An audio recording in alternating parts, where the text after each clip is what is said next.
Yes! Hello, my beautiful friends. What an amazing day it is today. We are here at AmFest. We're at day 3, and we are excited to be here. Thank you for joining us. We've got a nice agenda planned. We're going to be covering what's happening here at AmFest all day. We've got another couple interviews lined up, and we're going to be joined by a pastor very soon. And you may recognize him because he spoke at the RNC, and he's now going to be joining us in just a few short minutes. And so we'll be here when he's here, and then we're going to be just chilling, my friends. So I hope your Saturday is off to an amazing start. Hopefully your weekend was, or your week was incredible, and you accomplished all the things you set out to accomplish. Your to-do list is checked off, your email inbox is empty, and that stack of mail cleared out. Because it is now Saturday, and we're here. It is AmFest Day 3. Let me share with you what the agenda looks like. We've got a jammin' agenda, and we do have the stream pulled up, so we'll be checking in on the stream as we're just hanging out, chatting with people today. But let me show you what is on this agenda. We got some good stuff here. So it is Saturday, as we saw. Look at this agenda, man. So many people are here. The time as it stands right now is 11:21. And so Layla Sentner is chatting.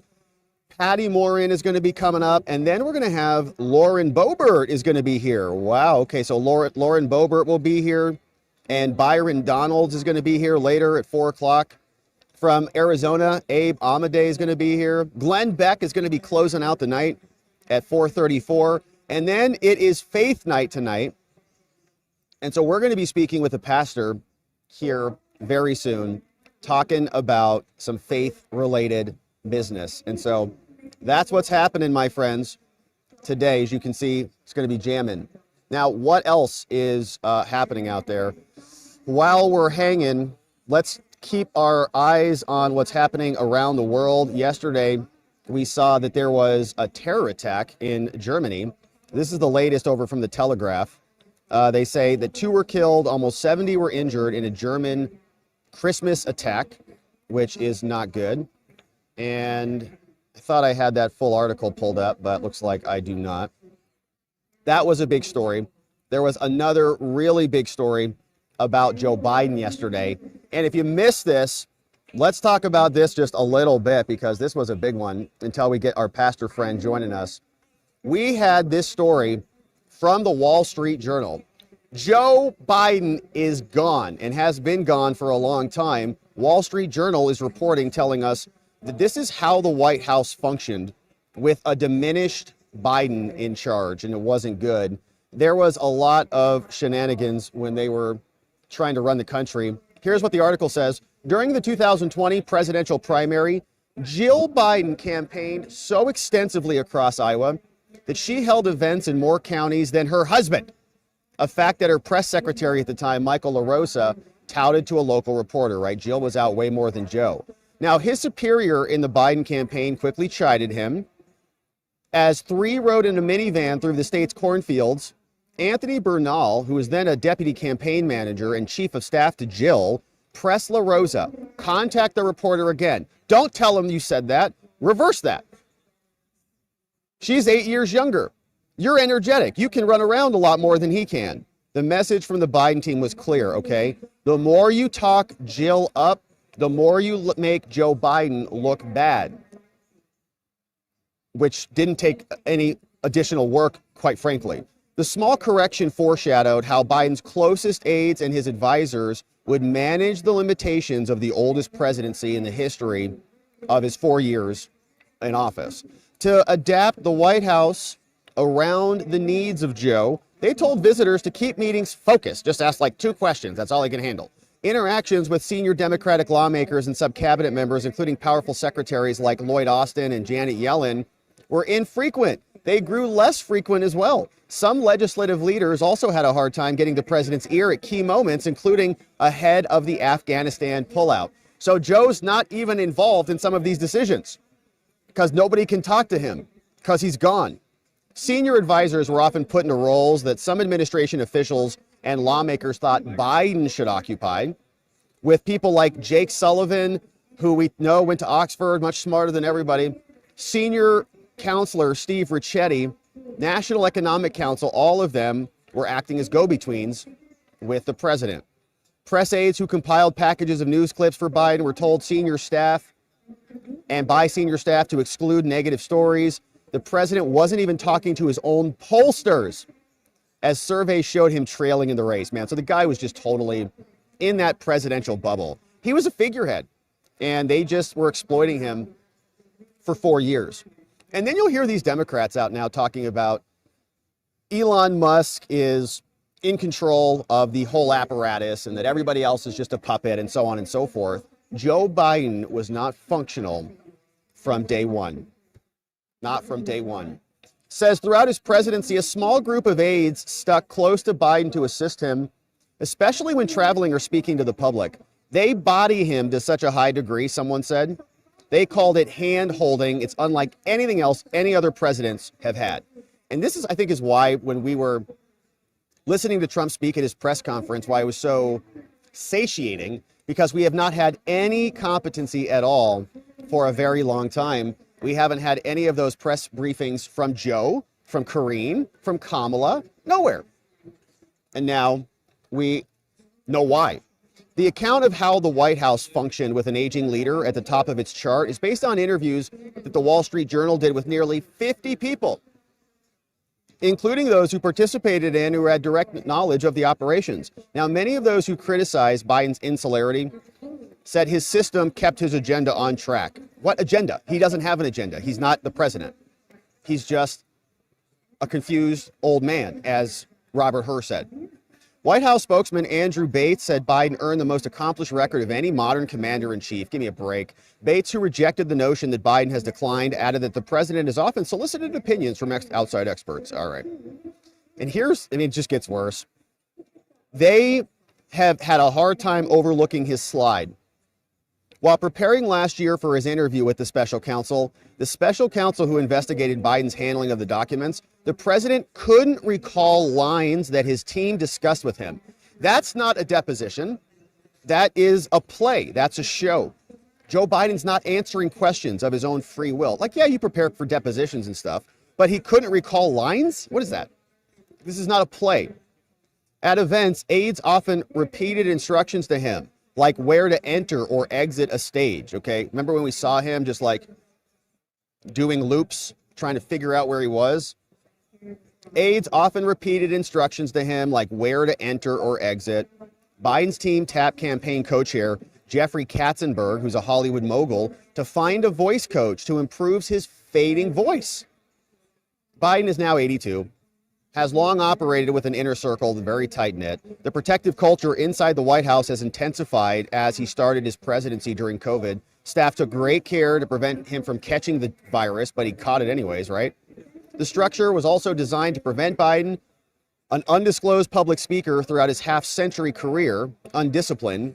They didn't want him to make any gaffes or any missteps, but it's Joe that we're talking about. Now, the system put Biden at an unusual remove from cabinet secretaries. They didn't even know him. The chairs of congressional committees and other high-ranking officials were all insulated. It insulated him from the scrutiny of us, the American people. The strategies to protect Biden largely worked until June 27th, during the debate. Biden, staffed with advisors, came to the White House with a very small but fiercely loyal team. They didn't tolerate any criticism of his debate performance and pushed back forcefully before they cooed him. Yet a sign that the bruising schedule needed to be adjusted for Biden's advanced age has obviously shown and has been arising throughout his entire administration. And so it is a mess out there. And my friends, it looks like our pastor friend is coming up and coming in soon. So we're going to be joining him in a quick second. On his way? Cool. All right, so our pastor friend is coming over here, coming in hot, and we are going to be introducing him very soon.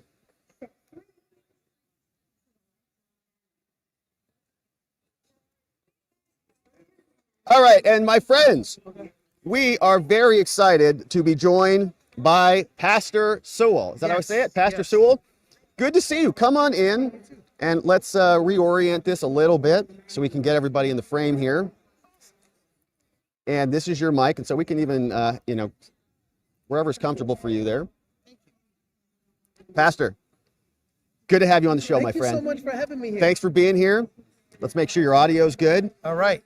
How's the event going so far? Amazing. You know, I'm Holy Ghost happy to be here with my tribe, right? Yes. And so for people who may not know you, Yep. tell us who you are, what you do. I know you spoke at the RNC. You're a pastor.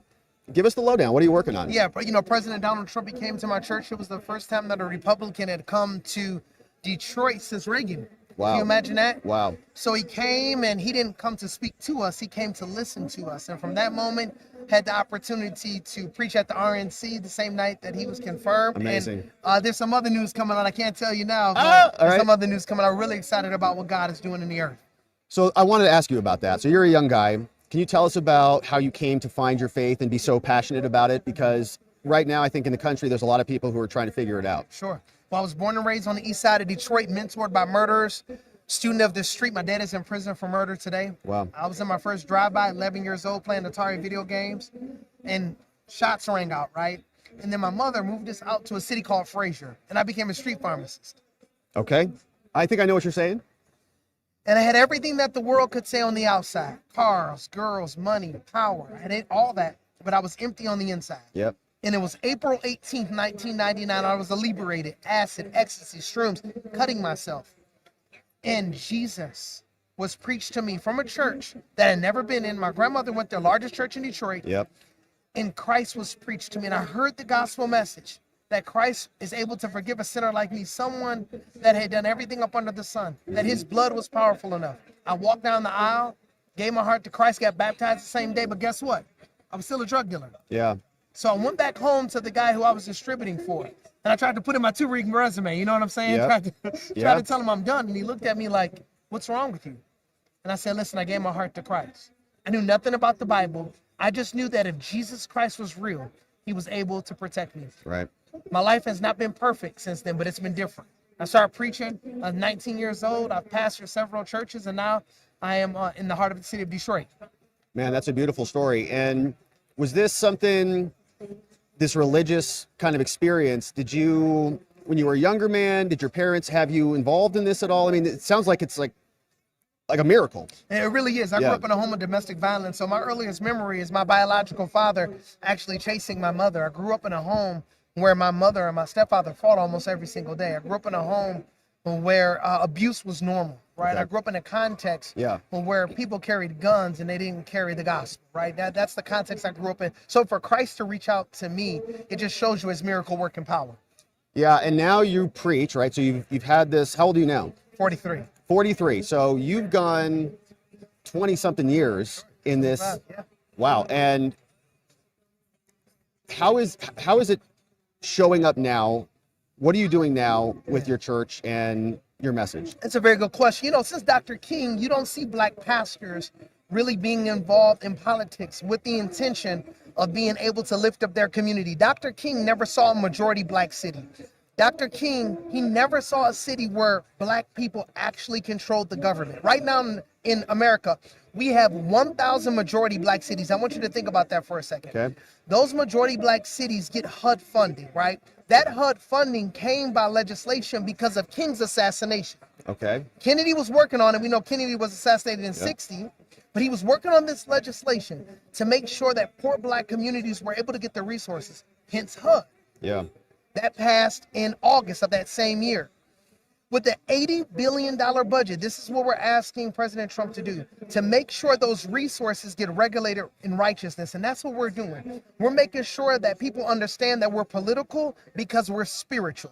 We believe that Jesus wants to make the crooked way straight, make the rough way smooth in urban context where people don't need a hand out. They really just need a hand up. Yeah, and I think that's a great history lesson, and I did not know a lot about that, so thank you for enlightening us. I'm wondering, your experience is amazing, right? That you were able to go through and kind of be called upon by God to enter this new path.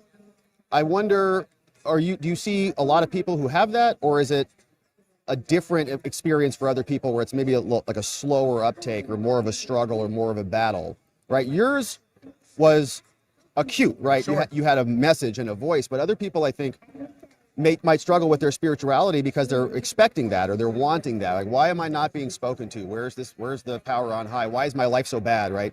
And so how do you talk to people about that? This is a very good question. Typically, we ask people to see the everyday miracles, Okay. right? Think about it.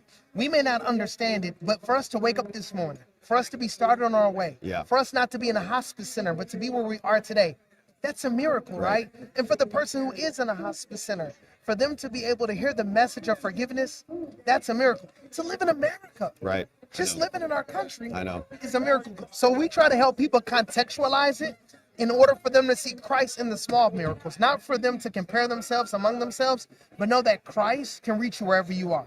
Yeah, that's beautiful. And so it's like a paradigm shift, right? Sure. Thinking about the world differently and recognizing these little miracles. You're right. It is a miracle to get up every morning. Right. Yeah, it's a beautiful thing. So how about spirituality in our country? I know you spoke at the RNC and this is your message. Do you feel like there's a revival, an awakening happening right now? I talked to other people, the Trump victory brings in a lot of excitement and enthusiasm. That's certainly on the political lane, right? Everybody wants the border to be better and the economy to be better and the wars to end and all the things. But I feel like there's also a spiritual component to this, an energetic shift, a God's hand maybe stepped in and moved his head a little bit, at that assassination attempt, stuff like that. What's your take on it, living in this professionally? I believe that Jesus, he is in love with America deeply, and let me tell you why.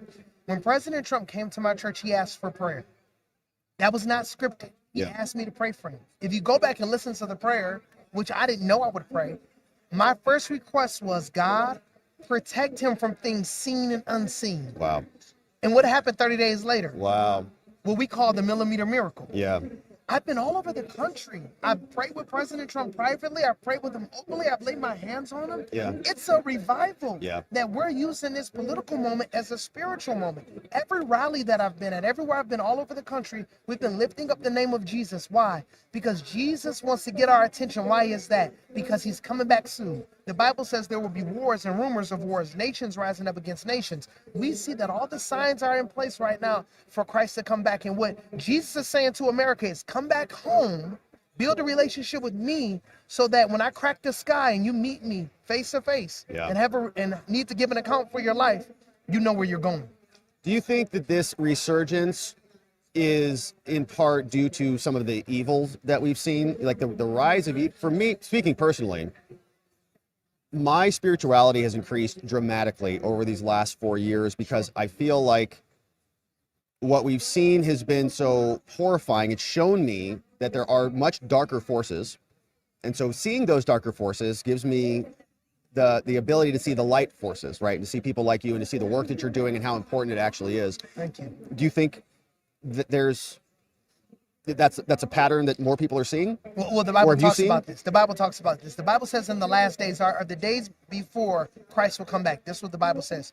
Men will call good evil and evil good. Yeah. It actually says that it would be so bad that iniquity would abound that people's heart will get callous. So in a context like a Detroit, people can get shot. It's like, oh, kid just got shot. Right. Or men being in women's sports. Oh, it's just, right. It's okay. And these are signs of the times that we know Christ is saying, I love you. Come back to me. Have a relationship with me. He's being patient with humanity, but even God's patience run out. And when there's this resurgence of people who are acting, right? Speaking out, going to these council meetings, showing up at the school board meetings, right? And speaking out. Can you talk about how speaking truth and how following that word can make you stronger, right? I mean, I think that's what I'm seeing. Absolutely. It's like going to the gym, right? Yeah. If I go to the gym and I put no resistance in, that means I'm not going to have any strength. Yes. Right? So it is with our culture. Our culture is a dark culture, so it's up for us to speak the truth of Jesus. And when we do that, we will get a lot of resistance, but it will make us stronger. We have to speak the truth, but also speak it in love. We don't speak it in a condemning way. We speak it in a loving way. I have a lot of friends that are in the LGBTQ plus community. Sure. And what I tell them, listen, I know you feel like you were born that way, but the Bible says you need to be born again, right? Yeah. And so we speak the truth, but we speak it in a very loving way. What are some of the issues that you think are maybe the most important in the spiritual realm that people are invested in? Is it, you mentioned, boys and girls sports and things like this. There's a lot of earthly social issues that have a spiritual component to it that have been corrupted over these last 4 years. Absolutely. What are you seeing as kind of the highest priorities or the ones that are drawing your attention the most? I believe people just want to have an authentic relationship with God. Okay. People don't want religion, they want a relationship. Okay. People just don't want to go to church on Sunday, read out of a hymnal, listen to a pastor or a priest or an imam talk about God. They want to have an everyday, real practical relationship with God. And I believe it parallels politics, right? People want politics that are practical, things that matter to them, not things that don't make any sense, right? They don't want to just hear rhetoric. They want to see life change. Same thing with the gospel of Jesus Christ. People just don't want to hear about God. They want to have an intimate relationship with God. That happens through prayer, and that happens through daily Bible reading. Daily Bible reading. Yeah, I want to ask you about that, about, how people can connect with their spirituality, or maybe some advice for those who are struggling with it moving forward. But before we get there, I want to ask about, you were talking about this deep desire for people to have a connection, right, with their higher power. Sure. And, other people. Do you think that the government and the Democratic Party is trying to replace God with their ideology? And we've seen examples of this, like with global warming or the climate change debate, right? And you've heard probably different analogies of people say, well, a religion is where you have some dogma, you have routine, you have a common, all the things. You apply that to the global warming people or the climate change people, and they, do not let you leave the church of global warming and all of those things. So do you think that they're trying to stand up these other institutions to replace the church, to replace God, to be the God? And you can extrapolate that not just to the environment with global warming, but also sexuality, right? Yeah. When someone has the power to change their sexuality. And what I'm finding out is this: I'm finding out that people, they're hungry for authenticity. They want to know that the God of the Bible is real. They want to know that you can, wherever you are, whether it's in a church or outside of a church, whether it's in a hotel room, a bedroom, or a bathroom, whether it's driving down the road or walking down the street, they want to know that there is a God that they can engage and interact with, and he actually can step into their problems.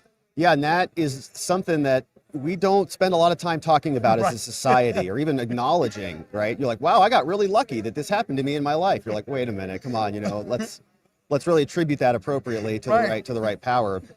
And so we've got, a lot of issues I think society is working through. When you're talking with your church and people you're working with and counseling,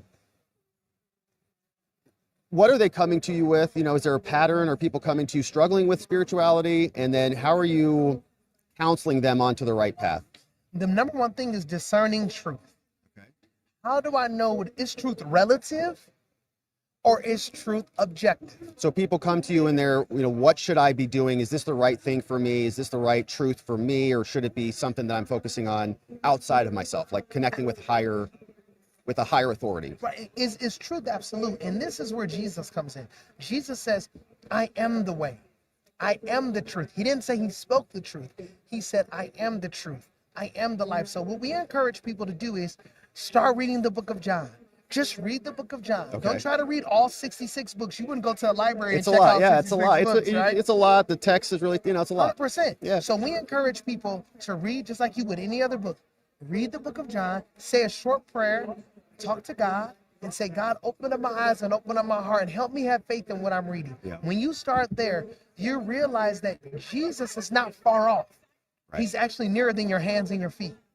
So for people who are struggling, that's a great suggestion. And it's the idea is to kind of just start small, like little bites, little baby steps. You don't need to become a spiritual master overnight. Sure. But just get in the practice and the routine of talking to God. We're having a conversation, right? Just like how we're conversing. We're having a dialogue. This isn't a monologue. Right. The same thing with God, right? Right. When we talk to him, he speaks to us through his word.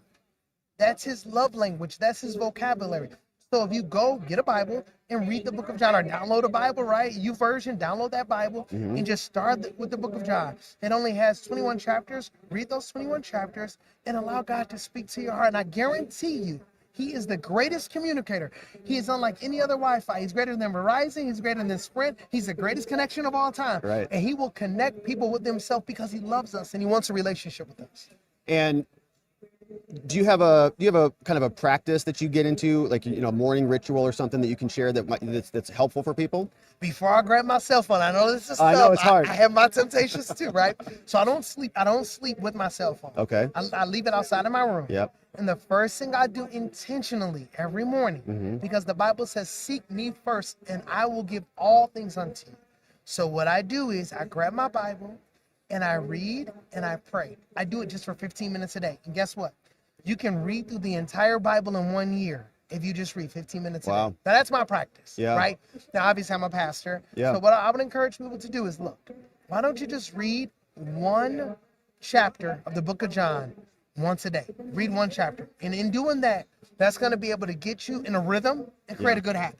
That's amazing. And so what are you working on now? I know you said you got some other stuff you can't really tell us about, but what's next, man? So you've obviously got a connection to the president, and the world is going through a transition right now. I feel like there is a spiritual awakening, that people are seeing a whole new world of possibilities now, and they're going to need help transitioning to it. And I know spirituality is kind of a lifelong journey, right? Absolutely. So what are you working on, and how are you going to be involved in all of that? Yeah, I'm glad you asked. The first thing we're doing is looking at the 1,000 majority black cities that we have in our country. Okay. We're looking at those cities and we're saying, okay, how can we righteously regulate the resources? We talked about HUD, SBA, Small Business Administration. That started, a lot of people don't know, that started for black people to open up opportunities for black businesses. And then we're also looking at CRA, that stands for the Community Reinvestment Act. That happened up under Carter in 1977. Okay. And what Carter said to the banks is, it's illegal for you to put a bank in an impoverished community and not give grants and not make sure that the people in the community get resources. None of those resources are regulated in righteousness. From HUD to SBA to the CRA. Our job as a black pastor, my job is to be a voice to the voiceless, to make sure that those resources get there. Let me give you a small little detail just in terms of numbers. It has an $80 billion budget. Think about that number. That is $80 so billion. much. It's a lot. Out of that 80 billion, cities like Detroit get about 100 million. Detroit gets about 133 million. The legislation says that 25% of those resources should go to contractors who live in that community. So let's say you're a painter. Sure. I'm a landscaper. Let's just say we have someone that does windows, someone that does roofs, someone that does consulting. That means that you can make every single year over year, you can make 30 new millionaires. In black communities. Right. So you don't need the welfare system. You don't need people depending on a handout because they've received a handout. So we are equipping our leaders to understand how to run for city council, to understand how to run for mayoral positions, gubernatorial positions, House, Senate seats, Congress seats. Why? Because when you have people regulating in righteousness, representing their community, we know that America, specifically black America, will be made great again, and that's what we're working on. That is amazing. And I didn't realize the scale, the scope of that.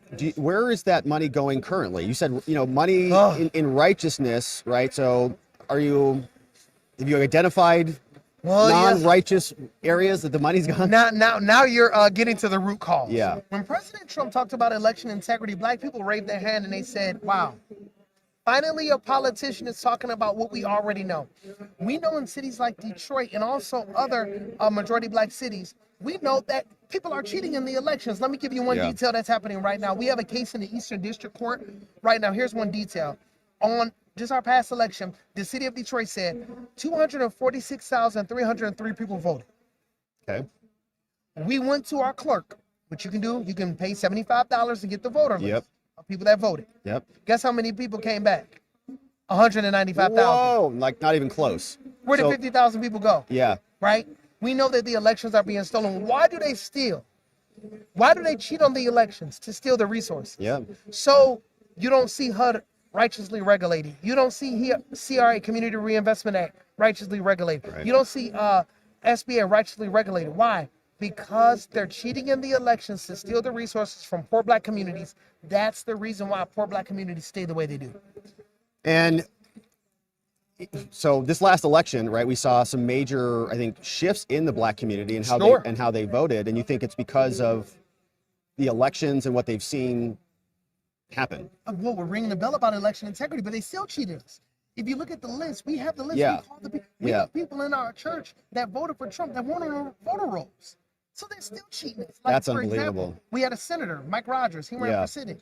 He lost by 20,000 votes, but there were 50,000 people not counting. We would have a new senator, so that hurts us. We don't have people in our community that are representing our interests because people are still being cheated in. So what the Democrats did is they gave us Trump, but we lost on other seats. Yeah. And so now Trump's coming back. You're more and more plugged into this. So Yes. you've got a little bit more, resource and power, I would say. Sure. And so the idea is you're going to train other people to take back these positions Absolutely. and then correct this grift, this graft, Absolutely. and redirect the money to work. And we need to have a congressional hearing. That's what we're asking Jim Jordan, and he's the head of the Judiciary Committee. He came to my church. We prayed over Jim Jordan. Amazing. Mike Rogers, Mike Johnson, the Speaker of the House, he came to my church. We already spent time in Washington. I'm believing God for a place in Washington. Yep. Between Washington, our state capital in Michigan, which is Lansing, and Detroit. I want to triangulate my time, kind of like the Holy Trinity, right? Yeah. Triangulate my time Yeah. so I can continue to be a voice for the voiceless. That's why God raised me up. It's not because Lorenzo's so great. It's not because 180 Church, my church, is so powerful. It's because Jesus sees the cries of the single mothers, the men in prison, and the people that are hurting. We want to be a voice for the Man, voiceless. that is so beautiful. Okay, so let's tell people about your church, where they can connect with you, and how they can be more spiritual people. Yeah, so, Lorenzo Sewell, that's my name. Follow me on Instagram, Facebook, stuff like that. Our church is 180 Church, 180church.cc. But before you connect with me, Yeah. we're asking people to connect with Christ. Wherever you're at, we're asking you to put down your cell phone, wherever you are, and we're asking that you ask Jesus Christ to forgive you of your sins. Now, you may say, well, Pastor, I don't know about that God thing. Yeah. Well, if I'm wrong, you don't lose anything. Right. But if I'm right, you lose everything. Right.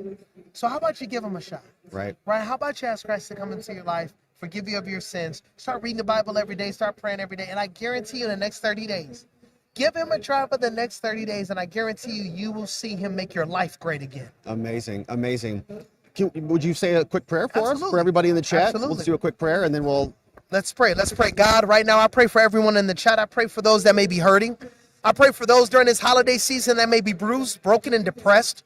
Those dealing with anxiety. Heavenly Father, I ask in the name of Jesus that you would heal their hearts. Would you give them a radical encounter with your truth? You said your truth can set them free. I pray for the mom that's hurting, the dad that's hurting, the wife, the husband.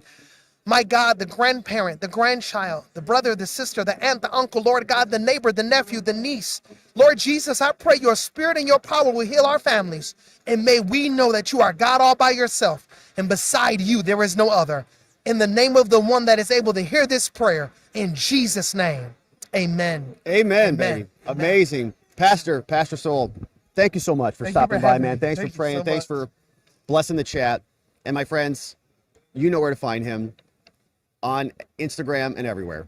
My friend, thanks so much for Thank you coming. so much. God Have a bless. great event. God bless Thank you. you. Thank Thank you you. so much. All right, my friends. So that was the pastor in the house, and we're very grateful to have him. Thanks for hanging out with us while we had that talk. I do think that there's a spiritual awakening happening, and hopefully you got to feel some of that energy coming through. Thank you so much. Thank you, Ricky, for bringing it. Appreciate you guys. All right, so that was the pastor, and wow. Got that Holy Spirit flowing through the veins, my friends. All right, and look, we got a service pup right here. Check this out. Look at that service pup. He's looking right at us. Can't really focus on him. See that service pup back there? Real big boy over there. Real big boy. All right, so my friends, let's see who is on over at AmFest. Hey, we got some super chats that came in. That's really nice of you. Look at this. Pinecone. What's up, Pinecone? Thank you, Pinecone. What a nice day. Thank you for sending that in. Nice super sticker there. And this one came in from Sodium Soldier. It says Donald Trump's grandmother was Elizabeth Christ. Coincidence? I don't think so. That's funny. I didn't know that. Sodium Soldier. What's up, Sodium Soldier? Hey, what's up, Richard Jack? Chris Christie. Yeah, he's a big fella. What's up, Matthew? Hey, Carmen says, amen. I received that prayer in Jesus' name. Thank you, Carmen, for sending that message. He is energized by God.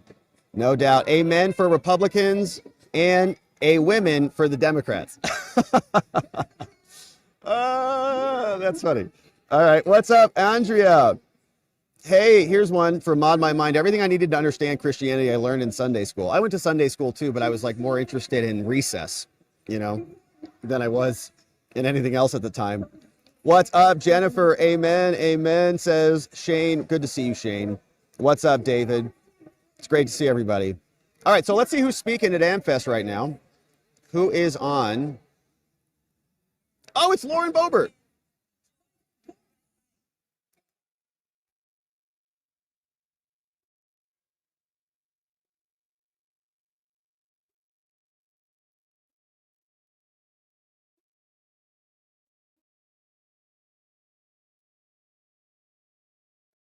All right, so hopefully this audio is coming in. A directive from the real president of the United States of America.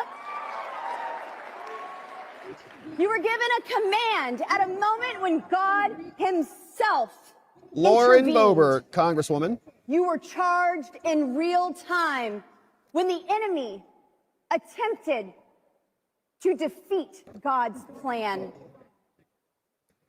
by setting literal sights on Donald J. Trump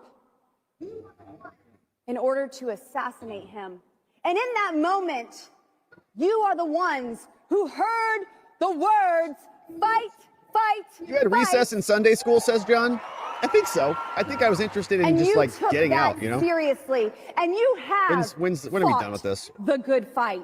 You went But I was out young. and I was like reached first or second people grade, in I your think, so. spheres of influence. You were communicating to them the importance of the 2024 election. And you, my friends, won us the 2024 election. God laid it out long ago that the just must live by faith. And if we are going to live by faith, we have to know there is going to be a battle. And in this room, there are men and women. Playtime in who are Sunday school? Maybe that's what I'm prepared thinking of. For that I battle. was like in first grade, second grade. But also St. Thomas, remember, this I think fight it was. of faith, it's a Shout out good to St. fight. Thomas. A fight that has already been won from us when Jesus God hung is on in the control. cross and said, "It is She sounds like finished." Sarah Palin. Yeah, a little bit. I think we won 2020 You also. fought Yeah, and I won think this you're right about battle that, to Shane. such a degree that Time magazine had to come out and declare What's up? President Donald J. We're Trump live right now. You wanna Person chat? of the Year. What you got? Come on in, man. All right, so, yeah, we're live. All right, my friends, we're joined by a new friend. But here's the deal. We just The met. people I know already nothing spoke, about you. Let's and learn declared about you. him Who are you? Person of the Year, Like side by side? November Yeah, this will be Hey, this is nice your to meet mic. everybody. This is your mic. You can grab it. Sure. Together. All right, so now we got, with my a friends, we just have, representative what's your name? government Nicholas Fiorello. working Nicholas Fiorello. for What's up, you. Nick? Welcome. Let's And show the doubters. what are you working on, or what are you Let's interested in? So, prove to I'm the the founder of world Got that Space our Data. America We're First developing policies, the those largest digital policies that we have infrastructure been project in the so United States up in desperately Connecticut. yearning Cool. to bring back. I've been attacked the- by the administrative deep state, and they weaponized the Massachusetts political, judicial, and law enforcement system against me Okay. in an attempt to take over my company, which controls the next 100 years of this country's digital infrastructure, data center development, the financials, defense, and chat GPT compute and semiconductor Wow. manufacturing. And I wear a badge around my neck proud. I have a judgment through one of George Soros's shell companies and some of his vignettes or puppets. Yeah, there's for a lot. $550 million out Whoa. of Massachusetts with the corrupted judge in the court, that former attorney of Whitey Bulger. And it gets connected to the land that we're developing in Connecticut is actually, unbeknownst to me when we started the company, was the same land that Burisma, Thornton, Rosemont, Seneca, and the Rosemont Hunter Biden, Seneca, yeah. the Hunter Biden Yeah. crime family went in and tried to develop a data center on the land adjacent to Mohegan Sun Casino. And I end up basically, unbeknownst to me, hiring all the former consultants of the former company, Thornton Asia Infrastructure. And who's partners in that? It's Joe Biden, Jim Biden, Hunter Biden, and the Bulger crime family, Yeah. along with the Clintons and the Obamas. And before you know it, when they realized I was developing not one data center, but 50 data centers, they decided to use the judicial system and the law enforcement system to weaponize it against me in an attempt of a hostile takeover. We were just talking yesterday with a guy who deals with that when they come and try to take people's patents away. So this Interesting. is a thing that is happening across the board. So Yep. what was the basis for trying to seize your property? So inside of this, so why am I a target? I'm a target because I'm the founder of this company that controls approximately 2,000 acres and 5,000 megawatts of compute power. And where the project sits between Boston and New York, and it's proposed that they would move the entire Wall Street financial data center compute power to the Wallingford campus. And in Groton, Connecticut, it's proposed that they would bring in the digital Pentagon, and we would construct a data center or a database to run the Iron Dome system. Wow. To protect what is the most valuable and most interconnected piece of dirt on Earth, Connecticut, with all the fiber runs north, south, east, and west, which will then run the country and the world. The reason why Connecticut is a hub? exactly. Based upon what really runs the world is the financial systems.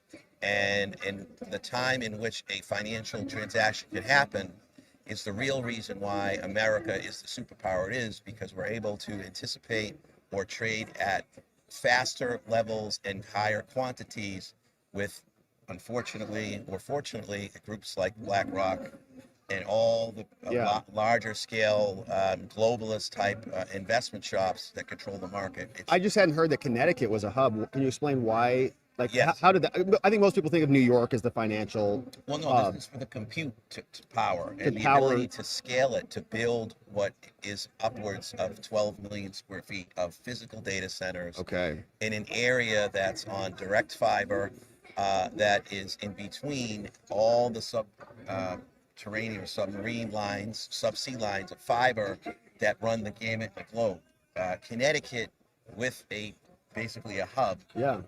These data centers become basically a supercomputer to Okay. run the globe and everything within the globe, including the financial streaming and the now chat GTP or AI, which will be very important to the government in its downsizing and having a place to be able to compute all that data as hopefully we go more into autonomous or AI generated government services to lighten the load of our Doge, is working with this. And one of the most interesting things we haven't even really told part of the story. So in who my enemy is, or who all America's enemy is, and who the they is what I've uncovered. Yeah. We're going to go to chapter 2 of this pretty amazing story. So the they in my narrative is the 1.11% of the globalist administrative state within the federal government. And it would be directly in this narrative, as I mentioned earlier, the Biden family is partners with the Bulger family. Now, the Bulger family is from Massachusetts, and Billy Bulger was the former Speaker of the House, and Whitey Bulger, the notorious Irish gangster that was the number one on the FBI most wanted list for many, many years, is part of this narrative. And they partnered with the Bulger family at the direction of Obama, financed by Soros, and also partnered with the CCP. So if we go back to the Hunter Biden laptop, for instance, and you drill down and you see all the money that was spent and who it was, and all the shell companies were set up, they're all based in infrastructure, specifically in Thornton Asia infrastructure. Right. That is the data center project that I basically stumble into, and that is a different project from us that they failed at. So they basically could not get their act together, and in 2015 to 2018, they blow $50 million at Mohegan Hill. And I basically come onto the scene with a idea to create a corridor to bring supercompute power so that we can actually handle all the needs of the federal government. Yeah. And I was leaving the Monaco Data Show, and this is in the May of 2023, and I've already been working with the FBI, who we started proffering in the fall of 2021 about this ridiculous story that you're hearing about. Yep. And all the types of psyops that was taking place, and all their attempts to frame me for crimes I did not commit.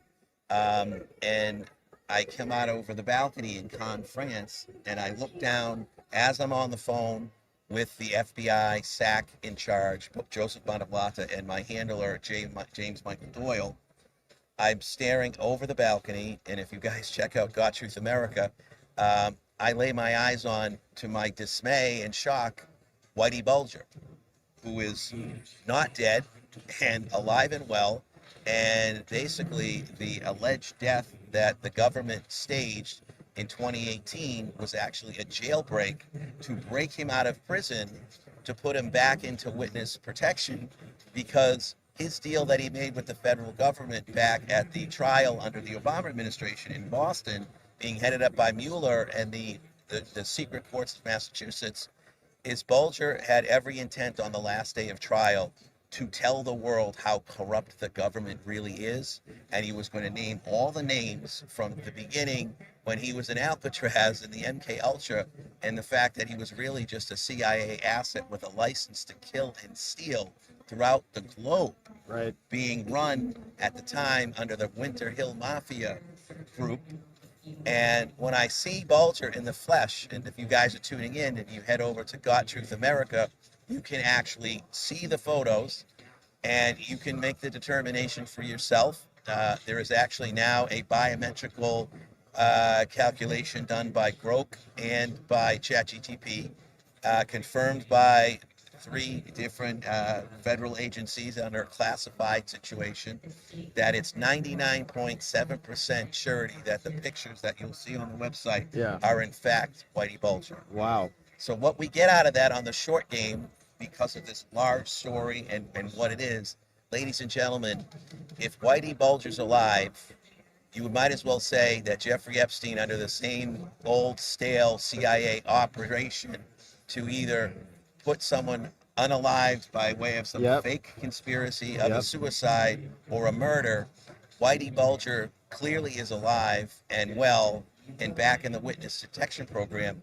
What else is the government lying to us about? Wow. Well, what I can assure you, based upon all the other intel and all the different characters along the line, from George Soros himself, from Alexander Soros, and on the way down to the administrative government, with the Monaco family, with the Obama family, is if that they're lying about Jeffrey Epstein and Whitey Bulger, they lied about everything.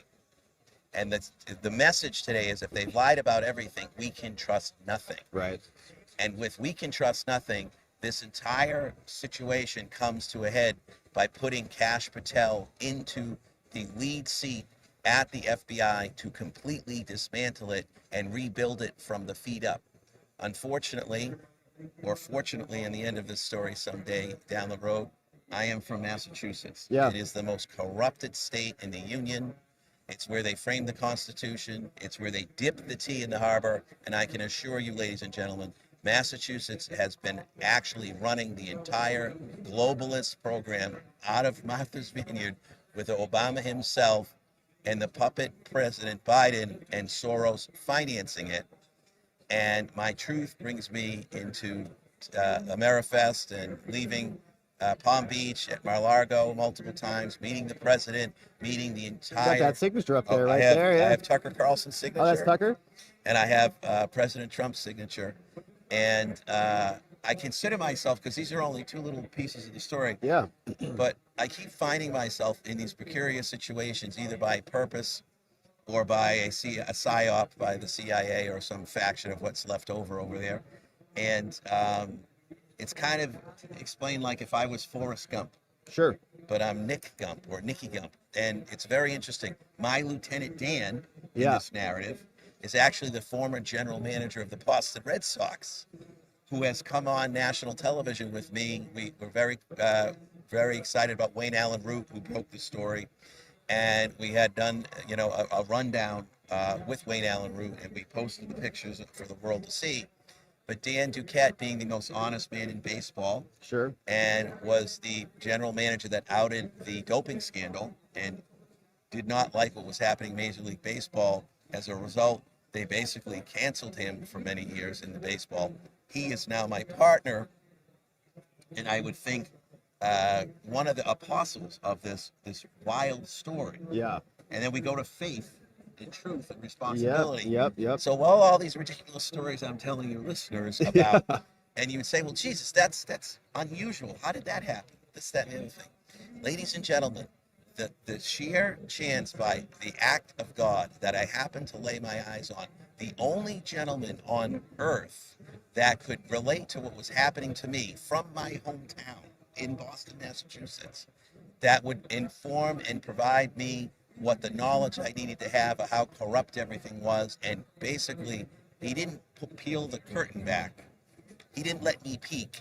He burned the theater of fake justice and the administrative deep state in front of my eyes. I saw Whitey Bulger, and I then reported it to the FBI, as I said earlier. But the key was, it's a 1 in 8 billion to 1 chance that I happen to run into the only guy in the world that I can relate to.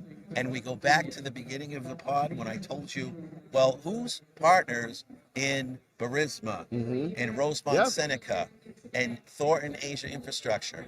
Ladies and gentlemen, the very land and part of what we're doing in Connecticut with this $100 billion data center project, the Bulger family was partners in the land back in 2015 that I store across from, Mr. Bulger and Con at the pool. Yeah, it's the odds of that, where he and actually his family is partners with the Bidens. It'd be one thing to meet Bulger and say, oh, someone spotted him. Right. The government released only, 2 photos in the whole 11 years while he was gone? Right. I have 50 photos, video, a lot of intel I can't really put out there that I possess. It is unfathomable. Yeah. So what I come to is I'm a Catholic. Yeah. I went to St. John's Prep in Massachusetts. I believe in God.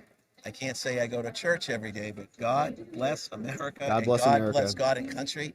There is no plausible explanation, the same way that President Trump and that bullet missed him, is God himself came down and turned his head.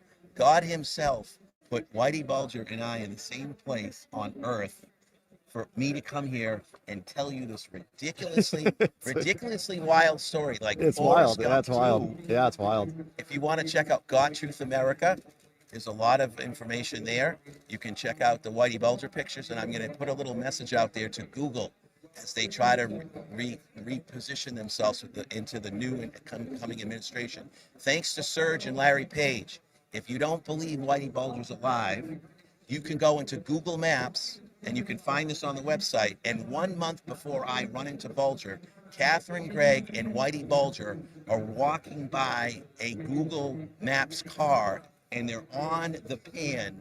And you have Whitey Bulger and Catherine Gregg inside Larry Page and Serge. It's on the map. Federally government ran propaganda machine called Google. Don't take my word for it. Trust and thank Larry Page and Serge at Google for proving that Nick Fiorello from God Space Data met Whitey Bulger. He's alive and well. And Megyn Kelly was also very, very right. You haven't heard the last of Jeffrey Epstein, and you're going to hear from him himself. You're going to hear from Mr. James Whitey Bulger about how corrupt the government is. And what I'm saying to you is, I think there has been a deal cut at the highest level, well beyond the government, that Mr. Bulger may testify against the Biden crime family. And if that doesn't go down, I think President Biden and Hunter are going to testify against George Soros. George Soros, you better leave the country soon, or you better make nice with the guys at the top of the incoming administration.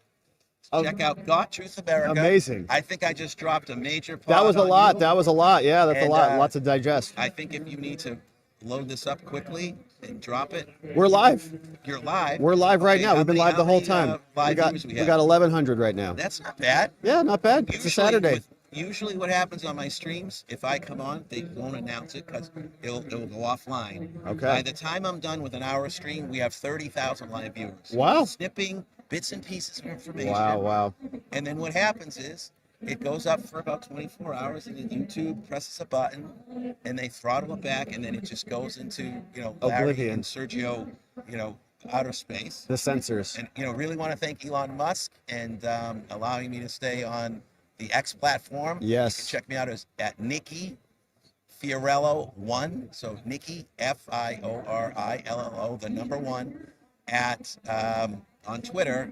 And please like and follow me, because I was shadow banned. This is very interesting as well. Yeah. And I think what happened, I'm certain what happened, is there was a cell within Twitter that was still actually working for the other side.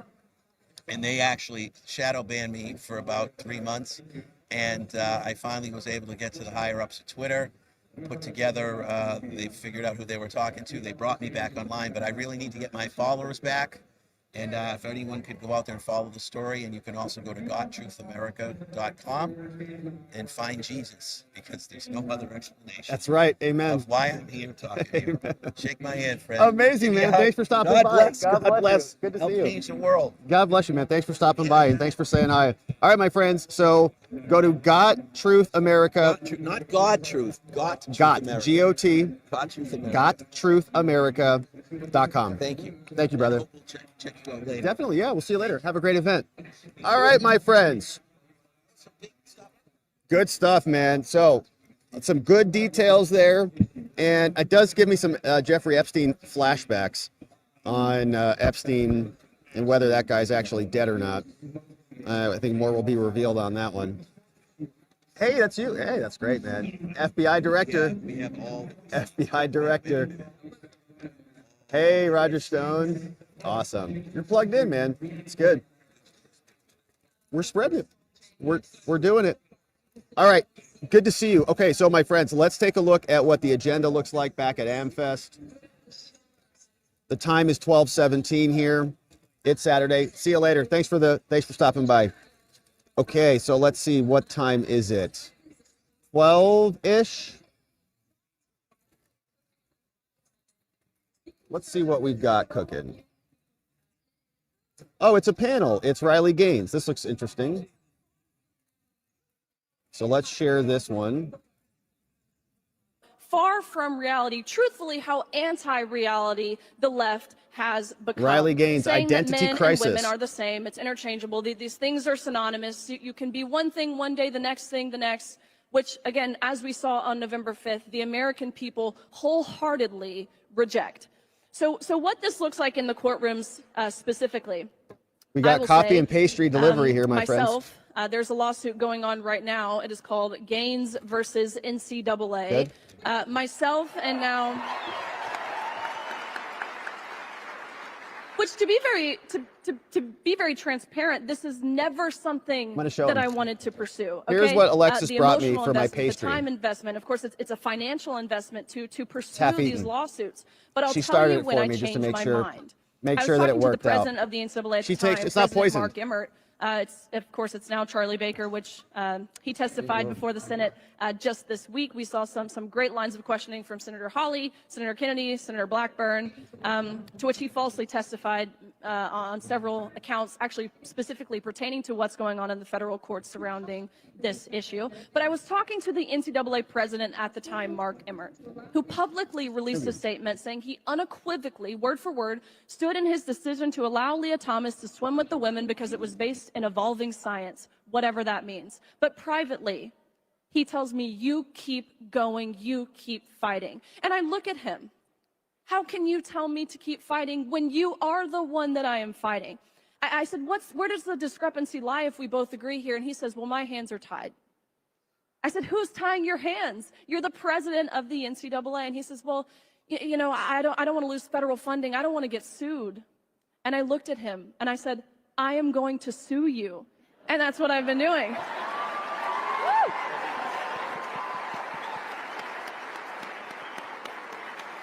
But to speak specifically both at the state and federal level, what we're seeing across the nation. Now, 25 states have enacted some sort of fairness in women's sports bill, ultimately protecting the categories of sports on the basis of sex. We've seen 8 states now codify and define the word woman in law. I can't even believe we have to do that, but unfortunately, not only is it necessary, I would argue that it's urgent that we do such. We have seen legislation introduced at the federal level, the Protection of Women and Girls in Sports Act, introduced by Representative Greg Steube, which fell entirely, believe it or not, on party lines, meaning 219 Republicans voted in favor of protecting women and girls in sports, and all 203, every single last one of them, mothers and fathers of their own young daughters, all 203 Democrats voted in opposition of protecting women and girls in sports. Yeah. Beyond disappointing, especially coming from the crowd who claims to be feminists, who claim to protect women's rights. We know what they mean when they say that, and it doesn't actually mean protecting women's rights to equal opportunities, to privacy in locker rooms, to safety in our sports. And so I'm very excited with a new administration, of course, the Trump administration getting into office. It was one of his big issues on his platform, issue number 17, big bold letters, is keep men out of women's sports. He has vowed to, on day one, reverse course from what the Biden-Harris administration has illegally and administratively done. Thank you, Riley. That was fantastic. For those of you, I'm sure you all know, but the Democrats know it's political suicide to step out of line with even one issue. And that's, of course, the strength of our side, is that we don't think that way. We allow people to think for themselves, to debate, to have different ideas. And you can see what happens. You get this absolute loss of perspective. You have every single Democrat knowing that they will be primaried if they don't toe the line, voting to say these horrible things, to destroy children's lives and to destroy young women's opportunities in sports, because their party has become a fascist operation, and we all know that. Now, I want to talk to you about my friend Adam Vina. I've got to know him over the last couple of years through this documentary. I was introduced to him, and Adam, I'm going to embarrass you a minute a little bit. All right, so my friends. Hold up. I'm sorry. Adam's story. That was Annalise, is who posted central the to this picture on X documentary, yesterday. Identity She Crisis. just stopped It's one by. of the most important So we got to say stories hello. in the documentary. And what Adam's story is, in the simplest way to put it, is that Adam is the truest demonstration that I've seen of a father's love for his child in front of this behemoth, this monster, and not just that, in not just the awful state of California for this issue, but in Los Angeles itself. Okay, so Adam. Thank you, James. Thank you. Adam, I'm so glad you're part of this documentary. I'm so glad you're on this stage with us. And I want you to answer kind of the same question. You know, what is this going to mean if these folks out here can help make a difference on this issue in 2025 and 2026, if we can help the Trump administration make a difference, if we can help our states, including California, where we're talking backstage, let them know. If we can make a difference, what's it going to mean for people like you who have had your child taken away by the state because you don't believe that your son is a little girl? Yeah, I think what California needs is somebody that we can rally behind as governor. We need a Trump-like figure to run for governor in California. We need, because as we all know, when Trump does ban the puberty blockers and the surgeries, Gavin Newsom is going to fight tooth and nail to fight anything that President Trump puts in place. And at this point in California, we have nobody that is sitting back and protecting the children, my son, Jeff's son, a whole other bunch of fathers, kids in the state of California. So we truly need that Trump-like figure that we can all rally behind. Thank you, Adam. That's a very important message. So Californians, get to work.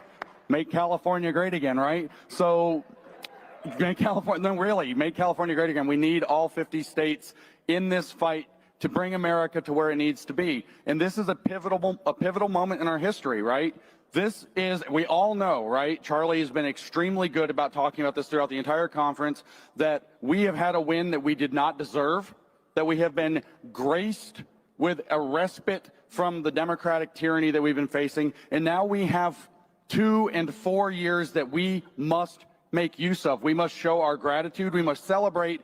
But even though it's a new dawn in America, and I'll give you guys the rest of the year for the Christmas holiday. Even though it's a new dawn in America, it's Monday morning and we've got a long work week ahead of us, right? So I want to turn the attention for the rest of the panel. We've got a few minutes left. I want to hear from each one of you in terms of how this documentary is going to be an important thing to bring into the year in this new 2025 for this new administration, for the culture, however, that's actually going to be the ones taking to social media, raising these points, and changing this issue, again, legally and medically, not just in the culture war. So let's start with you, Riley.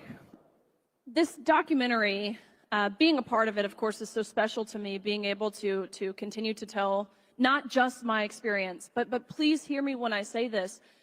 It's not unique anymore. When I talk about my story, I am sharing the story of hundreds and truly thousands of women who, again, who have lost out on roster spots or podium finishes or trophies or medals and been exploited and exposed to in locker rooms, women who have been injured in their sports. I speak for so many of us. And that's what I think, truthfully, the key component to this. I hear from people every single day who tells me, you know, this isn't going to happen to me. It's not going to happen to my family. I live in Tennessee. It couldn't possibly happen to me.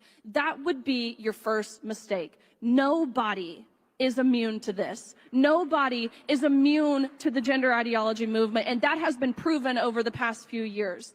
So take this, spread it far and wide, share it with your children, your grandchildren, your best friend, people who you know don't agree with you and typically, I mean, maybe would even call themselves a lifelong liberal. Let them hear from the everyday people like me, like Chloe, like Mary Margaret, like Adam. None of us expected to be here, and I promise you, none of us want to be here. But it's a necessary fight. It's a fight someone has to bear the mantle of. We on this stage, of course, have proven ourselves that we are willing to do it. We need all of you to be willing to do it as well.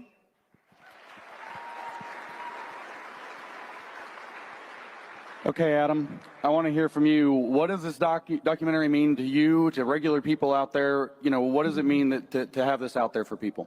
I think this documentary is it's bringing to light the war that we're having on children in America, the war that is on parents, the war that are on fathers in America. And it's really hard to see how we have gotten here, but this documentary really shows in great detail on what exactly is going on with our kids and parents in the United States.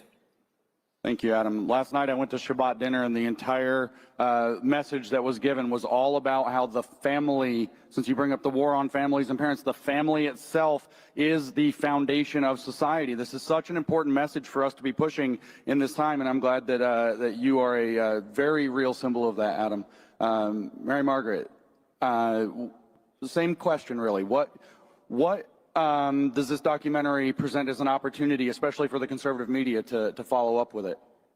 Yeah, I think everyone should watch this for many reasons, but one is that on no other issue than gender ideology has it been so apparent that the truth will set us free. Looking at the truth of this issue, no one is going to support pushing kids down this path. This is a very raw documentary, I'm warning you right now. There's some really brutal images in it, but you need to see them, and you need to show them to other people. You need to help people understand the reality of what we're talking about here. Because no one hears Chloe's story and thinks, yes, we should be pushing children down that path. You think, I want to help that girl, I wish I was there for her. And that's the way we're changing our culture, is with real stories like Chloe's, like Riley's, like Adam's, and this documentary does an amazing job of doing that. Thank you so much. And as always, I'm going to let the inimitable Chloe Cole bring us home. Chloe, what is your message for regular people out here, for families, for parents, for medical providers? I know you already gave that one a little bit. What is your message, and how does it mesh with the documentary? Well, first, I want to address you, Adam. Every time I hear your story, it's incredibly heartbreaking for me because it makes me think of my own parents and what they went through. And you and your son deserve so much better than the cards that you have been given. But your love for your son and the efforts you make for him will not be in vain. God will use it for good. And that goes to all of the parents, all the families, all the friends out here, to people who are struggling with these feelings around their body or with the process of questioning their gender identity or questioning detransition. It's not going to be an easy battle, but you have to keep going for them. That goes for every single one of us. We all have a role in this fight for reality, for our true identities as men and women, as unique and beautiful as we are. There are times when it might seem hopeless, but in just the past few years that this movement has been going, it's moved so quickly, and there is so much hope.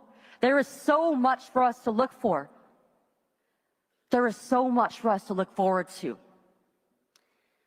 That being said, we cannot just look at our achievements of the past and just assume that it's all over, that we don't have to do anything anymore, because there's so much work still on the table. So we have to continue to fight until the very end, until this ideology is no longer infecting our institutions and no more children are being harmed by their doctors, by their counselors, by these irresponsible adults who think that they can get in between children and their parents who love them and know them best. Give it up for the panel. Go see Identity Crisis, January 10th, Daily Wire and Turning Point USA. Let's hear it. Thank you.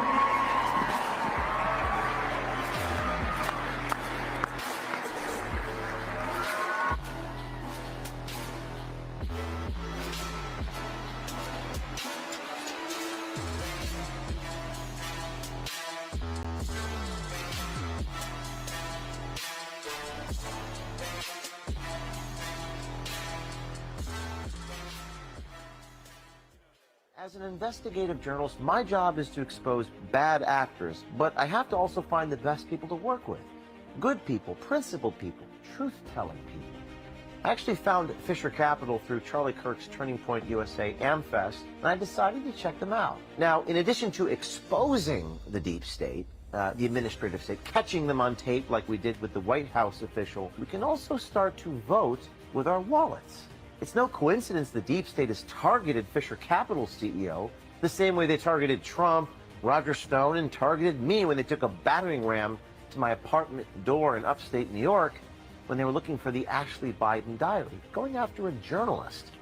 I've done my own research on what some of these woke Wall Street and deep state-backed companies are trying to do to the American people. It's frankly despicable. In my line of work, you have to trust your gut. You have to trust your instinct. And if your instincts tell you that you can't trust the system, then you have to do what feels right to you. When I hold gold in my hand, it feels right to me. I've looked at a lot of gold companies, and there is one that I would trust to diversify my own investment portfolio, and that's Fisher Capital. After doing my own research, I've found that Fisher Capital has maintained an A+ rating on BBB, 5 stars on Google Trustpilot and Consumer Affairs. These are uncertain times, and our portfolios are too important to trust to stocks and bonds alone. And that's why I choose gold, and that's why I trust Fisher Capital.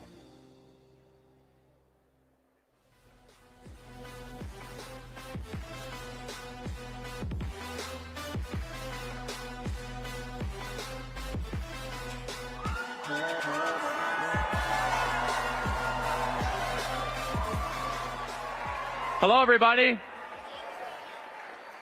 Are we having a good time at America Fest, everyone?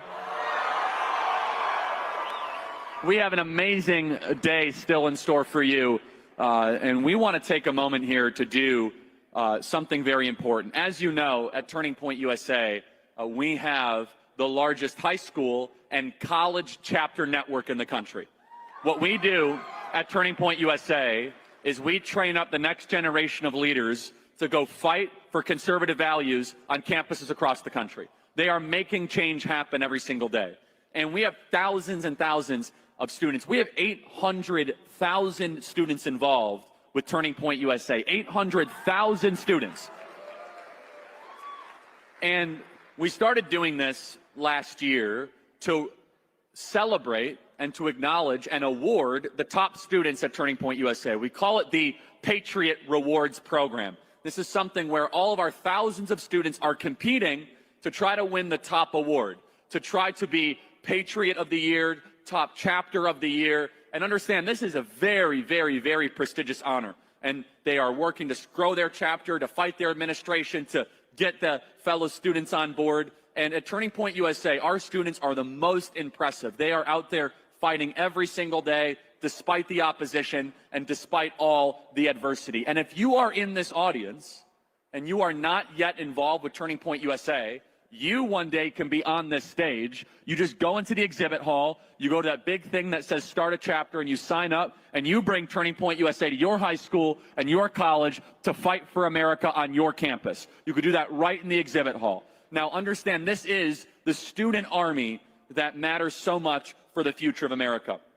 Our first honoree, our first recipient of the Patriot Student of the Year Award from our Patriot Rewards program is someone I actually had on my program on the Charlie Kirk Show just a couple days ago. You might have saw this. This young lady is in high school. And I hope all of you that are in your 50s, 60s, and 70s get inspiration by how hard these students are fighting for our values. This young lady in high school, the president of Clarkstown North High School up in New York, she was entering her senior season as a volleyball player. She was told by her coach, hey, good, you're going to probably have a year with a lot of playing time. And she showed up one day at tryouts, and there was a biological man on her team. And she was told that, hey, this biological man on now the women's volleyball team is now going to have to basically take your spot. Mary did not accept that. She fought the administration. She fought the powers to be and led a charge to say that men should not be in female sports. Join me in celebrating and welcoming the recipient of our High School Patriot Student of the Year Award, Mary Cupp. Mary, come on out here.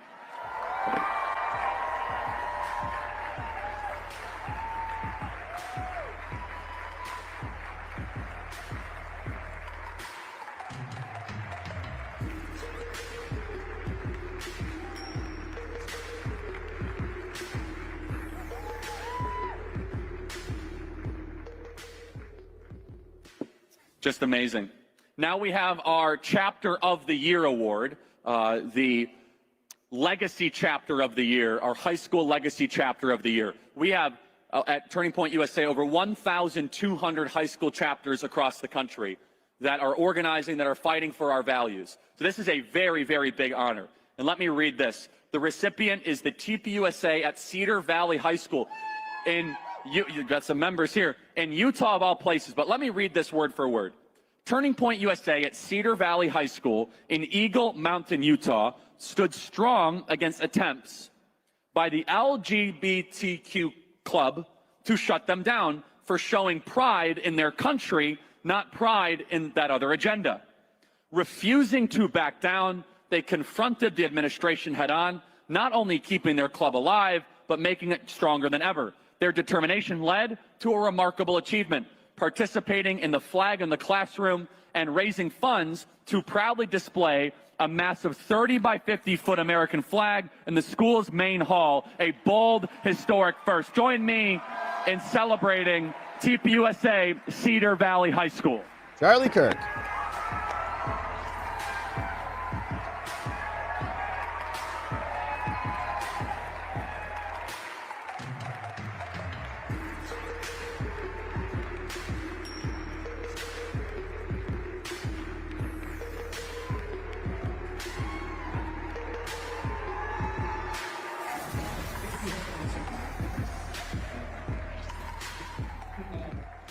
Gives you hope for the future, doesn't it? It's amazing. Now on to our college recipients. This okay, my friends, we have, of all the I states think, another person coming by for an interview. Student of the Year Award. Of all the states, and then your boy's going to have another interview. I did one interview this morning. The state where you would expect it the least would be in Wyoming. Wyoming. Another one later. You would think that in Wyoming, that we have robust free speech protections. But for those of you that are in very conservative states, you know that some of those conservative states can be the worst for our values. that some of those conservative states can have some of the bluest cities and bluest administration.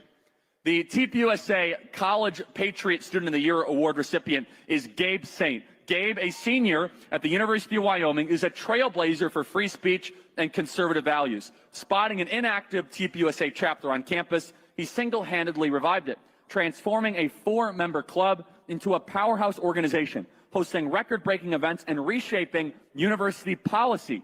Undeterred by backlash, by displaying pro-life materials, or his viral Newsmax interview, Gabe turned obstacles into opportunities. He became a champion for the First Amendment. His leadership even ended up influencing the Wyoming state legislature to get this, to defund DEI and leading to University of Wyoming's elimination of the DEI office at the University of Wyoming. A bold advocate, gold, Gabe fights for values every day. Join me in celebrating Gabe Saint from the University of Wyoming, College Patriot of the Year. There are a lot of young people here, and it is amazing to see. We're talking to people who are doing comedy. We're talking to people who are doing music. We just talked to a guy who did record labels, and he's doing conservative music. It's important. Okay, our final award goes to the TPUSA College Legacy College Chapter of the Year. Now, this one is very, very competitive. As you know, I visited 25 college campuses this last semester, and I saw a lot of things. This chapter is extraordinary. This chapter had the so they hosted me, had the most students to attend of any event that we did this last semester. The University of Georgia's Turning Point USA chapter revolutionized college activism. Driven by their president's bold vision after AmericaFest, they transformed University of Georgia into a conservative stronghold, hosting Riley Gaines, Dr. Ben Carson, and me, where, get this, when they did the event for us, 5,000 students showed up in the largest ever event at the University of Georgia. Their impact goes beyond events. They help serve their community, and here's the one that I really love. They were the first organization to step up, raise money, and to help Laken Riley's family after she was murdered by that illegal migrant. Join me in welcoming and celebrating the award winner for the Turning Point USA College Chapter of the Year at the University of Georgia.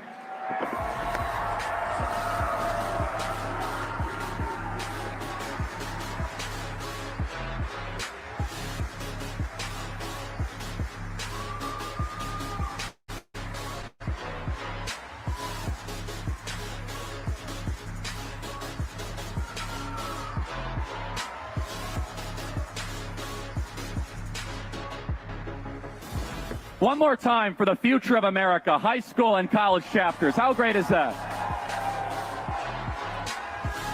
You can one day be on this stage. Go get involved, take back your campus, get involved for the future of America, and support your local Turning Point USA chapter. Thank you guys so much. We'll be back soon, and keep supporting your Turning Point USA chapter near you. Thank you guys.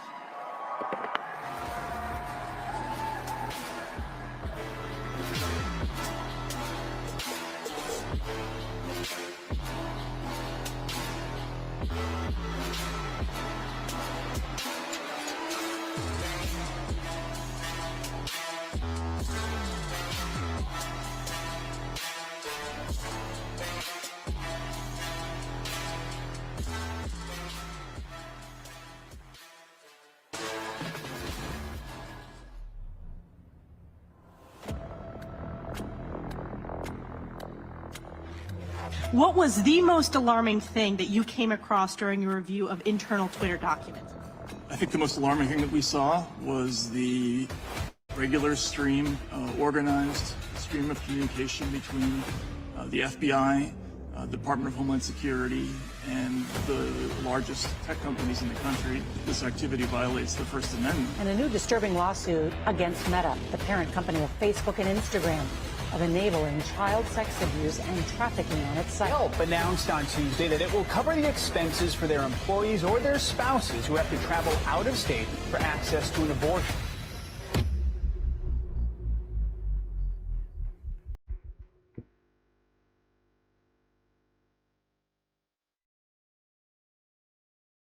Did you know that Google, Meta, Microsoft, Amazon, and Apple make up 25% of the S&P 500? Are you tired of supporting woke companies with your retirement and investment dollars? You want a better way of life for your children and grandchildren? Start paying attention to what others are doing with your money.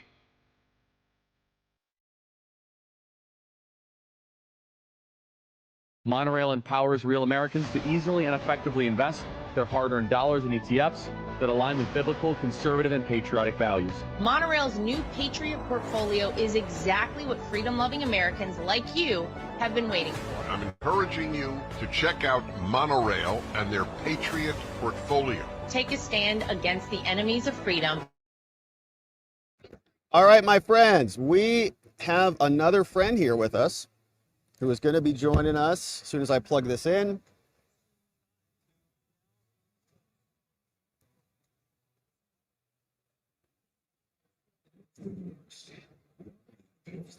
We have a lot of cords on this table for our friends out there on the YouTubes.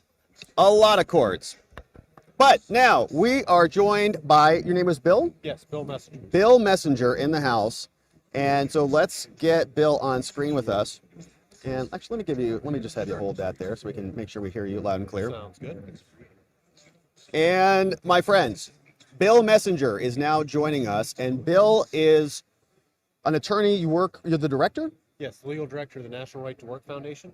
National Right to Work Foundation. And when I first heard that, I didn't know what you guys did or what you do. Can you tell us? Explain? Yes, the right to work principle is the idea of each worker's right to work without having to pay money to a union. Unfortunately, in our country, federal labor law authorizes compulsory unionism, which is the idea that workers can be forced to pay money to a union or join a union to keep their jobs. The right to work movement seeks to protect individual worker freedom of choice on whether or not they want to join a union or not join a union. So Arizona, where we are now, is a right to work state, which means it has a law that protects workers' freedom of choice. Unfortunately, there's 24 states that don't respect that choice. Like, for example, California. California's not a right to work state, which means California workers, at least in the private sector, can be forced to join unions as a condition of keeping their jobs. Yeah, so when I originally heard, and I don't know much about unions, I've never been in a union or been, in a position where I've contemplated a union, although maybe a lawyer, maybe there's some parallels there, but the bar association. The bar association, Yeah. right? And I'm sure you've got some work and some stuff there, but when I hear like right to work, I usually think of being pro-union, but you're not. Well, we're actually neutral on the idea of whether workers want to join a union or not. We think it should be their individual choice. Okay. And so if a worker wants to join a union, that's their right to do so. But if a worker wants not to join a union or not to financially support a union, we think they should have that right too. But unfortunately, with this idea of compulsory unionism, workers are forced against their will to accept a union's representation or to pay money to a union, whether they like it or not. And so what our legal program tries to do is to advance worker freedom of choice, to be able to choose one way or another, as opposed to the government or their employer forcing them to join a union whether they like it or not. Can you give us an example of how this is manifesting, like, commonly? Sure. So let's just say you go to work at a factory here in Arizona, whichever it is. Even if it's a unionized factory, you have the choice whether to join the union and pay money to it or not to join. You can join if you like, just not forced to. Each worker has that choice. Now, if you take that same factory and you put it in California, that unionized factory, in order for someone to work there, you have to either join that union or pay it money, or you're fired. You have no choice whatsoever as to whether or not you actually, are going to be part of that organization. And many unions these days are very much political animals, and so it's a very, free association kind of issue of whether or not workers can be forced to basically associate or pay money to these special interest groups to keep their jobs. And we think it shouldn't be a condition of employment. Each worker should be able to freely choose what organization they want to be part of. That should include a union. And how did this come about? Like, how did these laws come into place? Is it unions lobbying the politicians to allow that type of format to come into play? Yes, it actually go way back to the New Deal. Okay. So the New Deal in 1935, the National Labor Relations Act was passed, the Wagner Act, and it called for compulsory unionism across the entire country. It authorized, right in Section 8A3 of the Act, that employers and unions can agree to require every employee to be a member of the union in order to keep their jobs. Well, in reaction to this, in the 1940s, the right to work movement started. The phrase right to work was actually coined in 1941. And states started passing laws saying, no, in our state, You cannot require a worker to join a union as a condition of their employment.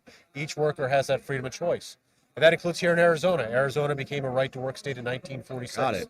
But now the battle's continued right up into the present day.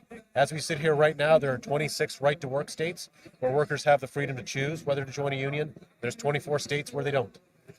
So that's the battle we're still fighting since the New Deal. Wow. And what was the justification for that back during the New Deal? Like the policy rationale? Was it it was to protect the workers and they were upset with corporations? They were thinking it was exploitative?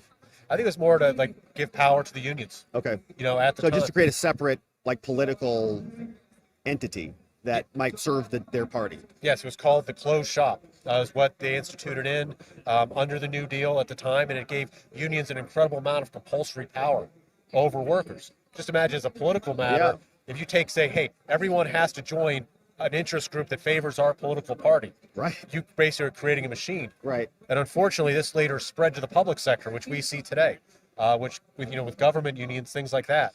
Prior to the 2018 decision in Janus by the Supreme Court, if you wanted to be, say, a public school teacher in California, you had to pay about $1,000 a month to the California Teachers Association. Wow. Which, of course, is a powerful left-wing special interest group. Yeah. So you could see the kind of political machine compulsory unionism creates. Yeah, and then they're just dumping all that money back into the politicians who support the laws. Yes, and you create a cycle of corruption, a cycle of political power, of the government forces government workers to pay money to a union, and then that union lobbies in favor of certain politicians to be in the government. Okay. We largely broke that cycle in the public sector as a result of the foundation's win in Janus. In Janus, the Supreme Court... let's talk about that case. Sure. So, give us the full rundown on that. Sure. So in Janus versus AFSCME, what the United States Supreme Court held is that it violates the First Amendment for the government to force any worker to pay money to a union to keep their job with the government. Okay. Mark Janus was a civil servant in Illinois. He opposed supporting AFSCME, which was the union that represented all state employees in Illinois, or more or less all state. So he was a government employee. Government employee, didn't want to pay money to this left-wing special interest group. He opposed it, so he filed a lawsuit saying it violates my First Amendment rights to force me to pay money to this union. Because, the First Amendment protects freedom of speech and freedom of association. It's just a very basic right. The government can't force people to pay money to the Democratic Party or the Republican Party or any group. Each individual has the freedom to choose what advocacy group they support or don't support. Right. Unfortunately, before Janus, the government generally forced its employees in many states, Illinois, California, you name it, to pay money to these special interest groups. And this was a government thing, so this is not like a factory situation. Or teachers, right? And I guess teachers are pseudo-government, right? So, public school, Yeah. Working for a school district, so you had governments forcing individuals to pay money to unions in order to keep their jobs with the government. Wow. It was very commonplace in California, Illinois, New York, you name a blue state, you had government compulsory unionism. So what's the scope of that? I mean, it's tens of millions of people? It would be, there's about, 6 million public employees who are unionized. 6 million. According to statistics. So as a result of Janus, the decision that came out in 2018, 6 million public employees gained the right to choose whether or not they want to support a union or not. Now, those who want to, they're still free to do so. Right. It's just those like Mark Janus who didn't want to support these radical left-wing unions gained the right to say, no, I don't want to financially support you. You can't take my money. And that's what Janus established. Basically, right to work for the public sector. That's amazing. And your organization, and you were involved in that case? Yes. I had the honor of representing Mark Janus and arguing his case before the Supreme Court. You were in the Supreme Court? Yes. Wow. And it was, How was it? It's like something right out of central casting. Yeah. It's what every lawyer dreams of doing. Totally. It's like the Super Bowl, and you went in and won the Super Bowl. So congratulations. And it's one of the, what our organization's been trying to do. We've been fighting this legal battle since 1968. And we've been to the United States Supreme Court many times on it, from 1970s up until 2018. And so it was one of those long legal battles that finally, at the end of the day, we largely won, but only in the public sector. Yeah. The issue in the private sector, you still have compulsory unionism. Okay. And so that the right to work battle is very much still going on in the private sector, because as you know, state action. Yeah. So I was going to say the distinction there is the state action. It's government taking the action. And so they're saying that private entities are still free to contract. Right now, it's an unresolved issue. The Supreme Court in Janus even has a footnote that says we're not deciding in the private sector because it's questionable. Is there state action or not? Some circuits say there is. Some circuits say there isn't. So that's something we're litigating, right now. Or it's being litigated, I should say. Yeah, and so can you maybe detail the practicality? Like, how does this work practically? You go apply for a job with the government. They're saying as part of the application, before Janice, as part of the application process, you got to like pay these dues and stuff. Yes. It was in different states, but like, for example, in Illinois, you didn't even have to sign up. Once you took the job, the state of Illinois would automatically take union dues out of your wages. And so it's just, you didn't have to do anything. A lot of times the union didn't even bother asking people, do you want to join? Because what do they care? Wow. They can just take the money. And Wow. so it's just a large skim of union dues, 2-3% of wages. The union just skimmed it right off the top. Yeah. Everyone who became a state employee, public school teacher, Wow. whatever the rest. Janice put an end to that. And now the government can only deduct dues in the public sector if an individual signs something saying, yes, I authorize these deductions, I consent, I want to be a member of the union. Otherwise, the union can't take the money. Man, that is a tremendous victory. I'm now understanding the scope and the scale of what you've accomplished, because if you multiply that 2 or 3% times, let's say, 6 million or 5 million people, that is a lot of money and a lot of resource that was just being poured into the Democratic Party, and now you helped to turn that spigot off. Yes, to a large degree. There's still battles to be fought in the public sector. Unions are doing what they can to coerce people to sign something that says they consent and making it difficult for them to stop those deductions. Yeah. But to a large degree, Janice was a giant step forward. What about any retribution to people who, because I still would imagine that there's a certain slant at a lot of these agencies or a lot of these entities, right? Like, Yes. I would imagine, I've never worked for the government, but that you probably have more alignments towards the government. So you have this guy like Janice who is going against the grain. Yes. Right? He's probably the odd one out. Yes. He wins this. Now he's, I don't know, maybe you can explain what he's doing now, but are the people who are making those decisions to not contribute, are they being abused or, penalized? They can be legally penalized, Yeah. but a lot of times it really depends on the workplace. But in some areas, unfortunately, there is a lot of peer pressure. Yeah. Some school districts, for example, the idea is if you're not in the union, somehow, you're the black sheep. Sure. You're ostracized. Right. So it's a real problem. But it varies by workplaces. In other places, it's not like that. The coworkers respect people's freedom to choose, and there isn't that kind of pressure. But in some instances, unfortunately, there is. It just depends on the atmosphere of each particular workplace. Yeah, and this would also apply to like police and other law enforcement entities? Yes. Anyone who works for the government, there's state action there as long as it's a public employer, and so they can't be required to join or pay money to a union. But again, private sector compulsory unionism the result of government coercion? It's an open question. I think that it is. That's our position. Yeah. But it's still being litigated in the courts, and we'll see how that all comes out. Yeah, so the private sector battle, where is that now? Still, there's a circuit split on the legal side of it, Okay. of whether or not Janice applies. But there's also the political battle, because really, public compulsory in the private sector comes from the federal government under the National Labor Relations Act. There's a national right to work bill pending. Every year we're trying to push it through. If Congress would pass that, it would take away that federal coercion that allows compulsory use in the private sector, and every state would be right to work. But absent a National Right to Work Act, the battle's being fought in the states. Okay. State by state, as I said, right now there's 26 right to work states. We want to make it 50. Yeah. So we're fighting that battle, in each state, trying to make it, happen. And is it the alignment right now, the 26 states, are they mostly red states? So this is a... Yes. By and large, red states, a couple purple ones. Okay. As time's gone on, because some of these right to work laws were passed in the 40s. And so some states have blended a little more purple. Nevada is a good example. Yeah. It's a right to work state, but, is it red or blue or purple? I think probably close to purple. Yeah. But generally, that's a rough breakdown. Amazing. And so your organization then, you're, practically you're filing lawsuits, you're speaking Yes. to people, trying to raise some money, obviously, to support a lot of this. Yeah. What tactically are you doing, and then how can we help? Sure. So the way the Right to Work Foundation operates, we have 17 attorneys on staff. Wow. And we provide free legal aid to individual workers who have problems with unions.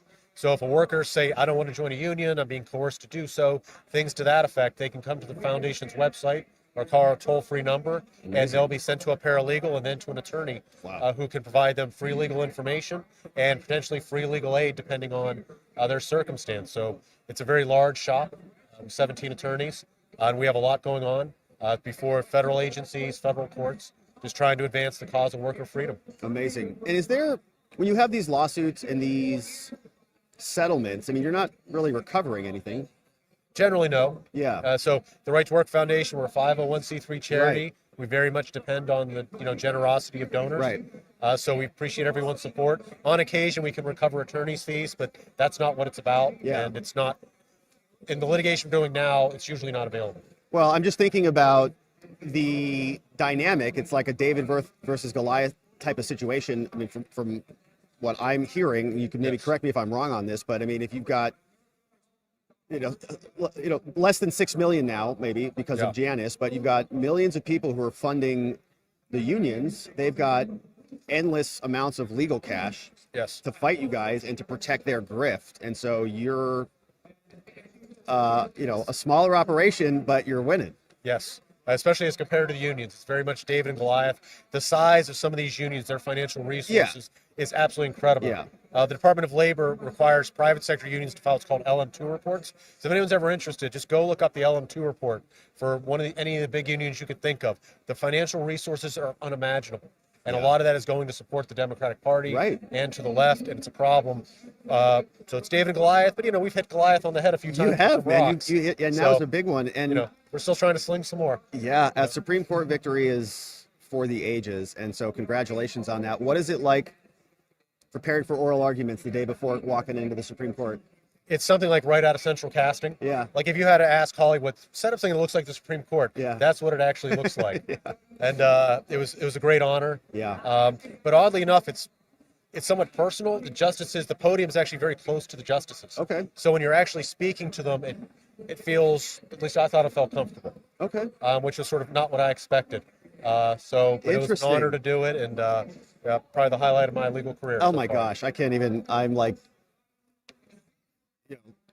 giddy for you just even thinking about it right now. It's just awesome. I mean, it's like a Super Bowl. So, okay, amazing. I'm first of all, I want to thank you for the work. Like, I think what you've accomplished is incredibly important. I think it's probably one of those things that's not as sexy as some other stuff, right? Because we're talking about workers' rights and civil lawsuits and stuff like that. But when you're able to articulate the impact and the massive spigot, the floodgates that have been cut off for the right reasons, so that people are not coerced into these union deals, it's tremendous. So congratulations on that. Well, thank you. I appreciate it and appreciate the time. Of course. And so where can people find you, connect with you, make a donation, support you? Sure. Our website is nrtw.org, or just search for National Right to Work Foundation. It will hopefully bring you to us.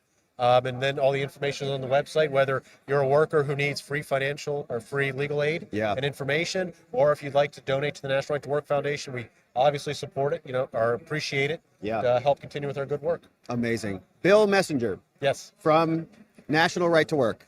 Absolutely. In the house. Thank you so much sir. for the time. Really, Appreciate thank it. you for educating us on the details. Have a great event. Thank you. We'll see you later. Thank you so much. My friends, how amazing was that? So we learned something new. I had no idea that was even an issue that we had people fighting for, and a tremendous victory there. So the Janus case, we'll have to learn more about that and talk about that, but wow. Let's see what you guys say about it. Yeah, pretty interesting. Oh, let's see who's over at AmFest now. We got Mark Wayne Mullen is here. So let's jump over to that. Daily since then. We were on the pier together and we looked at each other because we weren't going to run again, were we? We were done. Hi. Hey guys. Yeah, we're live, And but she I looked at can me and says, we're running again, aren't we? And I said, yes. What's going on? And guys, it hasn't been perfect since then, but I'm so blessed to be part of this fight. I'm blessed to be able to stand in front of you and just talk to so many patriots. I mean, who am I to even have this opportunity? Except God put us here because we live in the greatest country in the world, because who else could do that? It doesn't happen in any other country. It only happens in America. It doesn't happen anyplace else. You can't be a little kid with a bad speech impediment, growing up in a country town, not even be able to talk right, have a bad attitude, fight all the time, get in all types of trouble, and still become a U.S. Senator. How does that happen? It's not because I fooled everybody from Oklahoma. It's because they trust me and they bless me to be able to do that. And now I get to call President Trump my friend. Who does that except God?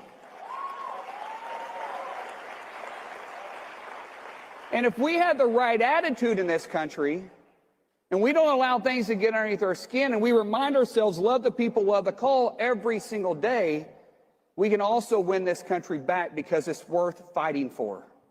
I don't fight to lose, and there's no way I'm getting involved in something that tells me we can't win. One thing I can't stand is when somebody tells me I feel the country's too far gone.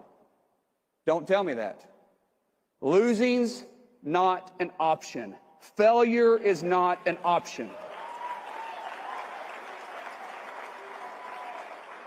And you guys being here today tells us we got a bright future. So I'm going to say God bless you all, and then I'm going to open it up for questions real quick. So may God bless you. Let's open it for questions. If we had mics around, I don't know how we're planning on doing that. We'll go right here. Please, I'll repeat your question if you'll tell me who you are.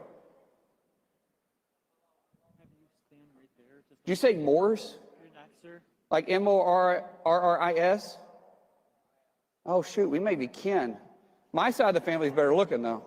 No, okay. Go ahead.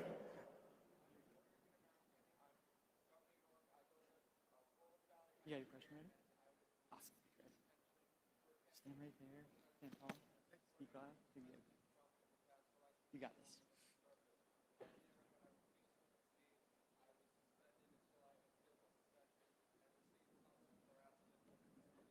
Right. Guys. You do. Nick Maloney, who was a Pennsylvania vote chaser. Vote chaser? And he's been on the stage. Don't back. So his question is, what do we do here? He's getting harassed on his campus. He was suspended from school. He appealed it. Now he won the appeal. Now he's constantly getting harassed at his college. Stay in the fight. The best example we have is Charlie Kirk, right? Charlie gets harassed all the time, and the guy sits there with knowledge constantly.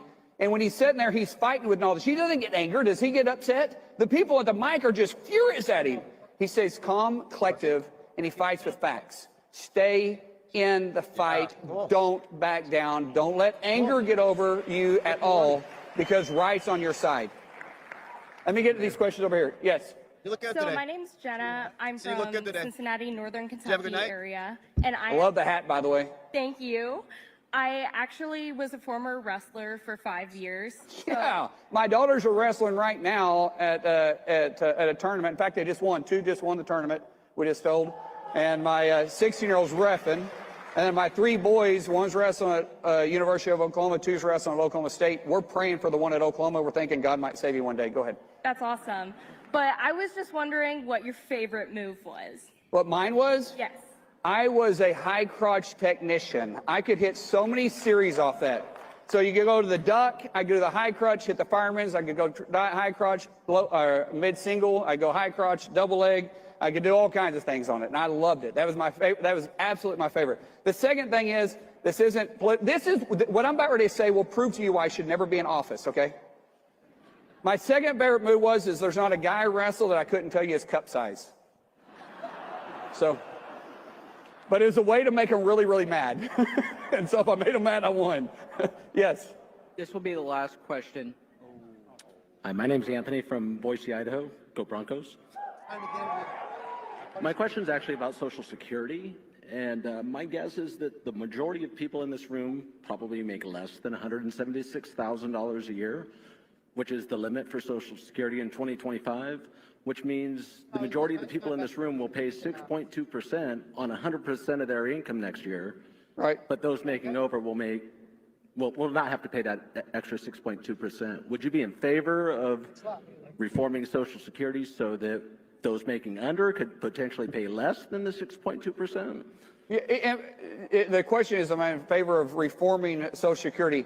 We're going to be forced to, because if we don't reform Social Security, it's going to go bankrupt. Now, that doesn't mean we take benefits away from people that's paying in it. What it means is we kick people off that didn't pay anything into it. And the last time I checked, that's what Social Security was for. If you pay into it, you're guaranteed to receive back. But we have hundreds of thousands, maybe millions, because we haven't done a full audit, and the Social Security office won't send it to us, but I bet you Elon will figure it out. We have a tremendous amount of false payments going out. We have to do something to it. We can't balance a budget. We can't get our house back in order if we don't get into some type of mandatory spending. 76% of our entire budget is on mandatory spending, and yet we bicker over 24%. Now, how are we ever going to balance the budget off the 12 appropriation bills if we're only going to be able to touch 24% and get a $1.8 trillion spending deficit under control? It's not going to happen. But if we actually get into these programs and audit them and actually get them at doing what they're intended to do, like Social Security, we can keep everybody's benefits where they're at. We don't have to put anybody into worries thinking it's not going to be there for them, because it should be there for them. But we have to, as I said, I'll repeat myself and then I'll end the question, we have to get people off of it that never paid a dime into it. Now, I am 3 minutes and 24 seconds over, so I'm going to end it with this, guys. Thank you. I am the most blessed man with a blessed wife, with a blessed kids, with a blessed life, and to be able to serve in the United States Senate. And it's my honor to serve there. So may God bless you, and may God bless the United States of America. What's up, man? Myron. Good, man. We're live streaming. Live right now? Yeah. Okay, let's go. Yeah, come on back. I'll definitely call. I'll definitely give him a call, or shoot me his number. I'll call him. Guys, live on YouTube, Rumble. Live everywhere. YouTube, Rumble, the whole Facebook. You got it all. I take great comfort in knowing that America will be made great again. And that's good, because that's what the American people deserve. Myron Gaines, what's up, man? I'm Robert. A prosperous economy, thanks for coming on and hanging with us for this. Yeah, I can give you guys good audio. That's right. Yeah, I know how it works with the mics. I'm just like, you always get that guy that's like, you're like, hey, bro, talking to Mike, you retard. Talking to Mike. I know. So, and I'll keep it clean. I know we're on the platform, so I appreciate it. Can you introduce yourself to people who may not know you? Yeah, sure. For those that are unaware, Myron Gaines, one half of the Fresh Shit Podcast, one of the controversial podcasts on the internet. We talk about a bunch of different stuff, whether it's male self-improvement, making money, real estate, cryptocurrency, etc., getting girls, being more attractive, self-improving in general. Number one men's self-improvement podcast, but we do it in an unapologetic fashion to tell people the truth about what it takes to actually be a top guy in a very competitive sexual marketplace. Yeah, and you guys are crushing. You got million, right? Yeah, we got like 1.5 on YouTube. We've been focusing a lot more on Rumble. Okay. Because obviously we know the censorship regime over there at YouTube. We still post on YouTube every day, but we cut some of the streams off to Rumble so that we can really talk about the stuff we want to talk about. And we also cover politics quite a bit as well, and current events. Yeah, what brought you here? The welcome politics? to the golden age in America. It starts right now. I think was one of the most important ones. And I was really, big on telling my guys, look, man, we got to get out there and vote. We got to get to the office. Because of you. This Kamala shit is crazy. Think about Had you been political I'm looking before? out, and even though some of you are way far back there, I recognize the faces in this crowd. Really? For a while. I did not know that. Yeah. Wow. I did a criminal The people investigations. who went out and handed out campaign flyers for me and other campaigns across the country. The people who put on miles and miles of walking to help President Trump get over the finish line. Almost 10 years. This is So I have another channel, true crime channel called Fed Reacts, where I cover criminal cases, like this whole new thing with Luigi Mangione. Yeah. New Fed case on him with the FBI. So I covered that. So yeah, I cover a lot of true crime stuff as well, because that's like my expertise. Yeah, you got a background Federal in that. law enforcement, yeah. What is your take been on what we've been seeing over the last 4 years, and how you feeling about the new FBI director? Yeah. New Homeland, Kristi Noem, right? It's coming in for Homeland. Yeah. Kash Patel, FBI, DOJ, Pam Bondi. Sure, yeah, I can absolutely comment on that. So what I will say is, I know the border intimately. I spent 4 years on the southwest border, Laredo, Texas. I was there catching smugglers from, bringing illegal aliens in, guns out, etc. Guns out. Money and guns always go south, and obviously illegal aliens and drugs come in. Yeah. So what I will say is this: for anyone that wants to sit there and say, "Oh yeah, Kamala was strict on the border," or Biden, whatever, it's all bullshit. Under Trump, we were sending back all these illegal aliens. When Border Patrol caught them, we would send them back with something called an expedited removal, an ER. Anytime an illegal alien is caught in the United States, they're caught and they're processed through some type of way where they need to be removed. Under Trump, these guys were getting caught with ERs and sent back within 2 weeks. Under Biden administration, they've been getting something called a notice to appear, release unknown, or cognizance, which is absolutely crazy because just to kind of put things in perspective for you guys, let's say a smuggler brought in illegal aliens, and one of these aliens had intimate information on a criminal organization. I wanted to turn him into an informant. I would tell Border Patrol, hey, this guy has good info. I want to turn him into a source. Can you guys give me an NTA ROR? You know what they would say? Fuck off. No, because we're signing off on this illegal alien coming to the United States. Right. You process him. So I would have to process him myself. Now, under the Biden administration, they're basically giving these guys these NTA RORs for nothing under the CBP-1 app, letting them come into the country. And what's crazier, the American public needs to know this, when you get put into immigration proceedings, you're not going to see an immigration judge for years. Right. You get that paperwork, the EOIR, whatever it may be, you get sent to your city that you're going to go to. God forbid it's not a sanctuary city, which most of the time that's where they go. Yeah. They get lost in the wind. So, yeah, so the whole, I mean, I could go way deeper on immigration. The INA, Title 8 is my thing. But yeah, as far as, okay, Kash Patel, FBI director, I wish he got Attorney General. And the reason why is because, so the Attorney General is the top law enforcement official in the United States. And the reason why is because they oversee all of the major law enforcement agencies. They oversee the FBI, they oversee the U.S. Marshal Service, DEA, etc. So under DOJ. And most importantly, they oversee the U.S. Attorney's Office. Yeah. In the federal system, a lot of people don't know this, federal agents don't have as much ability to make probable cause arrests as local police. Local police pull you over, they smell some weed, I'm taking you to jail. Yep. You're drunk, DUI, take you to jail. Feds don't work that way. Feds, I need to call AUSA, Assistant United States Attorney, Federal Prosecutor, and get concurrence for them to take the case before I do anything.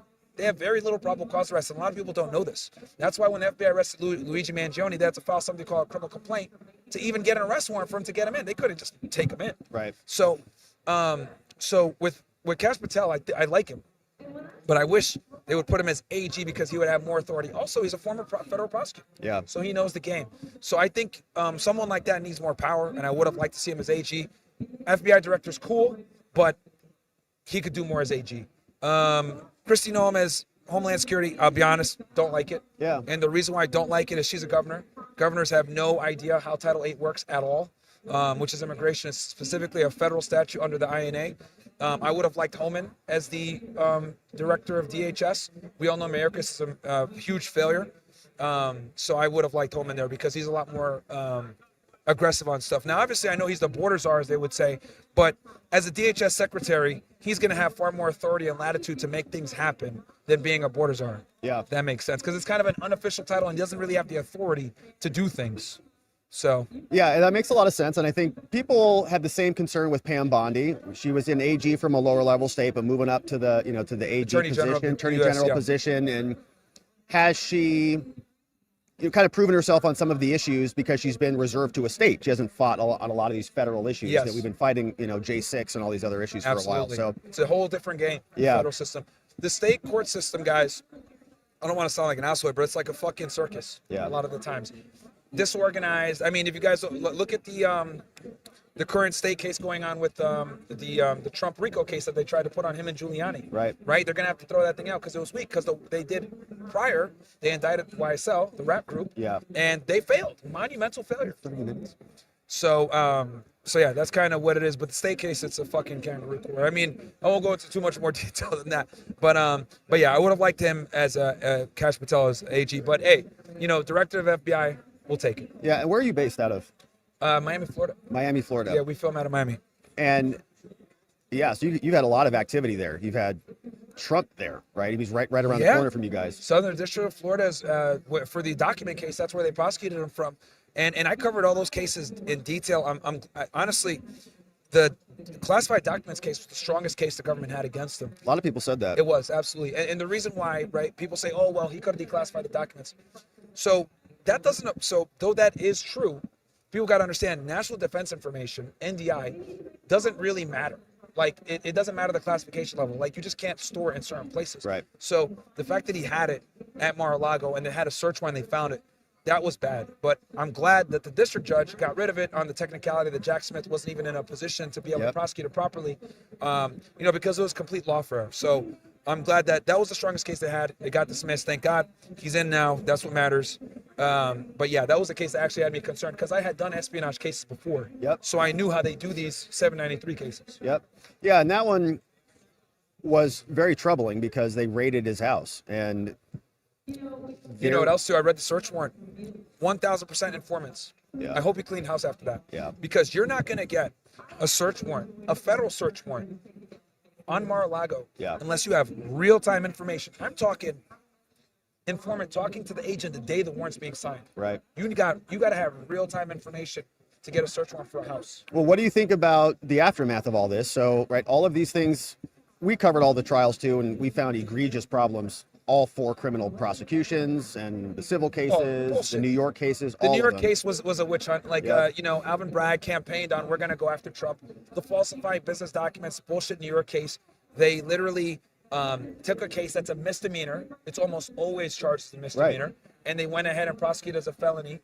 It just a lot of problems with that case. The judge, Merchan, his daughter was getting money and working for Kamala Harris, right? I got to give Laura Loomer credit. I know. She went ahead and broke that story. The week that he was supposed to be sentenced, she put that out there, and then that bought more time. Because there was talks that they were opening up. A bunch of people reported that they were going to open up Rikers Island to allow for him to be jailed. And that's ridiculous. Like, I've done Secret Service details. How the fuck are you going to put a former president of the United States at Rikers Island? Right. How are you going to do that? How can you assure safety? Well, they're talking about it now after the presidency. Have you been following that? About what the sentencing, and there was just a new filing or new order from the judge.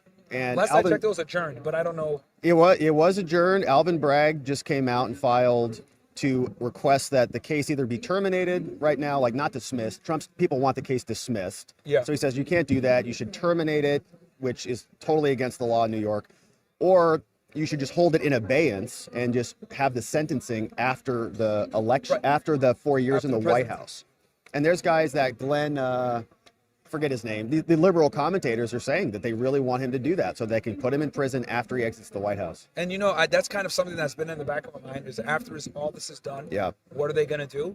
I'm hoping the governor can give him a pardon or whatever. I know Eric Adams in New York, I know he's fighting for that pardon. So we'll see what happens. He's been taking some pretty right-wing stances lately, especially on immigration in New York City.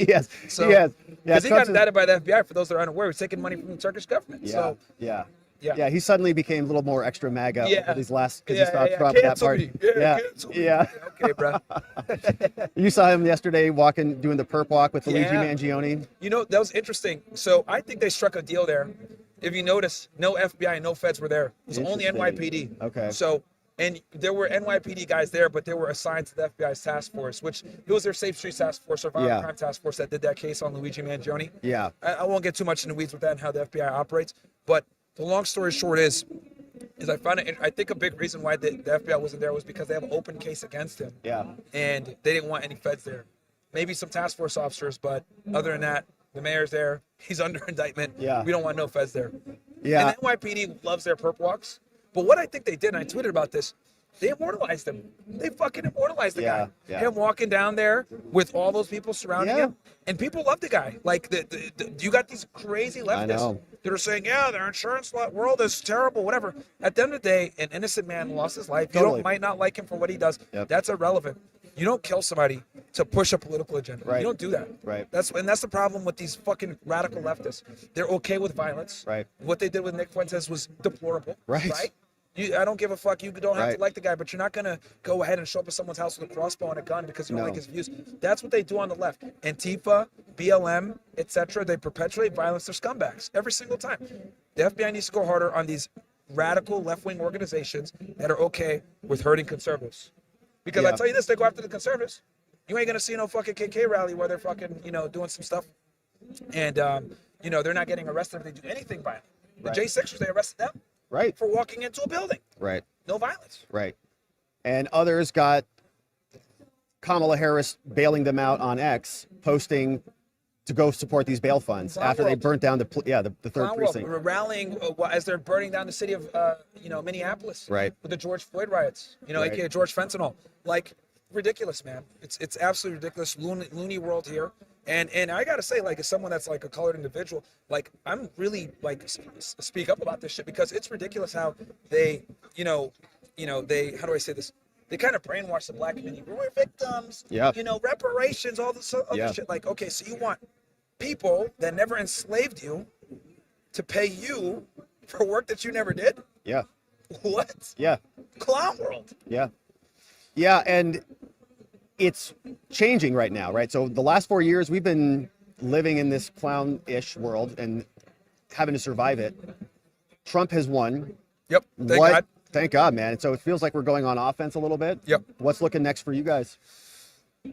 Man, for us, you know, we're very, as you can see, we're very. I'm being as clean as I can be. By the way, we're very critical of a lot of things. You know, I just want freedom of speech back, man. At this point, you know, big tech has worked really hard to censor conservative creators over the past 4 years. We saw this with the cough, jab, jab. Yep. Right. And did you guys get hit from some of that? Yeah, I mean, our biggest thing is being critical of a certain state in the Middle East. Got it. You know, we're on your thing, so I'm going to respect that. But yeah, man, I mean, I'm a free speech absolutist. Yeah. Whether I agree with you or don't, you know, I have a lot of people on the right and left that I may or may not disagree with. I think we need to be able to have these discussions. Yeah. I don't think anyone should ever be censored. Outside of obviously inciting speech to hurt someone, bro, we got to take our First Amendment back and obviously our Second Amendment back as well. These, you know, they're trying to take the guns away now from this last shooting, as always. Yep. So, yeah. And you're right, they are. And you guys are focusing on Rumble, you said a lot. Yeah. Yeah, I love Rumble, man. They believe in free speech. Yep. I truly do think that's like the space for conservatives. Obviously, we still got to be on YouTube and these mainstream platforms for the normies. But I think, you know, Rumble is absolutely like the home of the conservative base where we can say what we want to say, because it's been shown over the past 4 years, conservatives have absolutely been far more suppressed than liberals in every fucking way. They did a hit job. The New York Times and the Media Matters worked together to do a hit piece last second, right before the election. They asked Ben Shapiro, Benny Johnson, all these conservative guys, they might have even reached out to you. Oh, yeah, are you monetized on YouTube? Blah, blah, blah. Asking all these questions, right? Trying to show that right-wing creators are conspiratorial on certain topics and all this other shit. It's like, in an effort to censor them. That's what they do. Well, they hit us after January 6th. So we got on YouTube, we got medical misinfo strikes with the jab. We got election misinformation after the election, multiple strikes, not in a row, but, you know. Yeah. And then we got our whole channel demonetized for 9 months. We're demonetized too. After January 6th, man. Yep. We're demonetized. You're still demonetized. Still been demonetized since August of last year. Wow. And you know, and that's what they do. And so it's ridiculous, but you know, you got to fight the fight. Thankfully, we got platforms like Rumble and everything else like that, where we can, like, you know, we can be on YouTube, but still at the same time cut to Rumble when we need to about the real stuff. You know what's interesting? Now, if you talk about the election or you talk about the jab, you don't get a strike anymore. I know. Isn't that interesting? I know. It's funny. How'd that work? You know, misinformation is nothing more than being ahead of the fucking curve. Right. It's all the conspiracy theories turn out to be true. They turn out to be true, man. But they censor us in the meantime because that's their mechanism of control. It is. Yeah. Absolutely. And especially if you talk about certain topics, man. So it is what it is. My man, Myron Gaines. So tell people where people can find you and connect with you and how, you know, when you're streaming, when you guys are on. Yeah. Fresh and Fit on YouTube and on Rumble, guys. You can find us everywhere. I have my other channel, Fed Reacts, if you guys like true crime stuff, where I break down stuff down from the perspective of a former federal agent. And yeah, man, political commentary, help you guys with the girls, help you guys make money. We're very diverse. So check us out over there. We're on all the platforms except for Twitch, because fuck Twitch. Amazing, my man. Thank you so much for the time, brother. Oh, absolutely, man. It was a great interview. Yeah, appreciate that. Great meeting you. Hopefully added some value to your audience. You absolutely did. Yeah. And so they're going to be checking you out. Thank you, brother. See you later. All right, my friends. And so, Gary, I wanted to talk to you too. Do you mind coming back in a little bit? Okay. Okay. Cool.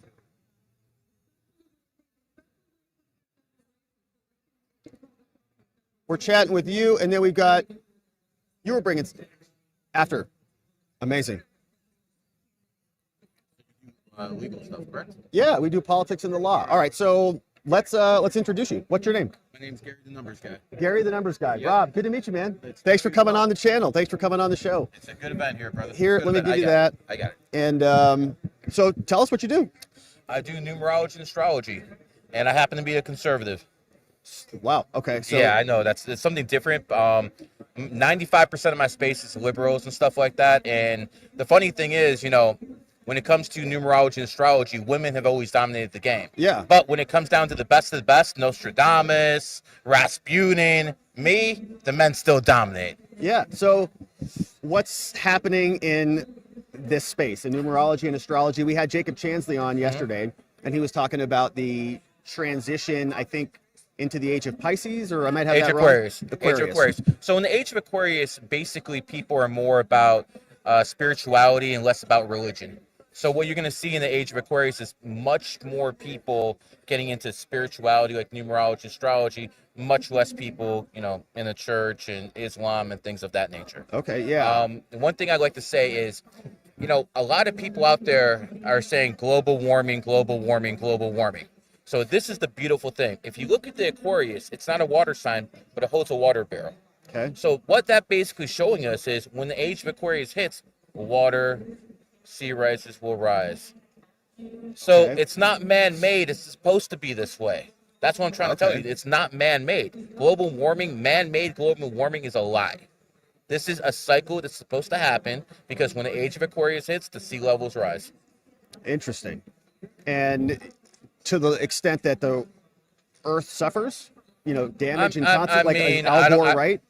I don't think the Earth suffers. It's natural cycles of getting, you know, heating up and cooling down. I don't think the Earth suffers at all. The people in it might. Okay. More so because the Democratic leadership and Joe Biden and Kamala Harris, you know, we dodged a bullet, bro. We dodged a bullet. And, you know, when you look at Donald Trump, this is where I like to throw the numerology in what your audience will get. Yeah. Donald Trump is born 6/14, okay? That is the same day the United States military was founded. So Donald Trump, the law and order president, the guy who's all about the military, it was born on the same day as the military was founded. That's where that strong connection is there. Okay. You know, just like LeBron James was born on the same day as Tiger Woods.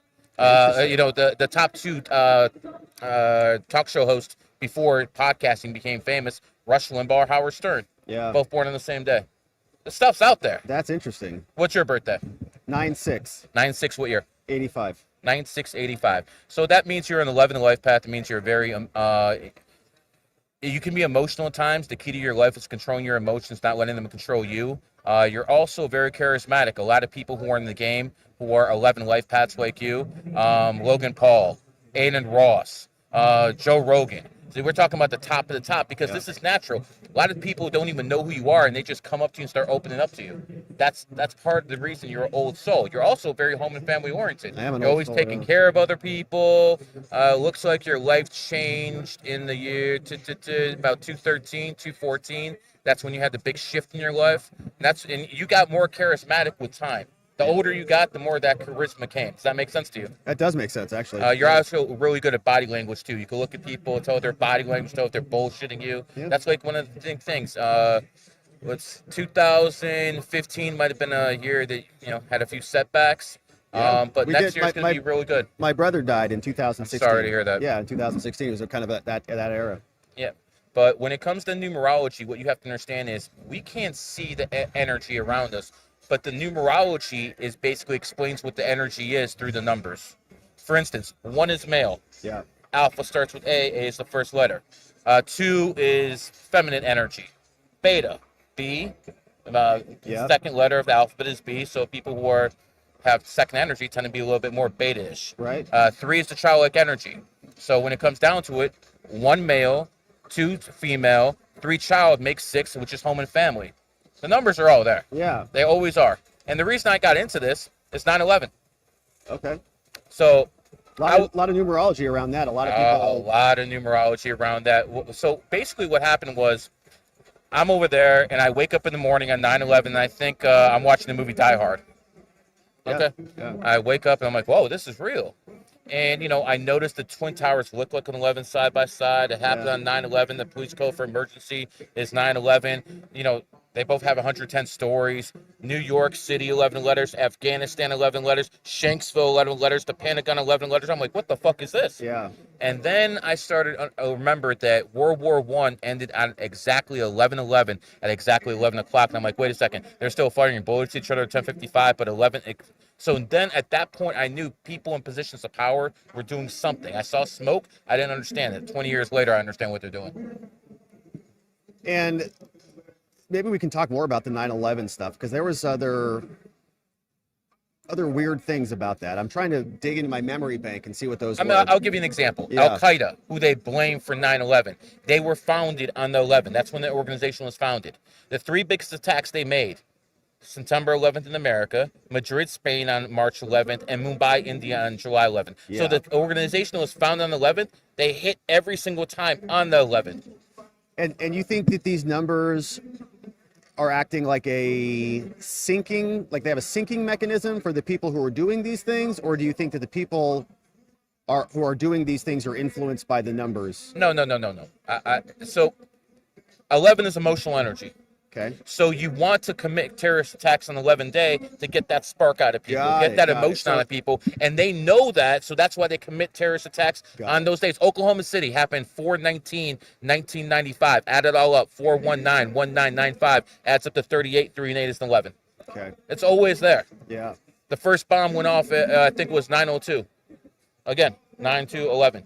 Yeah. So it's always there. So what people have to understand is, if you wanted to defeat the elite, you have to at least know their language.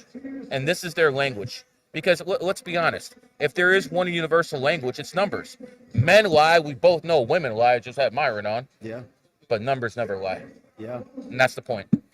Man, so that's interesting stuff. So do you incorporate this into your life? Like, do you live like on the 11th day of the month? You know, are you having extra sensory perception? Correct. I'll go through the list with you.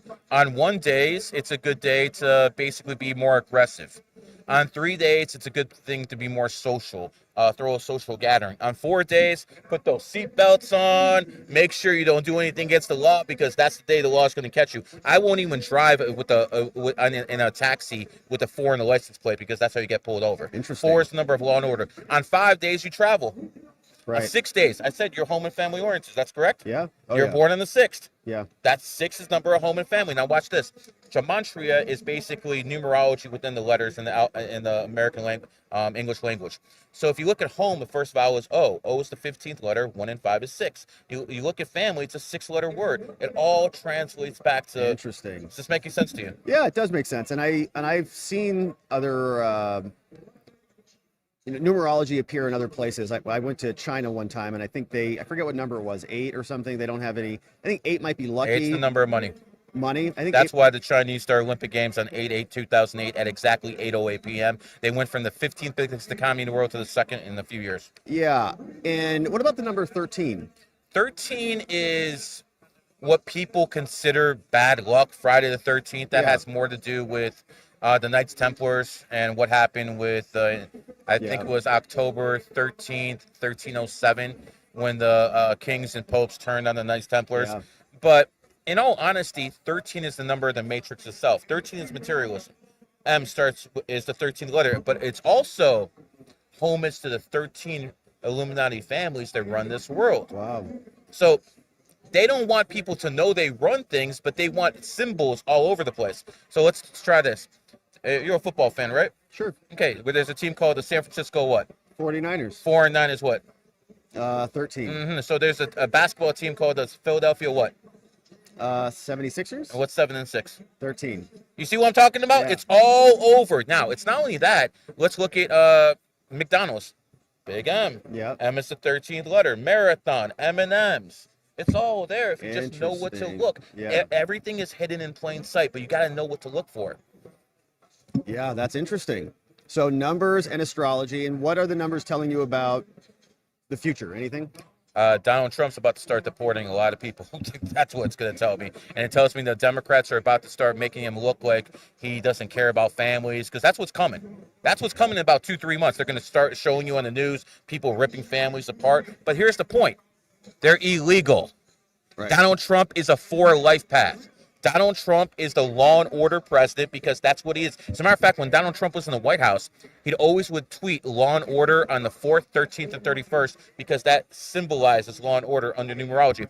And by the way, for all the crooks out there, especially the Democratic Party, don't do dirt on the 4th, because you'll get caught. That Luigi guy who shot the CEO, he committed the crime on the 4th. Of course he was going to get caught.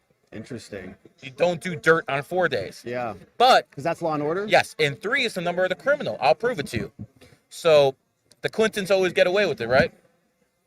Yeah, Clinton starts with C. C is the third letter. Yep. Criminal starts with C. Yep. Let's go through Congress. Starts with C. Now you understand why they call it Congress. Right. It's a criminal regime. Right. Charges, complaints. Yep. You know. China starts crimes, with a C. Yeah. United States starts with a U. Use the 21st letter. Let's go to the superpowers down the list. UK starts with a U. 21st letter. 1 and 2 is 3. Yeah. Again, so all the superpowers in history, the USSR, they're all criminal regimes. Yep.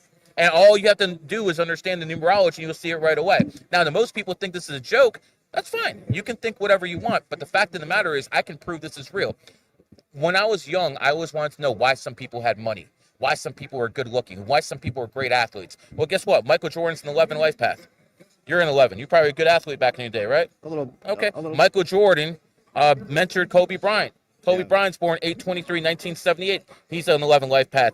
Kobe mentored Kyrie, who's born 3/23/1992. And again, he is an 11 life path. By the way, Kyrie, born in 1992, the year of the monkey, hit the game-winning shot in the NBA Finals in 2016, the year of the monkey. It's all energy. Wild. It's all energy. Donald Trump, he's 3-0 in elections. Let's make that clear. Okay, Donald Trump is 3-0 in elections. He's never lost an election. I want to know where those 15 million votes came. Yeah. So I never believed Biden had 81 million votes and Barack Obama had 66, now Harris had 67. So what happened to those 15 million people? Did the vaccine take care of them? Did Thanos go like this and snap his fingers? They're all gone? Right. So we know it's cheating. It was the COVID print. And, you know, I've been suspended many times for telling people about the vaccine back in those days and stuff like that. But I'm going to tell you this. Trump is a very, very vengeful man. You think so? Oh, yes. And he's going to get his pound of flesh from everybody who messed with him. Trust me, it's coming. I do hope there are repercussions. What about the number 47 that he's coming in on? 47, 4 and 7 is what? 11. Very, very emotional presidency.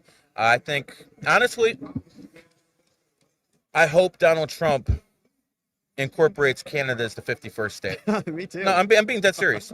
And the reason I say this is because if Canada becomes a part of America, all of a sudden it's a new country, and then Donald Trump can run again for office.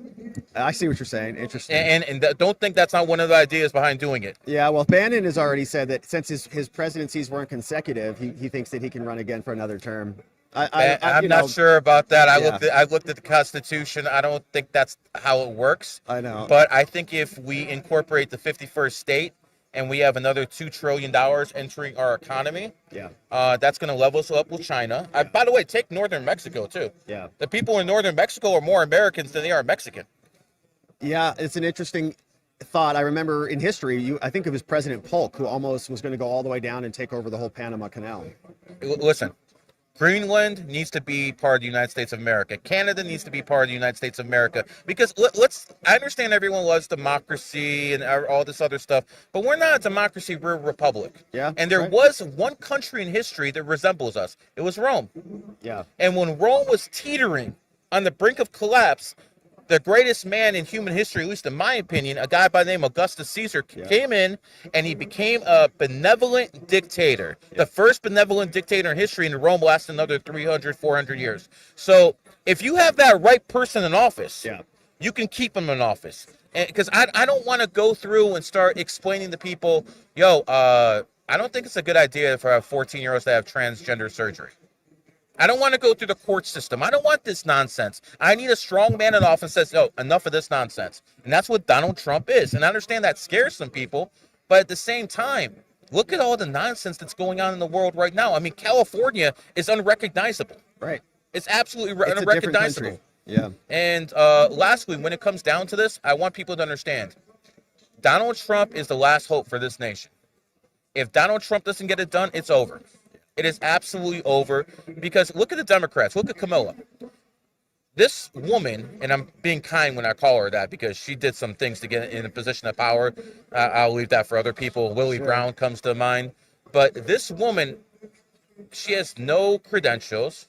She has no nothing. And she was pressing Biden to step down so she can be president after she lost the election. These people are insane. Yeah, they have no accountability, no nothing, and these type of people need to be stopped. And quite frankly, listen, If men were only voting, we wouldn't be dealing with this Democratic nonsense. Where can people follow you? I've been suspended so many times on social media.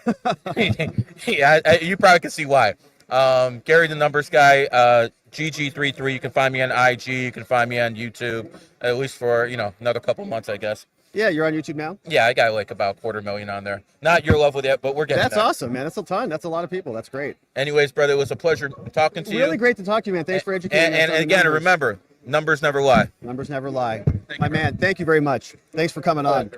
All right, so 11 life path, my friends. Now we know more. Anybody else an 11 life path out there? Anyone else know what their life path is? All right, so great stuff. Of course, guys. Thank you so much. Appreciate you. Thank you. Thank you, man. And I think we've got some other people coming. We got some other people lined up. And then let's check in. Let's see if anyone's joining us. All right, my friends, let's see who's here. What a day. All right, so we got Myron Gaines. We had numerology. We learned about the right to work today. It's been a lot of fun. Life path is 7. Let's see. What about Venezuela? Can we take over Venezuela too? Yeah, why not? We'll just take over everything. What's up, Will? Thank you for the comments. What's going on? Hey, what's going on? Yeah, we got some good comments. Good to see everybody. All right, so I think we had some donos also come in. Oh my goodness, look at this. Jennifer, thank you. Sorry, I botched the audio again. I know, I screwed that up. But I got a good recording. Yeah, 2 minutes? Okay, cool. 15 minutes. Okay, we're going to have somebody else come and join us. Mute the stage feed. Thank you, Jennifer, for that. Do you want to talk? I don't mean to interrupt. Do you have like a few minutes? I got somebody coming in like 10 minutes. Do you have 10 minutes? I want to talk about this. Come on over. Yeah. Okay, my friends. We are now meeting with Mr. JP. Mr. JP. Okay, so this is going to be great. And JP just came by the booth.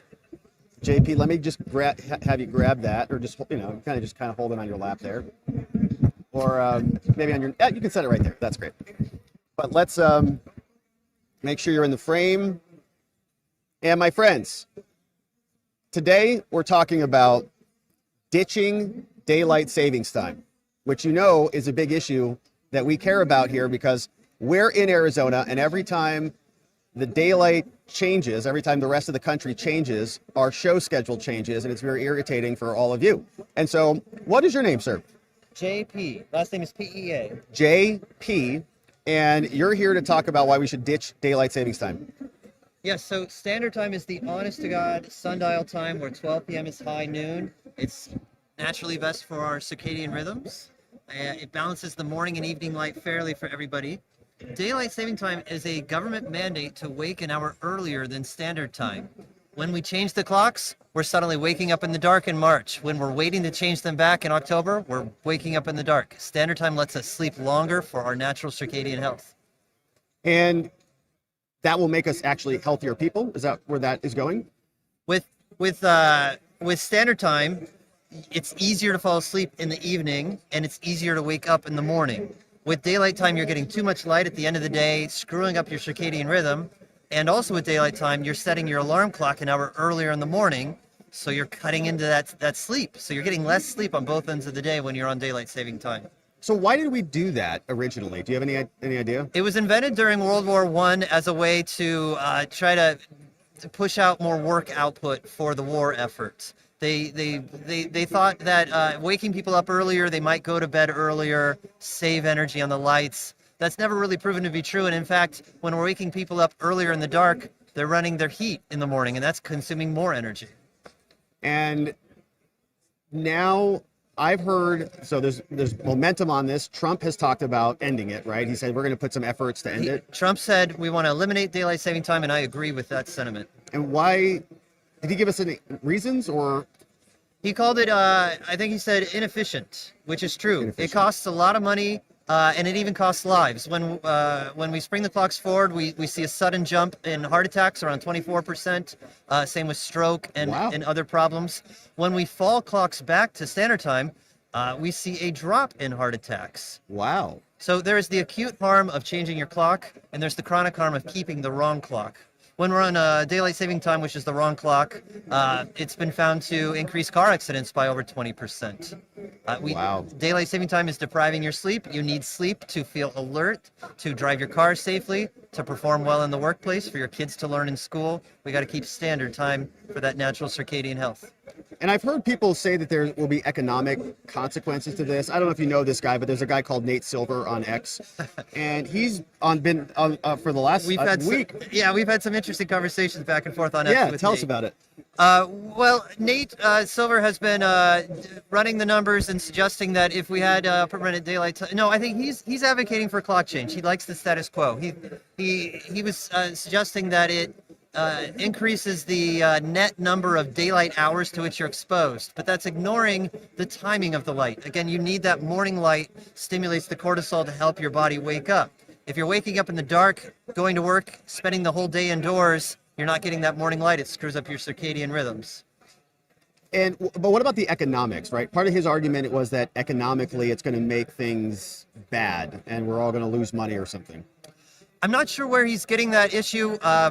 When we find that we're on daylight time, we have less productivity, and that decreases our earnings across the board.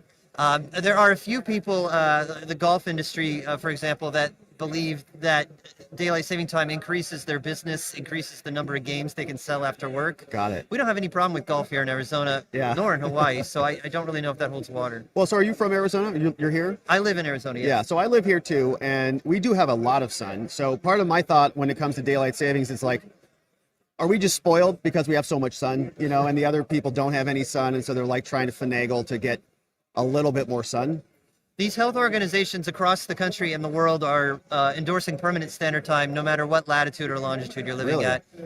Again, standard time is the one that best aligns the clock to the sun, so that's a fair and objective way to set the clock. And daylight time is forcing people to get up earlier. If people want to get up earlier, let them opt into that. Let them choose to wake themselves earlier, but don't be forcing people out of bed early with daylight saving time. Yeah, I don't get it. And every time, it changes, our show schedule changes because I refuse to change the show. Right. I have Zoom meetings interstate and, suddenly I'm meeting earlier or later. It's a little weird. Well, and everybody in the audience is like, why are we starting earlier? It's like, well, because we're on Arizona time. Okay. We don't do this. We're not starting early. We're starting at the same time. Exactly. We're starting early.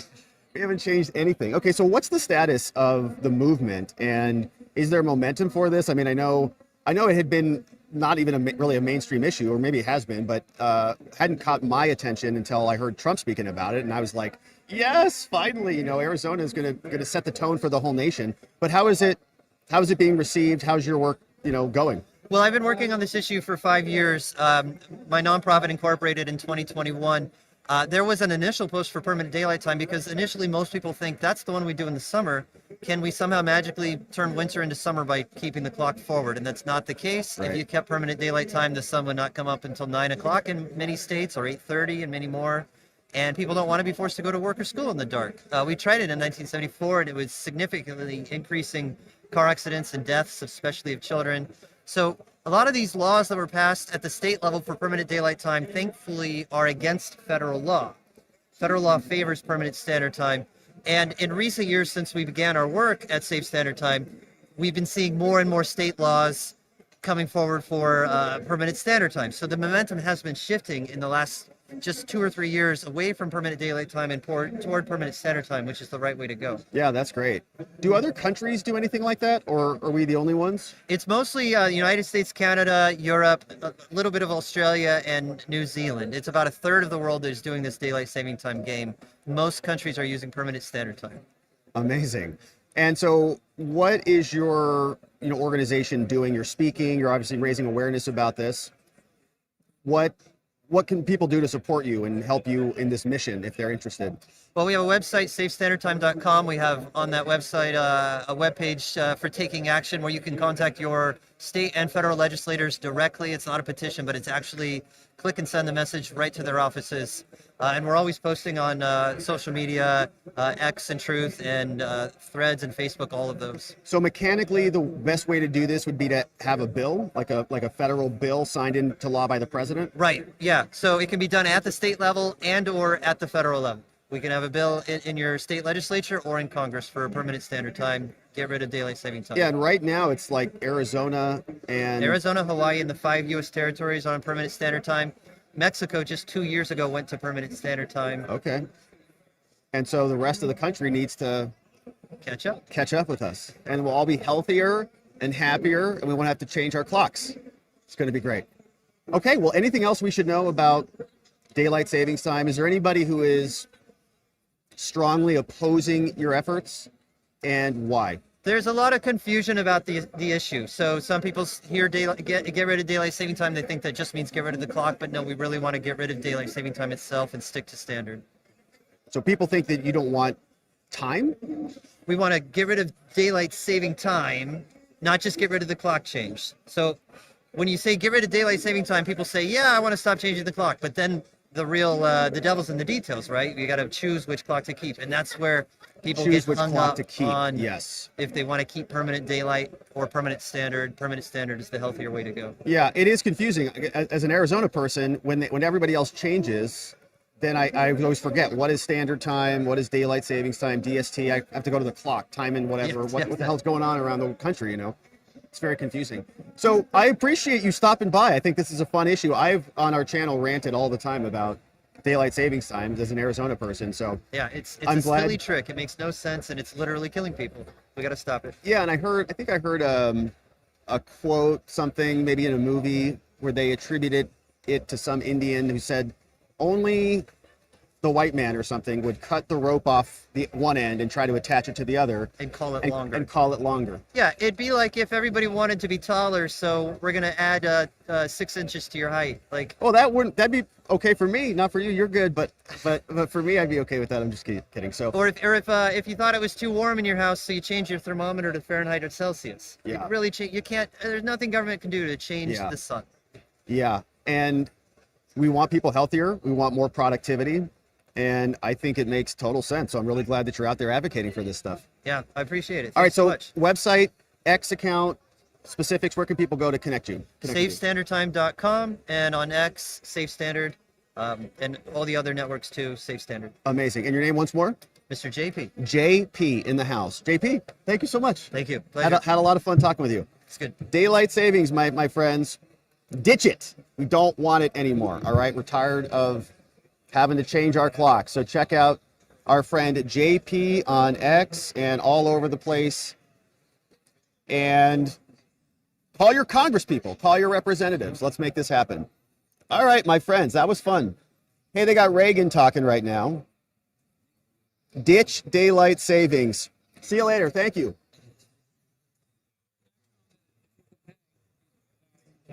And then I got this director of this to be about talking about the legal issues around the corner. Cool. Cool. Yeah, that's great. So we'll talk to one guy at 2 and then 2:30. That works great. You're the man. Thank you, man. Thank you. Ricky's bringing over people to come chat with us. Yeah, that was fun. Oh, right on.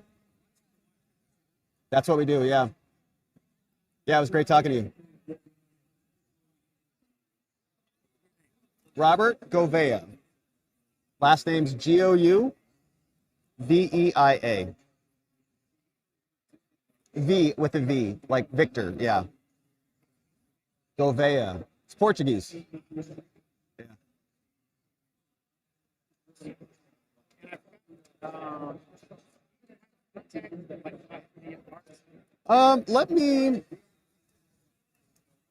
I don't have a card, but can you connect with him? Or give him my number or text him?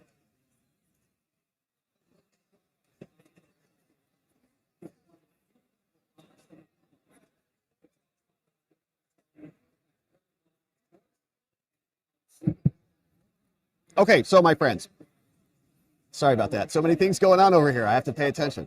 I get so distracted. All right, we're here, and Charlie Kirk is speaking. We should have another gentleman coming over at about now, 1 o'clock. Oh, I'm sorry, 1 minute, 2 o'clock. He should be coming over here, and we'll be chatting with him. In the meantime, let's check in with the event.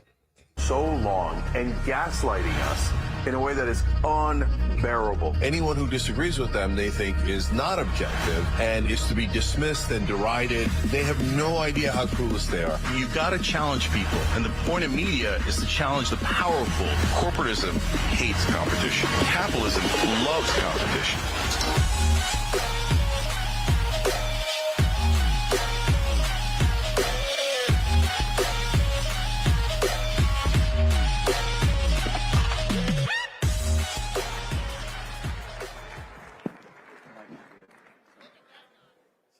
Cenk, welcome. It's Cenk. Thank you. Thank you for that warm welcome. I appreciate it, guys.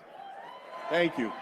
So Cenk, the spirit of inviting you is that there's some confusion of these divides of right versus left, populist versus corporatist. I guess a good opening would be, as a man in the progressive movement, as one of the leaders of the progressive movement, what do you make of this last year, the state of the Democrat Party, and kind of American politics from the more progressive left perspective? Yeah. So first of all, I'm proud to represent the left flank of the populist movement, and I think we need both flanks, so I'm happy to have this conversation. In terms of what has gone wrong in the Democratic Party, it's the same thing that went wrong in the Republican Party, but I do have to give you guys credit for a revolution well done. Yeah, and Randy, I texted you too. And what I mean by that is not a revolution against the Democratic Party or the left or the country, but a revolution against the establishment. So it's amazing. The whole podcast thing is taking over. I knew you guys were for real in fighting against the establishment when I started going on right-wing shows and I would say something negative about Mitch McConnell. And when I did that in the past, what I would get back is, oh, no, Mitch McConnell's great. Pelosi's terrible, but Mitch McConnell's great. Let's do that here. What do you guys think of Mitch McConnell? All right. Yes, I love that. So look, for my left-wing friends that are watching out there, they just booed Mitch McConnell.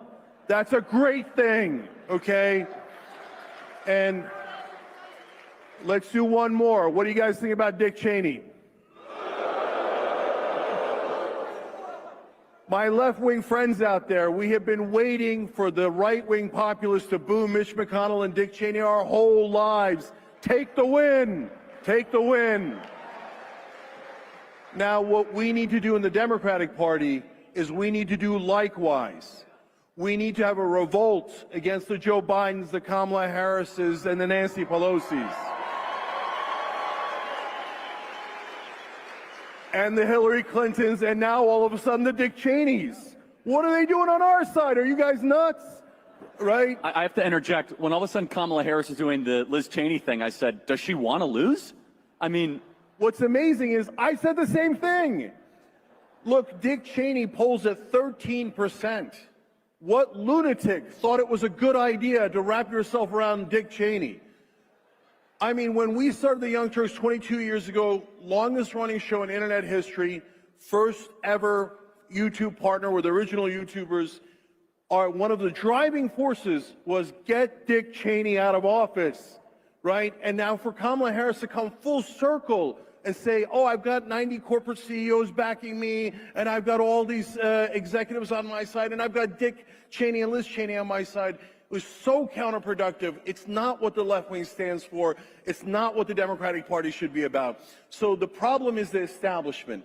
They are controlled by the donor class, and mainstream media is their marketing arm. They do not do news. They do propaganda.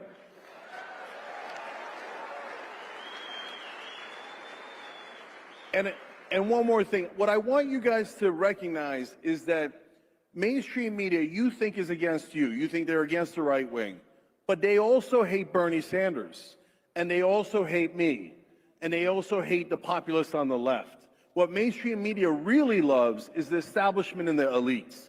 They're against all of us combined. And if we dare unite on issues we agree on, they will be livid, and it'll be a beautiful day in America. And that is correct. I mean, you were kicked off of some of the cable news channels for having heterodox opinions on certain issues. So let's kind of look at the last couple of years. We can go back to the Bernie Sanders thing. Explain to us, why is it that right-wing revolution was successful, and the Bernie Sanders with 2 attempts actually won the primary in 2016, and he had it stolen. Again, stolen election talk can be a little controversial. They stole it from Bernie Sanders in 2016. Why was that revolution not successful? Yeah, I think it was because Donald Trump was a celebrity and they didn't take him seriously. So they made the mistake of giving him mainstream media coverage. And so they thought, and if you remember, Bill Clinton had this brilliant idea, we'll encourage Donald Trump to run on the Republican side and it'll destroy the Republican Party. How'd that work out for you, Bill? And so I remember saying at the time, no, don't do that. Don't do that. Because what I sensed was you need a non-politician to lead the revolt.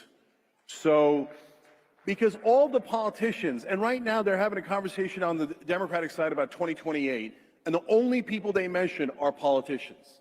And my answer to that is hell no, okay? Because the politicians are used to the corruption. They grew up in the corruption. They like the corruption. They got their power through the corruption.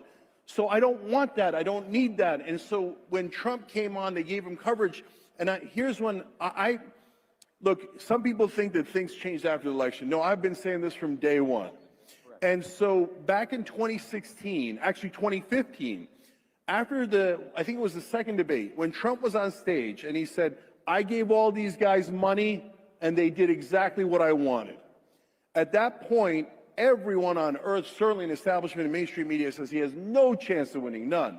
I went on the Young Turks and I said, he's going to win the Republican primary, okay? Because people hate corruption and they know it in their bones, okay? Now, we will disagree on, is Trump really not corrupt? Is Trump really going to do the things that he promised? Is he really a populist? I would love to prove me wrong. I would love that, okay? And like, my God, if Trump got money out of politics, one thing we're known for is credit where credit is due, okay? I would give him all the credit in the world. We're not there yet. We're not close to there yet. So when we get into the issues, hey, how about, and remember, guys, you also have donors. Beware of the donors. Don't forget that, and don't let your guard down, okay?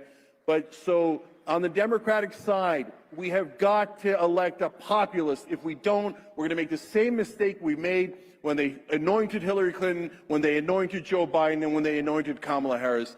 To my Democratic friends, how many times are you going to lose before you realize that mainstream media and the establishment are lying to you? And so is that energy forefront in the Democrat Party right now? And I'm not saying this facetiously. Read us into what the power brokers of the Democrat Party are saying. Are they saying we need to run more to the middle, that we need to embrace more populism? We're hearing some of the names, but what is the vibe of the people that do this for a living? Yeah, so I can tell you definitively that the Democratic leadership and the Democratic establishment will never voluntarily go in a new direction. They will never voluntarily accept populism. They are built on donor money. They are of the donors, by the donors, for the donors. So what I need left-wing voters to understand is that they're never going to give you what you want incrementally. Martin Luther King talked about the tranquilizing drug of gradualism. Oh, if we just go a little further with Joe Biden, he'll give us another crumble and another tiny increment. No, they're going to just pick a new and improved corporate robot like Pete Buttigieg or Gavin Newsom, and they're going to come out with a new script, and they're going to say, I am now a populist, and they will wear flannel shirts, and they'll go to barbecues, and they'll pretend to eat ribs, and then they'll sneak out and go to French Laundry, right? So don't believe the corporate robots. Remember how many times they lied to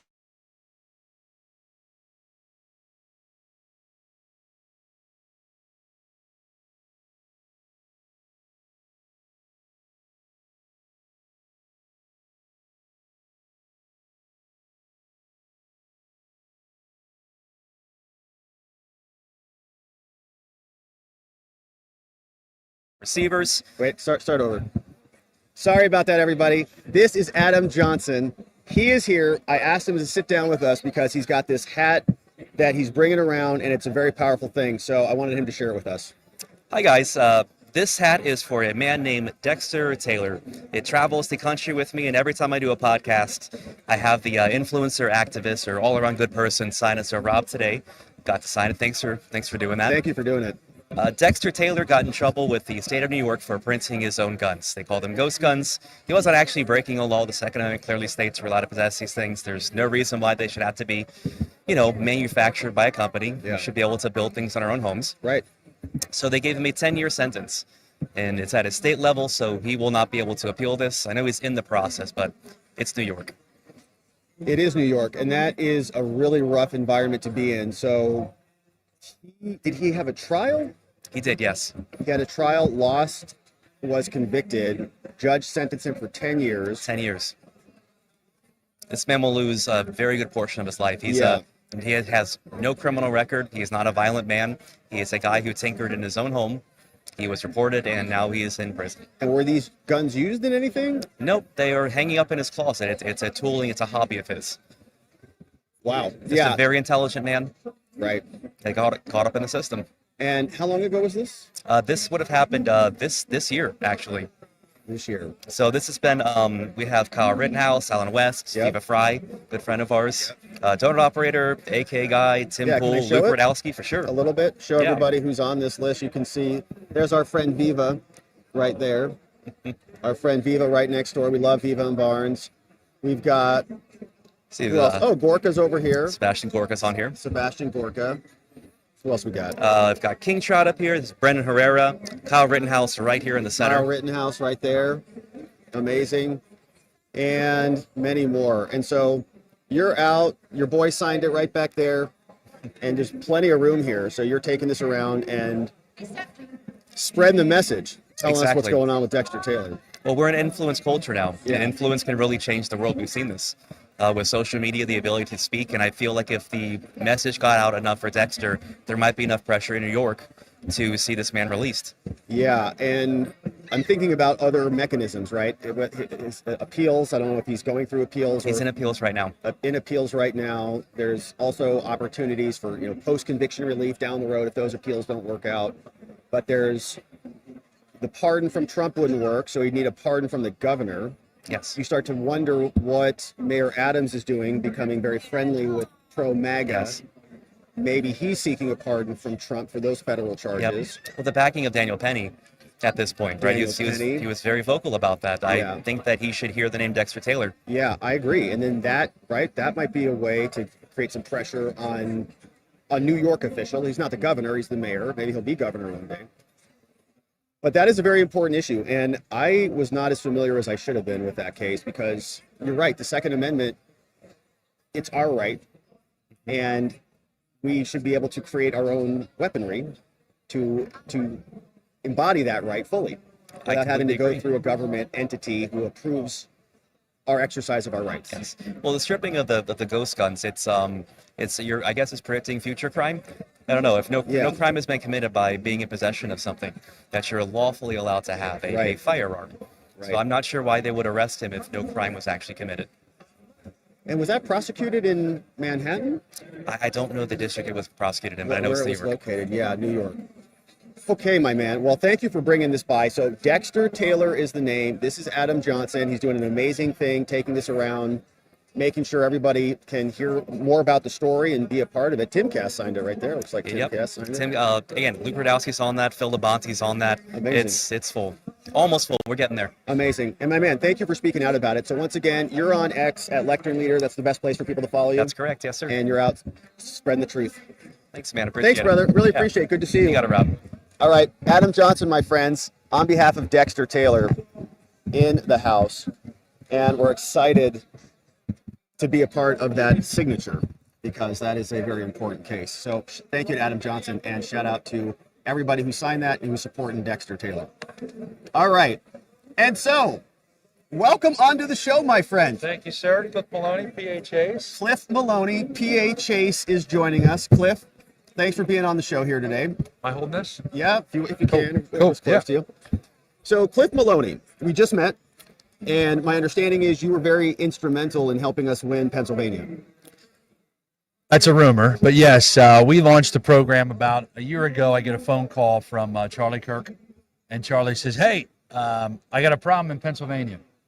I said, all right, well, what's that? He says, well, look, we're doing Arizona and Wisconsin. This is Turning Point. And he said, I'd really, really like, because we do doors. We do door-to-door. That is our tactic. Our organization's called Citizens Alliance. And so he says, I want you to run a Chase program in your home state of Pennsylvania. And we have an organization there. We knock doors. It kind of was a perfect marriage. Yeah. So I said, all right. I said, you going to give me the money? He says, no, you're going to have to go out and raise the money. I said, great. We're getting the better end of this whole deal. Yeah. So long story short, we launched. We said we're going to knock 500,000 doors to chase ballots for Donald Trump. 2, we said we're going to go from 20% to 33%. I'm talking about Trump's share of the mail-in vote in Pennsylvania. Yep. So just so people understand, in Pennsylvania, there's 50 days now. They changed the rules, 50 days of voting. I'm not a fan of that, but those are the rules. Right. And so the Democrats are out, and they participate for 50 days, getting as many of those people to vote. We just wait till the last day and say, hey, I hope a lot of people show up. Yeah. We had to change that mentality. So we said we're going to knock 500,000 doors. Wow. And we said we get to 33%. The results, we knocked 510,000. Wow. And Trump got 34.5%. Amazing, man. Thank you. Can I say thank you? Yes. For helping us to win.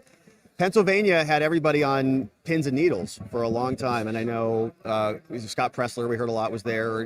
Guys so like Scott, let me brag on him a little bit. So Scott, a lot of people, he dedicated everything. He moved to Pennsylvania, right? I mean, he literally came into the state, and it was like he realized he was all in. I look at it as a 1-2 punch. Okay, Scott registered the voters that I could then chase. Amazing, right? So he's registering all these people. And then I'm able to come in and have more targets. We're not having these huge deficits of Dem versus R registration. So it really works. And then obviously Turning Point, they had some staff in the state, great partners, but even more so just sharing insights for Arizona and Wisconsin, what they were doing and being able to use those. Yeah, and so what was the operation looking like, right? Charlie calls you. You have some infrastructure? Oh, yeah. Now, Okay. we've knocked about 8 million doors in the last 4 cycles. That's Okay. like what we do. Got it. So we have 4 states, Pennsylvania, Idaho, New Hampshire, and North Dakota. I know they might seem random, but there's certain targets and things we're working on there. Yeah. But that is our tactic, is we go door to door, typically state legislative races. Okay? So this is a little different in that you hear them cheering for Sink. I'm very surprised by this. And What what's going happened? on? Yeah, I what don't happened? know. Did he just become a Republican or something? I don't know. They all just were cheering for him. Yeah. So all that to be said, where was my train of thought now? Talking about the size of the states, yeah. Yeah, so we do doors. That's what we do. And so it was just more of Charlie saying, move all your assets in the PA, go out and raise an additional $3 million on top of our normal budget, and focus on this Trump ballot chase. And what does that operation look like? So can you give us so the people, 500,000, that's a lot of doors, man. Yeah. That's a lot of knocking. It's funny because I don't say this to brag, but there are a lot of people they're very well intentioned who they jump in like, I'm going to run a huge door program. And I'm like, listen, that's fine, but don't learn the hard knocks. Let me show you. I'll give you free advice. Yeah. So number 1, we believe in people being hired based on ideology first. Okay. The attorneys hate when I say that, but it's the truth. We hire based on their commitment to the cause. If they're a warrior, they're going to last. If they're not, it's not a good job. Right. It stinks. People are slamming their door in your face. Yeah. You work 6 days a week, morning meetings at 9:30. You knock your first door at 10. Once you have your walk book, you stay out. You get an hour for lunch. You stay out till 7 o'clock. Yeah. Typically knocking 100 to 125 doors a day. Wow. We put them up in Airbnb. So in Pennsylvania, we had 10 Airbnbs throughout the state. every Airbnb has a team leader. Wow. Okay, so the team leader is not knocking doors, they're quality control. Yep. Now that's all when we get there. On the back end, to have 120 full-time staff, and I probably shouldn't say this in public, but I'd rather be honest. We had 1,100 people apply. We interviewed 700 people. We sent offers to 400. And out of that, now look, they didn't all get sent at once, right? But for anyone that's built businesses. Yeah. It's a lot, man. It's a lot of interviews. 180 of them signed contracts. Now, I told you my number was 120. Yeah. So how do we get from 180 to 120? 20 of them didn't show up. Okay. 20 of them lasted 24 hours. Yep. And the other 20 kind of dwindled down as we went through. And that's just me being transparent. Like if you're building a company, like you're going to have attrition. Totally. So it's about really making sure you get that ideology first. You hire the right people. They live in these Airbnbs. It's a community. It's a culture. And to be frank with you, the coolest thing for me is not just winning. It's seeing the reaction of our door knockers when we pulled off Pennsylvania and delivered the White House. Yeah, I can't even imagine. I mean, you guys were boots on the ground delivering that, and you did it. So what length of time? Like, is it a month you're doing this or a couple weeks? Yeah, so every program obviously is a little different. So specific to the PA chase, and let me just say this, chasing ballots, very different than, let's say we're in a primary. Okay, we're both running as Republicans. You're a rhino scumbag and I'm a patriot. Yeah. I have to tell voters that. Not you, but you know what I mean. No. I have to tell voters that. That's a tough conversation. Right? That is a tough thing to connect with a voter on because they're just usually like, oh, I'll vote Republicans. Like, no, listen, there's differences. Yeah. General election, not chasing, but a normal general when you're door knocking, you're talking to swing voters. Yeah. Right? You're like, hey, Bob, I know you're a moderate Dem. I know you're good on guns. You might be, but this Republican, you're a line. They're tough doors. Chasing is the opposite. These are our people. You're talking to patriots. The problem is they're Trump supporters, but they're not likely Trump voters. Excuse me. I mean, they're not going to vote. Yeah. That's the problem. So you have to get them to vote. Yeah. And so logistically, it is two different phases. September 1 through October, we'll say simply October 1, is phase 1. We go out and we are talking to what we call low propensity voters. So they voted in 2 or less of the last 4 elections, and we're going to their door with a request form. So I want you to request a mail-in ballot because not everybody gets one. You have to request it. Got it. So you're going to the door and saying, hey, Bill, we've already filled this out. We just need you to put your license number on here. We can take the request form, and we're going to have a ballot sent to your door. Okay. Okay, it'd be real easy for you to vote that way. Yep. Well, then just do it. And if you want to, you can always hand in your ballot and go on. Okay, sure. So that's phase 1. The second ballots go out. Now, there's 67 counties. Every county sends it out at a different time. It's a little tough to track. Yeah. But when ballots go out, what happens is then you turn to only talking to the voters that have a ballot at their door and have not sent it back. And so we have that data in real time every day. Yeah. So once somebody votes, they disappear. They're off our list. Yeah. So we're going, and sometimes we go back to the door every 7 days. So if I see you and I'm like, hey, Billy, can you commit to sending your ballot in today? And they say, yes. That's great. Look, we're going to check with the clerk in a week, and we're going to do another reminder campaign. That's great, man. And they're like, Jesus, this guy won't leave me alone. That's great. The Democrats actually have a term for this. They call it the power of annoying the voter. Yeah. So they publicly call it a reminder campaign, but you're annoying the voter. Yeah, well, I had people come to my house this last election cycle, multiple, who You guys are here? We're local here in Phoenix, and we had Democrats come to my house. It's a townhouse downtown, and they weren't looking for me. They were looking for the guy who lived there before. Right. And they're like, is he here? Is he here? Is he here? I'm like, no, he's not here. And I knew clearly they were Democrat chasers, right? They were Democrat ballot people. And I didn't see any Republicans. Nobody from the Republican Party came to my door. Well, and I always tell people, that the targets are kind of baked in and the targets are what they are. But, it's sometimes it's a good thing. Like 4 Republicans will get mad. They're like, well, nobody came to my door. I'm like, yeah, because you vote.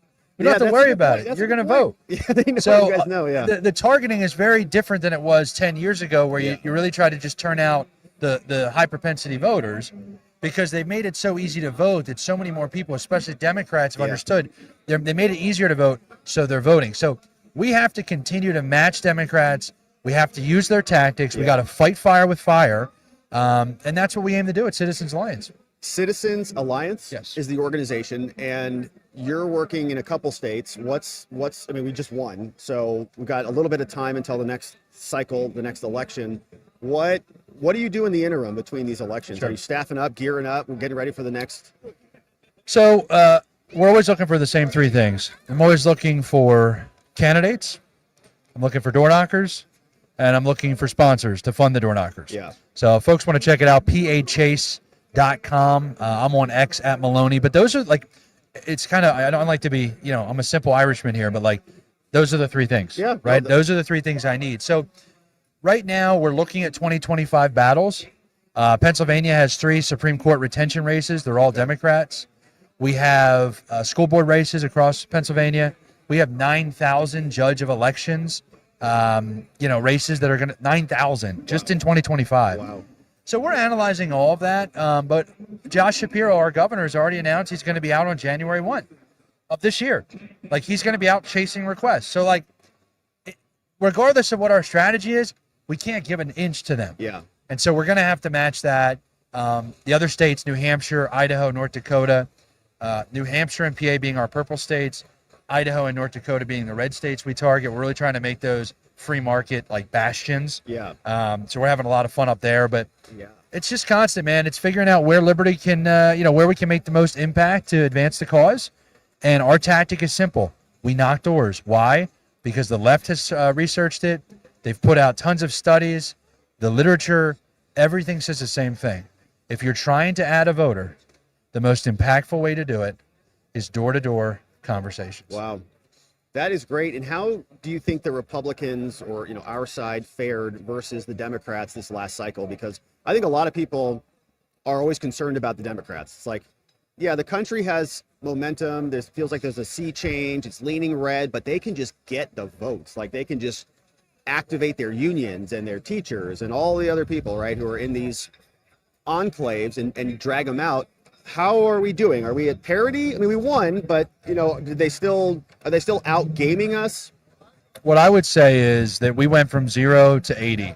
Wow. This cycle, meaning, we used to do nothing, right? Here's the culture or the mindset of Republicans. 2020, we all said vote on election day. It's the most secure way to vote. Yeah. I said that. 2021, we all said, well, maybe the courts will fix it. The courts failed us. 2022, we said, okay, maybe the legislatures will fix this. They failed us. 2023, we got punched with a roundhouse in the face. Yeah. A roundhouse kick to the face, and it was like, okay, what are we going to do here? Right. So we all looked in the mirror. We said, we need to adjust. I give so much credit to Michael Whatley, Laura Trump. You had America First Works, Turning Point Action, Early Vote Action, Elon Musk's America PAC. I mean, Jack Posobiec on the ground helping us out in PA. Like, you just had all of these people come together, and Susie Wiles, Chris Lasavita, and James Blair were leading the charge at the campaign. We all could share data. We all could share our targets. That's never happened before. That's amazing. And so we were having daily and weekly email updates to kind of share that. That is the type of thing that is now absolutely going to happen, but it was the first time that we ever broke through. We didn't have all the silos. We did what the left does, and I think it paid off. It did, for sure. And do you think that was a leadership change? Oh, yeah. That instituted that? I mean, I'm sure Ronna McDaniel's a nice person, but like the consultant class owning the RNC and these campaigns has been a major issue. And so I think, Laura Trump and Michael Whatley have come in, totally transformed things. They talk to the grassroots. They interact with the grassroots. Yeah. It's night and day. And can you talk a little bit about data and how that was impactful? Because our thought was, right, all the big tech companies are very liberal. They donate to the liberals, they donate to Democrats, and they have the best data, so they can manipulate the search results and the Facebook posts and all those things, and then also identify people based on their tendencies, right, and then maybe target them. So how did that play out with you guys this cycle? So the best thing about this cycle, or not the best thing, but when it comes to data and it comes to who you're targeting, we had the voters, okay? And Charlie says this a lot. We're trying to take Trump supporters and make sure they're Trump voters. Yeah. Right? And so what was cool was this cycle, really, we went out and realized, like, we didn't really need, yes, we have consumer data that we get from certain companies that we match to the voter file, right? Which is fantastic, and we're able to use that. Yep.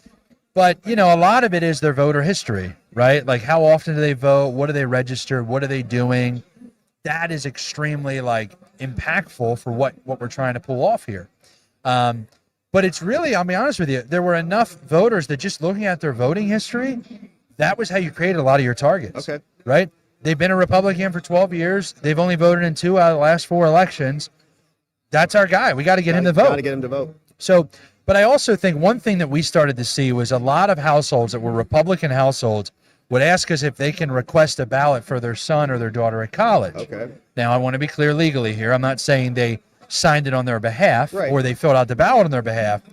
But we found so many of those parents that wanted to help their kid get a ballot that we started adding in targets where we had a Republican household and they had a young person that was also Republican. Yeah. If we weren't targeting them, we were now. Right. So we tried to do that. We also we did a whole program with black PA chasers, black guys that we brought in, trained them up. They went into Philadelphia and they only talked to black dudes. Yeah. I don't know what was in the water. Black dudes hate Kamala Harris. This is not like my opinion. This is like from the results. Yeah. It was wild. Yeah. And then the other program we did was Amish. Those were the 3 big ones. Yeah. The young people, black men in Philadelphia, and the Amish. And, it's all about that targeting to be able to get. By the way, Amish, very hard to find. Their whole purpose of life is not being on the grid, right? So trying to find data on them and because they're not, a lot of them weren't registered. Yeah. So Scott Pretzler's out there. They're trying to register these people. You don't even have a list. You just got to go up to the farm. Hello. Yeah. Man, it's so awesome to hear that. You're like in the battle. You're in the war zone. And Democrats were probably out there too doing the same thing. They spent twice as much money this cycle they did 4 years ago, and they got half the result. Yikes. Now, I obviously want to take some credit for cutting into that. Yeah, totally. But it was, Biden won mail-ins by 1.4 million votes. He was up by 1.4 million votes in PA going into Election Day. Yep. Harris only up 400,000. And they were gaslighting us, that's the blue wall of 400,000. I'm like, you guys study history? They were up 1.4. Our people vote on Election Day. Yeah. I'm trying to get some to vote early Yeah. that aren't likely, but it was just hilarious to have the media continuing to lie about all of the groundwork we were doing. At a certain point, it's like, dude, just look at the scoreboard. They're not laughing now. Man, it was so fun on election night. We would live stream the whole election, and we were watching state by state fall and saw the clips of all the Lickman, the guys, the Keys guy and all that stuff, all just crying on election night. And they were doing the same thing, what you just described. Like, oh, no, we're good. Numbers are good. Like, I already got this all figured out. And we knew better. So, my man, Cliff Maloney, can you remind people where to connect with you? You need candidates. You need money. And people that want to knock and doors. people that want to knock doors. So, where can they connect? PAChase.com. You guys can blow me up on X. At Maloney, just like Madonna. Yeah. Maloney, just my last name. Appreciate the show, man. Appreciate the platform, and you let me speak truth. Man, I really appreciate it. Thank you for the amazing work that you've done. Thanks for delivering Pennsylvania for us and helping us win the whole thing. We've won the battle, but the war has just begun. That's right. Cliff, Take care, guys. You're the man. Thanks so much for coming on. Really appreciate it. All right, my friends, Cliff Maloney. So you can be sure to follow him everywhere because that's what we need. We need people who are boots on the ground, getting out there and delivering victories. So shout out to Cliff Maloney on X at Maloney, like Madonna, and make sure you're following him. All right, but now, my friends, we have another amazing individual coming in, the director of a movie called Save Our Children, right here, is now joining us. Sir, my name's Robert. Meet you, Robert. Good to meet you. Ben Luna. Ben Luna in the house, my friend. So this is Ben Luna, and you're with Save Our Children. Yeah, there you go. That's probably good. And Ben. Yes, sir. Thanks for coming on. Thank you. We're live. It's great to have you here. I'm excited to talk to you. So can you tell us, you're the director, and the name of the movie is called Save Our Children. And on this photo here, we've got James Lindsay and a couple of other people. Can you tell us what you're working on? Yeah, so pretty much what we show is how there's multiple layers to the transgender and abortion ideologies being forced in schools without parental knowledge or consent. And I asked the sheriff one time, like these bills that are passed that allow for this to happen, what can we do to these legislators to actually defend ourselves? And he said it takes somebody getting damaged or harmed from these bills that pass. And so we've been dealing with this for a while. We had a ballot initiative first, against HB 7, which is Reproductive and Gender Affirming Healthcare Freedom Act. And where was this taking place? New Mexico. New Mexico. New So, Mexico. so you're based there? We're based out of there. We show it's not just New Mexico, though. And so this ballot initiative, we're going against this bill called HB 7.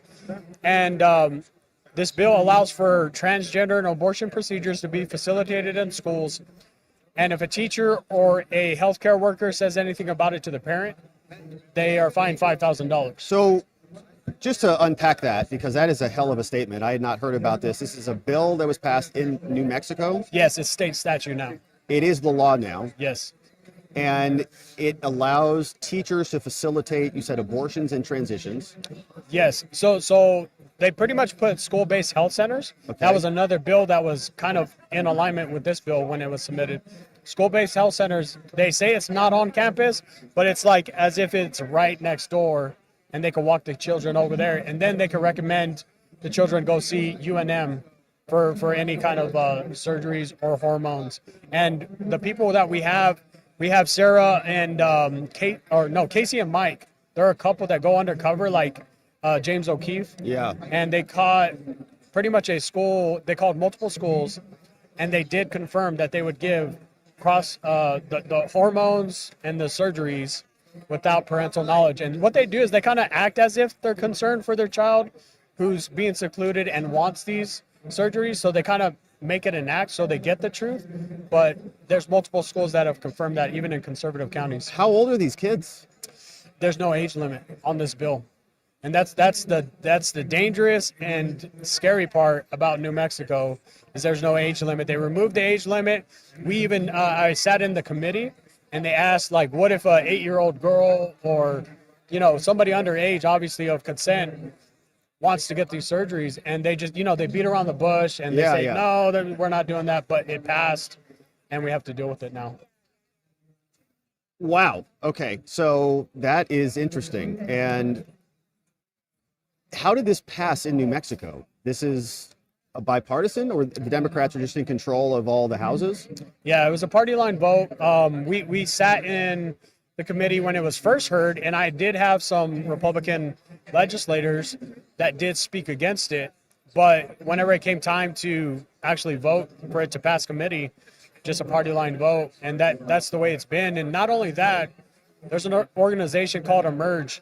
They're responsible for getting a lot of these candidates elected, these legislators that are for these woke ideologies. But not only that, they have judges. So once it gets into the courts and we're fighting it in the courts, then we're fighting with Emerge judges that already align with these ideologies. So they slowball our constitutional ability to referendum these bills and put them on the ballot. And by the time it gets into the courts, it's like we're all we could do is ask for help. Yeah, so in other words, you sued to stop the bill from coming in? No, we had a ballot initiative, and that was to get it on the 2024 ballot. And so because we were slowballed by the Secretary of State, because we were slowballed by the judges and the court system, like we had a court date immediately after the 2024 election, 1 week after. That's how long they held like here in our case. And so they slowballed our efforts, and what we did is we submitted this in multiple courts throughout New Mexico because we knew they weren't going to try to, I forget what they call it, recuse themselves. Yeah. And so to keep them all from being able to recuse themselves, we submitted it in multiple courts throughout the state of New Mexico. Okay. And sure enough, they just slowballed it. They didn't hear us. And what you're submitting, it's a lawsuit or it's a bill? It's I forget what it's called. Larry Marker is the one who dealt with the legal side of things. Maybe like an injunction or something to stop the bill from going into effect. Like Okay. Yeah. Okay, so that's what's happening, and they're slow rolling those injunctions, and the law is still in effect, and they're actively funding this, and this is actively happening. It's state funded. Yeah, it's state funded. So I mean, one thing I've always told people is that these ideologies are a cult religion. And if it's getting state funding and federal funding, it's really a state-endorsed religion, which we declared independence from. Yeah, we did do that. And it sounds like, kids are actually going through this process. And you said that there were penalties for the parents. Yes, there's a $5,000 fine if, not the parents. There's a $5,000 fine for teachers or healthcare workers who tell the parents. So What on earth? So you're fine to keep your mouth shut, pretty much. And not only that, there's another bill that they passed, which if you send an email that goes against these laws, you could be fined $10,000. And that's our referendum initiative. Like when we email and we send responses to our legislators, we send about 1 million responses. That's about 1 million different times we're breaking the law now. Man, you're blowing my mind right now because it sounds like they're stealing the kids from the parents and telling the teachers that you have to do that or else you're being penalized. Yes, like in one of our trailers, we talk about the scary part is the family courts. So the family court panel, I believe, is a 4-panel judge system, and 3 of those judges are Emerge candidates or Emerge alumni. And so an Emerge is an organization that's anti-white male. They are pro-women getting elected, not men getting elected, and even trans women getting elected. So the judges on the family of panels are from that entity. Correct. And they actually win at like a 70% rate. So teachers, so maybe, my goodness, man, I got so many thoughts about this, but are people... Are parents opposing this? Is there, outspoken groups of parents assembling to try to push back against this? Yeah, so during the referendum effort, we got people on both sides of the ballot signing this petition. Yeah. Like everybody's against it that we've seen. But when you have that ballot initiative happening and then you have the Secretary of State using her own political platform on social media to say that we did not approve this referendum, because, so here's the thing, she's fought the referendum process for years. Yeah. I think she even bragged about it, like she killed 10 or more referendum ballot initiatives. The governor, or who is this? The Secretary of State. Secretary of State, yeah. Yeah.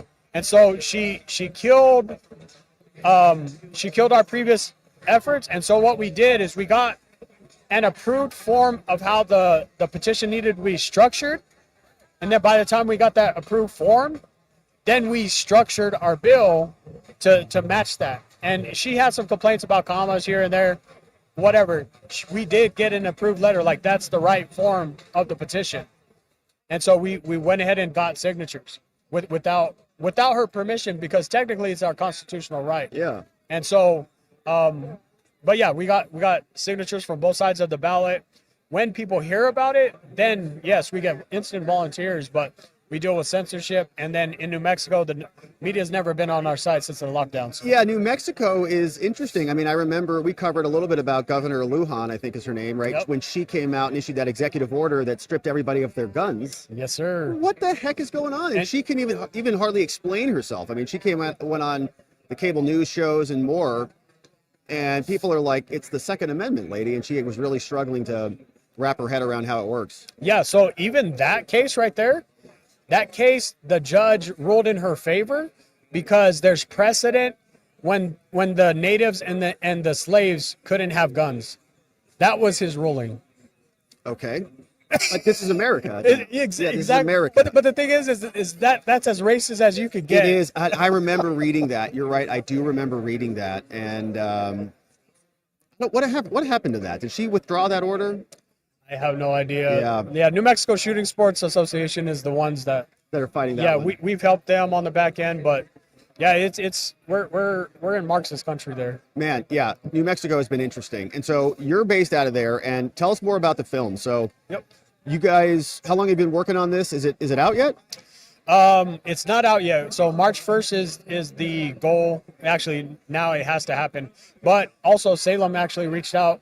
They came directly to our booth and want to help launch it. So that's amazing. Congratulations. You guys have a beautiful booth over here. And appreciate it. And so March 3rd? March 1st. March 1st. It'll be coming out. And can you give us a little, trailer? What are people going to be seeing? Yeah. So we actually have 7 trailers. So okay. we don't have like an official one that includes all cast members. What I did is I'm the editor as well. Okay. So you're the director, producer. I did it. And editor. You do the editing too. Yeah. I don't do the graphics. That's Brian. Man, he's a talented man. Oh, I had to, man. Yeah. Like I would hire people, but then they would just show up. So yeah. And I'm a business owner, so I know how to get it done. Yeah, I know. I have editors too, and it's like, yeah, it's a lot. So that's amazing. Okay, so people are going to see that when they watch the film, they're going to learn about what the schools are actually doing. You have people behind the scenes who are going in and exposing it. Yeah, so we actually have actual recorded undercover footage, and that shows multiple people like counselors, principals, superintendents forcing CRT using guerrilla warfare tactics. That's some of their words. Yeah. And so we expose that level. We show why New Mexico is ranked last in education. Yeah. And they keep throwing more money when they have less and less students. And we start there because that's easy for parents to kind of grasp. Right. But then we go on to the transgender issues and the pronouns, and we show that it's very multi-layered and just in New Mexico, and then we start to show that it's systemic throughout the nation. And so we interviewed a lot of people that are very, very knowledgeable, have done the research. And one crazy thing, I don't know if you're Christian, but like Christians, you know, Easter's like almost like the Super Bowl of holidays. Yeah, he's back, baby. Well, they have their own Easter. They say you need to die to self and be raised with the disenfranchised. So there's a whole religion side of queer theory that is embedded in our curriculum. The counselors, there's policy that makes them trained to be queer theories. Even the lady in charge of the library books, like at the top, she was the former chair, but now she's not. But she was a queer Marxist. She called herself a queer Marxist. Yep. And they said the best way to get into the schools is to use the library as the vehicle to get this into the schools. Wow. Yeah, I mean, I hear a lot about it happening, and I hear about the book bans, right, and the fights. I don't have kids yet, but I'm sure when I do, I'll be much more invested in these issues, but I feel almost foolish for not knowing what New Mexico is doing about like they're taking the kids, which is why the documentary is appropriately named Save Our Children. Yeah, some people don't know New Mexico's a state. Yeah. In the 50 states. So, yeah. Biden called us Mexico, so. Yeah. Well, Biden doesn't know much of anything, so yeah, so it's hard to use him as a measure. So, okay, March. How can people support you? I mean, this is a critically important issue, obviously. When the government is coming and telling the children that they can give them surgeries and not let the parents know, feels like evil to me, stealing the kids away from the parents. And these are vulnerable people. To make the school administrators really the parents it's sick. So how do we fix this? One way is educating the masses. So because we've all probably in this facility have dealt with censorship, we've made uncancelable platforms. Yes. And so the way I approach it is very old school. Door knocking, like we're going to put a campaign strategy behind this. Everything a campaign has as far as a candidate, we want that to be what the documentary is. And then we're going to go on to other ways, because there's multiple ways our children are being affected, whether it's trafficking at the border. It's just endless, really. And it's dark, but we have to tell the dark truth. It is dark, and we hear about the border. We covered the story where there was 300,000 youth who are missing. Some people say that number's up to 500,000 just from the trafficking across the border. But the idea that we're doing it through our own legislation and allowing school teachers to traffic these kids into these different ideologies is a big problem, and I'm really glad you're talking about it. Forced policy without our consent. That's a similar tactic for every industry. You have people who are not knowledgeable in the industries, but they make the policy and pretty much force good people out of compliance against their laws. Well, my friend, I appreciate you doing the work that you're doing. Where can people connect with you to watch the film when it comes out? You've got other films. We have other documentaries as far as like Ranching Uncanceled. Yeah. But you could go to saveourchildren.com, and instead of an I, we used a number 1 because the domain was $20,000. So we had to be creative, keep it short. Save Our Children, and in children, the I is a number 1. Is a number 1. It looks like this, if that will render. Let's see. There we go. All right, so that's how it looks. saveourchildren.com. All right, so check that out, my friend. I really am grateful for your time. Thank you for working on this issue and educating me about it. And I hope that you're very successful in educating many more. And I'd like to see enough energy to shift New Mexico red. I don't know if that's ever going to happen. As people find this out, Yeah. they find out their party passed these laws and they can't align themselves. I have to imagine even Democrats, right, if they hear this and they start thinking about their kids being taken from them to go get an abortion or to go change their gender, they've got to be disgusted. So the more we can talk about this, the more you guys can watch this film and share the film and reboost it, give it a boost so that more people can see it. That's how we'll get things changed. Yes, sir. Thank you so much, man. Really appreciate you. Thanks for coming by. God bless. All right, God bless. We've got my friend Save Our Children in the house.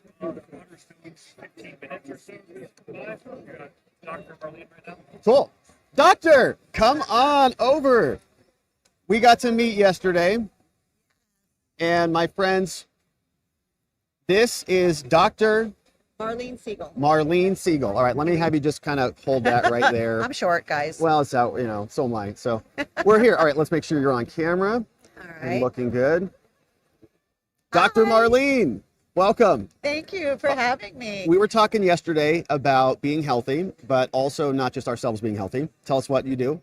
So I'm a veterinarian. I do integrative medicine. I actually practice what is called bioregulatory medicine, which means that I identify the root cause of the problem and then I fix the root cause of the problem. Where in most of our traditional medicine, it's about symptom suppression. So we have a symptom and then we get a medication or a treatment to get rid of the symptom. But if you don't address the root cause of the problem, it's going to come back. And it usually comes back as a bigger, more severe problem. Be like unplugging the dash light on your car when the light comes on and going, oh, look, the light's off. The problem is gone. So we really have to understand that our bodies are machines. And when we disrupt the machine, you're going to get a symptom. So now you have to figure out what are you doing that's actually creating that. And we live in a world of fast, cheap, and convenient. We've been sold this bill of goods now for a very, very long time. And we are paying the price of decrease in longevity for ourselves and for our fur babies. Yeah, and I think a lot of people are excited about RFK and Maha making America healthy again. And he's been on a seed oils, kind of bend and talking about exercise and all of these things that I think have been neglected and ignored for years, and it's extremely exciting. But you're taking that to pets now. I've been doing that for 40 years. Yeah. So not now, but yeah. So I've been doing Make Your Pets Healthier for a very long time. And here's one thing, he's talking about lifestyle changes. Well, one of the things that we are very deficient in is light. Yeah. Our bodies and our pets' bodies were designed to literally function with light energy. That means the pathway that actually makes ATP, that makes energy, the mitochondria need light in order to function. Yes. But we aren't seeing light. We're under artificial light all day long in our houses, in our workplaces, and then we go in our car and then we go into another building. And so we're really not outside in the sun the way our bodies were physiologically designed to be. Right, and there's vitamin D deficiencies, right? People have all sorts of stuff that would be solved if they just got outside a little bit more. Yeah, so here's the fun fact. We, as omnivores, get our vitamin D from the sun and from our diet. An herbivore, your cow, deer, etc., they only get vitamin D from the sun. Okay. And carnivores, which are the dogs and cats, only get it from their meat. Okay. So even if your dog is outside, they can be vitamin D deficient if what they're eating wasn't out in the sun. Right. So think about that. Most of the meat that is used in animal processing are the diseased animals. They've been on feedlots. They're full of antibiotics, hormones, chemicals, pesticides, genetically modified ingredients. And that's what's going into all this processed dog food. So if that animal that your pet is eating has not been outside, then they're going to be vitamin D deficient. And the way this industry misleads us is they say, oh, this is grass-fed.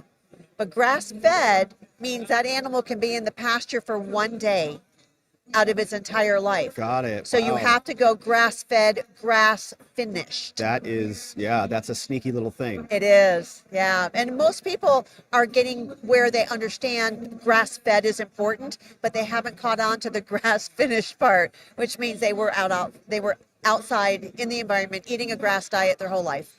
Yeah, and I have a sneaking suspicion that our food is not filled with all the good things that they say it is, you know, and you see all the labels in there, and they get very sneaky with the labels. Like, you start going down the seed oils rabbit hole, as I have, and you try to find food without seed oils, and then you see, well, all right, this one's got canola oil, and then this one has like a cold pressed, you know, other type of seed oil, and this one's like a organic cold pressed seed oil, and you're like, well, is that better than the other seed oils, or what's going on here?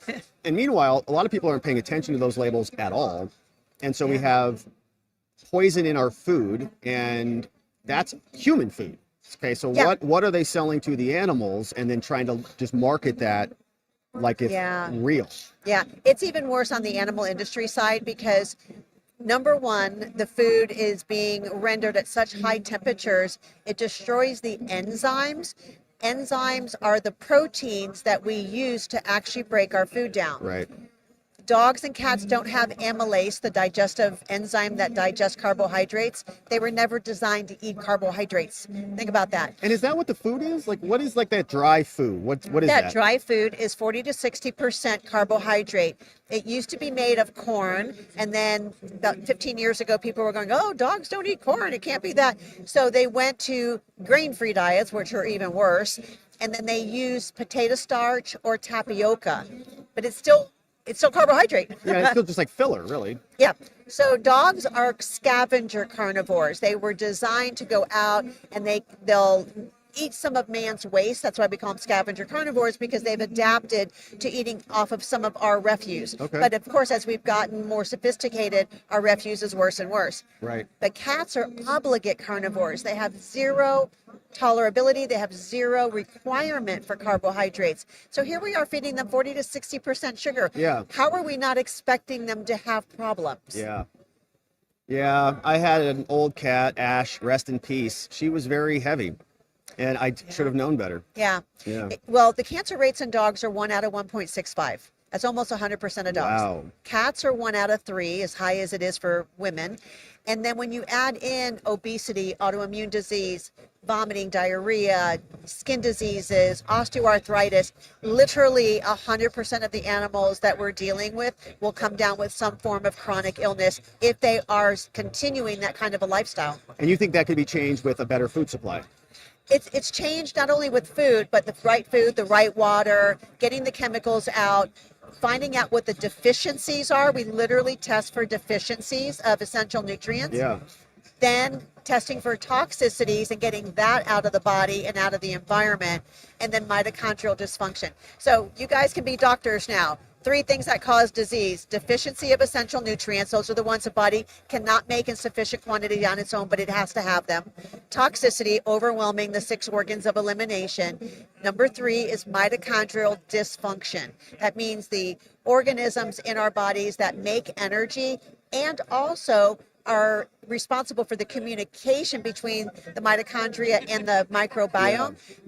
They make that communication. So they're turning on and turning off functional genes based on what they're sensing from our input, our eyes, our ears, our smell, we know what we're perceiving. So those are the 3 pillars for our health. Number 4 is actually trapped emotions. So animals play a really big role in how we emotionally are showing up in the world.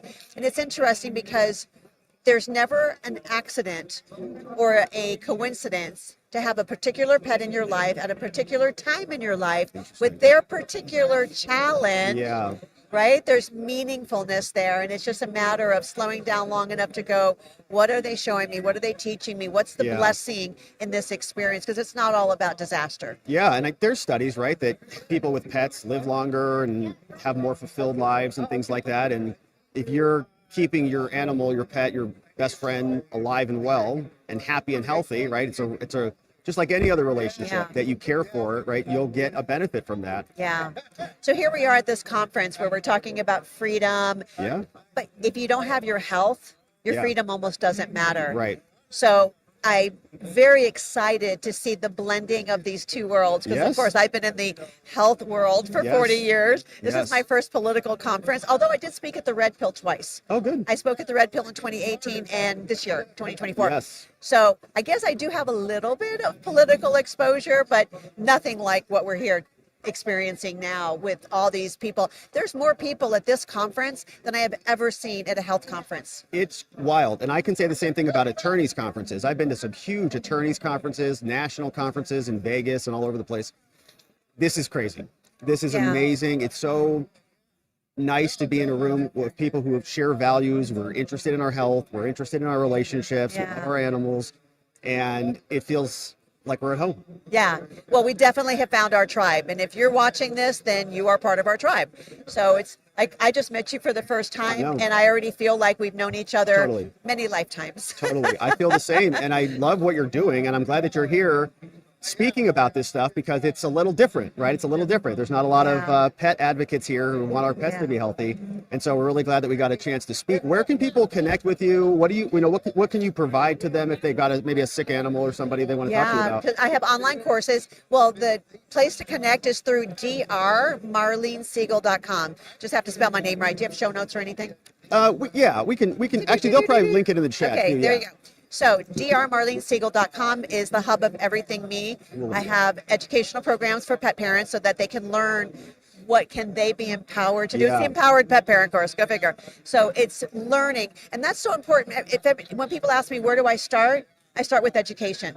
Because otherwise you're going to be subjected to any other shiny object that shows up and you don't know how to respond to that. Right. Because it sounds good. I mean, look what our government has shown us and sold us on, right? So we're very susceptible to being persuaded. But once you know, you can't unsee, you can't unhear, you can't unthink. Truth is truth. And once you understand it, then you don't get sucked into this false narrative. So start with education. I do have the Empowered Pet Parent course, which is amazing.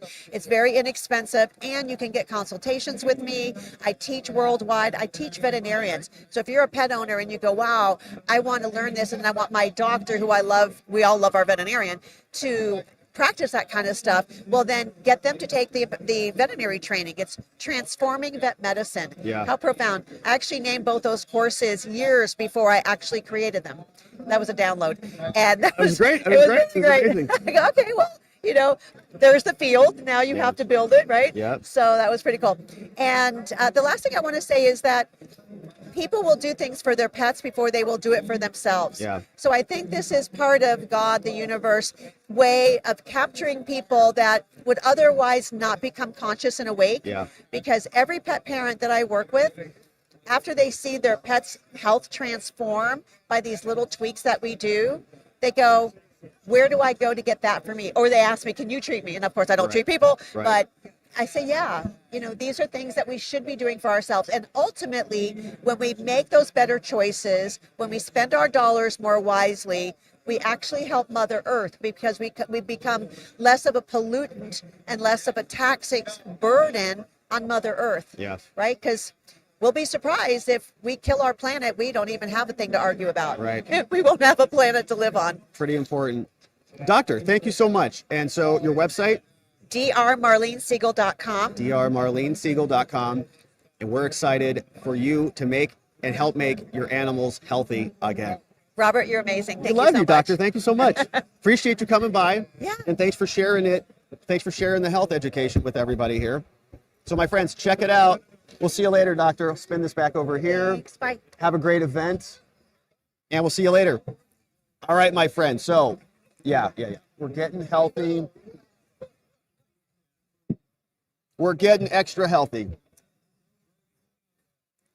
Okay, great. Yeah. However I can support you, I would really, really appreciate doing that. You're amazing. Thank you for even the offer. Just wrapped up there. It might take another minute or so Cool. to get down here, but you can kind of tee it up. All right, my friends. So, guess who is coming and joining us right now? Roger Stone, baby. Roger Stone is coming over here. So let's get geared up to talk to Roger Stone. Oh my goodness. He's going to be here. Working his way down.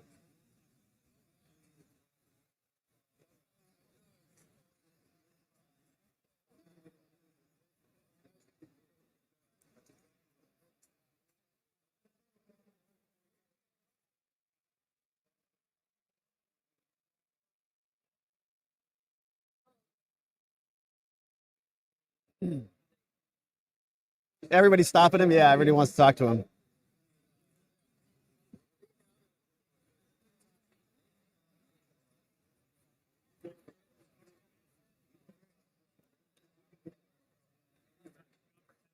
Minutes. Mr. Roger Stone, thank you so much for coming by. Happy to be here. Yeah, thank you. I love your stuff. I follow you religiously. Oh my goodness, I follow you. You're great. I appreciate that so much. Analysis is so good. It's great. It's great to have you here. Thank you so much for your time today. I know you're jamming today here. Everybody's stopping you on the way over. It's nice to be loved. You're a loved man, Roger Stone. It's polarizing, let's say that. Well, you're making big impacts, and so people are going to be polarized. Can you tell us what you're working on right now? I know you just had a documentary. I'm working on 2 books. 2 books. So I'm writing a book about the 2-year experience of being hunted by a totally corrupted Justice Department, who, not because I did anything wrong, but because they somehow got the misimpression that they could pressure me into offering false testimony against Trump. And they wanted me to testify about Russian collusion. That never happened. Right. And even though I had taken 3 polygraph tests at the request of my own lawyers to make the point, didn't matter to them. Sign this or we're sending you to prison for the rest of your life. Right. And I refused to do that. So it was a very stressful time in my life. Now, I'm trying to write the story of that because I was gagged unconstitutionally at the time. I wasn't allowed to defend myself in any medium. So to this day, people in grocery stores or drugstores will point at me and call me a Russian traitor. They know nothing about my trial. They know nothing about what I was actually charged with, which was some ridiculous process crime. My testimony was voluntary. And to violate the False Statements Act, your statement has to be willful, but it also has to be material. There was no Russian collusion. The prosecutors admitted that. Now we know, thanks to a lawsuit by BuzzFeed, that the judge withheld exculpatory evidence from my defense attorneys. Mueller's final report admits he found no evidence of Russian collusion. He found no evidence of collusion with or collaboration with WikiLeaks. In fact, he admitted that he found no crime at all. So they cook up this crime of lying about things that are innocuous or immaterial. No misstatement I made to Congress hid any underlying crime. It's kind of like Trump's hush money trial in New York, very much like it. In fact, if you look at Trump's trial, my trial turns out to be kind of the dry run, the template. The refusal to move venue, refusal to recuse the judge, refusal to allow me any reasonable line of defense. So, for example, Stone is not allowed to use evidence of misconduct by the FBI, by the Department of Justice, by any member. That's unconstitutional. The legitimacy and integrity of an indictment is always grounds for defense. Kyles v. Whitley, U.S. Supreme Court. But my judge doesn't care about the law or the Constitution. She just hated Donald Trump. Right. And you've been put through the ringer over these last 4 years. And from our perspective, we've been on the defensive, right? There have been prosecutors going after everybody. You have been targeted at length. But now the president has won. I think a lot of that is ripe for being corrected. How do you see that unfolding? Well, it's interesting. Those who keep talking endlessly about retribution and revenge, these are people who are whining because they know they have broken the law in very significant material ways and they fear prosecution. No, I know Trump 45 years. We've talked about this. It's not about retribution or about revenge. It's about rebalancing the scales of justice so there is one standard, not 2 standards. So Dr. James Clapper can't go before Congress and say, oh, no, there's no data collection system against Americans. Edward Snowden proved that was a lie. He should be prosecuted. That's a material lie. That's a significant lie. Or James Comey or John Brennan. John Brennan goes before the Senate and says, no, I never spied on a Senate committee investigating my illegal use of torture. That's a lie. He's allowed to apologize. He shouldn't be allowed to apologize. He should be prosecuted. Yes, and I agree. And I know you've spent a lot of time on J6 stuff. I have. And Liz Cheney in the J6 committee. Look, she suborned perjury when she contacted a witness, circumvented his lawyer. She should be disbarred for that, and she knows it. And then she coaches Cassidy Hutchinson, this witness, to say numerous things that are simply not true. So Hutchinson says the president instructed Mark Meadows, his chief of staff, to call Roger Stone and General Flynn on January 5th to find out what would happen on January 6th. That's a lie. Yeah. There's no telephone record to prove that. Meadows doesn't say it happened. Flynn says it didn't happen. I say it didn't happen. I've never talked to Mark Meadows. Not by email, not by text, not by phone. How about never? Yeah. I think I met him once in a green room 20 years ago. Right. So, yeah, that's just one example. The videos that they show you, they've been manipulated. Run the audio through a simple AI detection software program. They've been created. And by the way, I used 3 different programs to prove the point. Yeah. The audios, the videos they showed of me have been created. The whole thing is a made-for-television extravaganza. The committee members are 100% anti-Trump. There are no pro-Trump Republicans there. It's an illegally constituted committee. It has no vice chairman. Their subpoenas are not valid.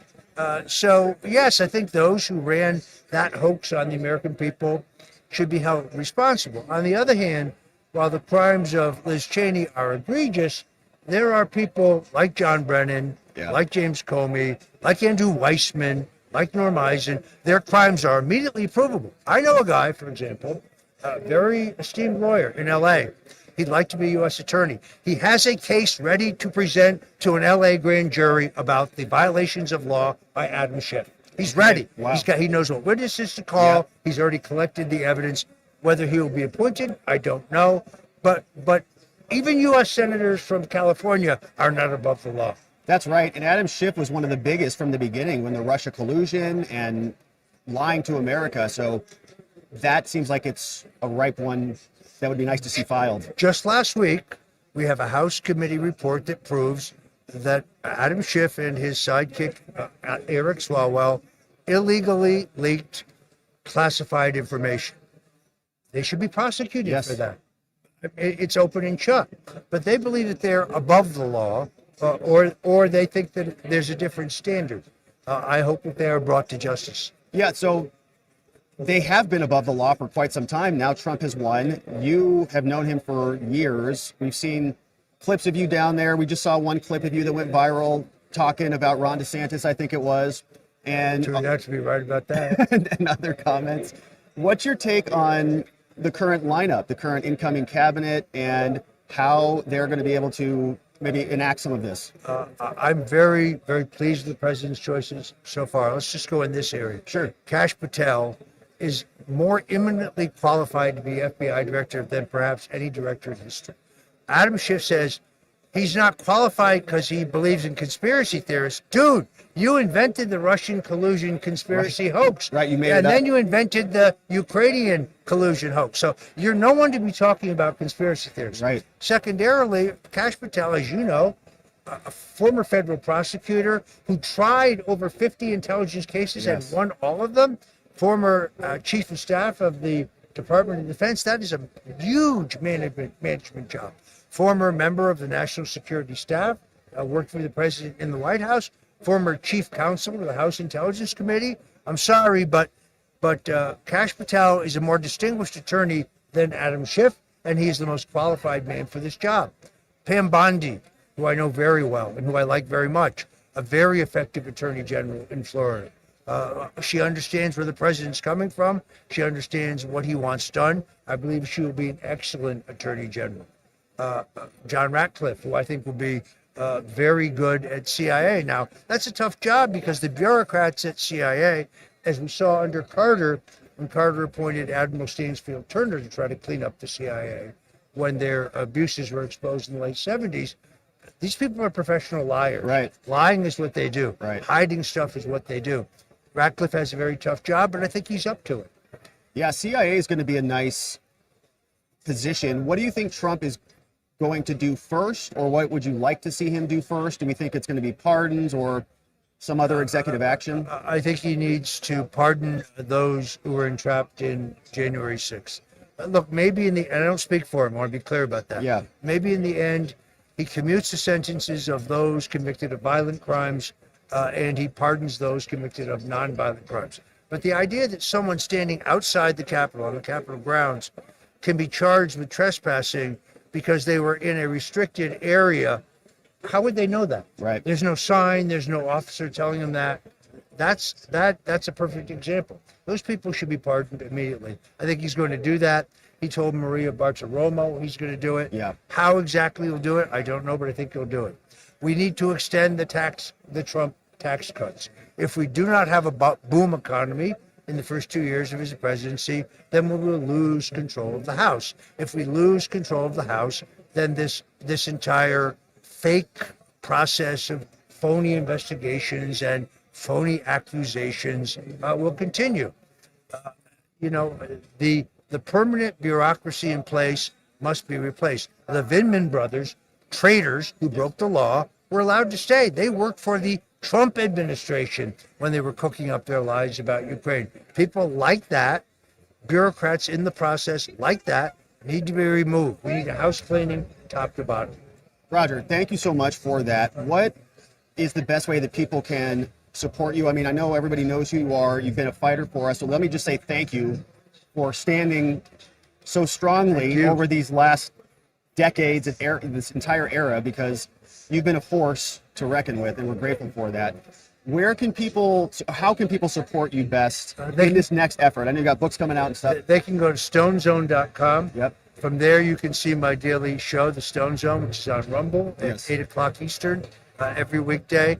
On Sundays, I do a 3-hour radio show at 77 WABC in New York, the largest, most powerful AM radio signal in the country. Amazing. I still have 2 or 3 harassment civil suits against me that are meritless. Folks can go to stonedefensefund.com. Amazing. Believe me, I want to close that. Yeah. I want to be done. Yeah. There were once 17 suits against my wife and I. We're down to 3. I have prevailed in every one of them. And I will prevail in the rest of them. Yes. But every month I got to write a big check to my lawyers. It's a pain in the neck. Well, they're coming after you because you're so dang effective, and we're grateful to have you on our side. Roger Stone, thank you so much for making the time. I know you're jammed today. Happy to be here. Really appreciate it. Thank you. Gentlemen, thank you so much. Roger Stone, my friends. We're out of here. All right, Roger, we'll sign you off. Thanks again so much for being here. Thank you. All right, my friends. Roger Stone. Good stuff. Once again, thank you so much for doing that. Great. So I want to get you on.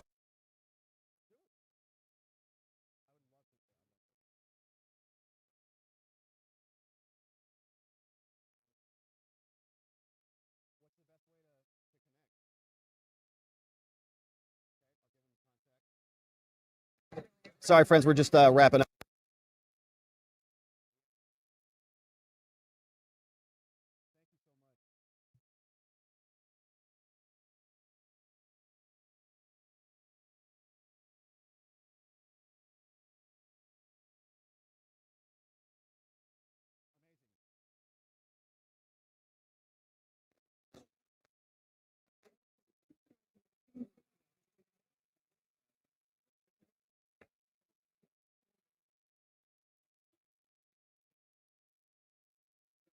Thank you for bringing it. Thank you for making the time. Appreciate it.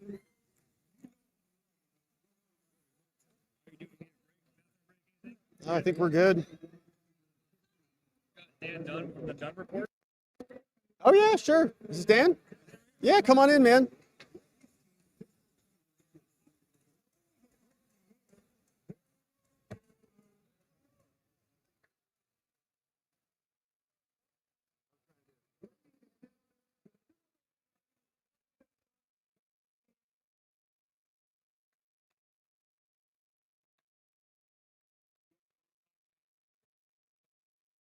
Oh yeah.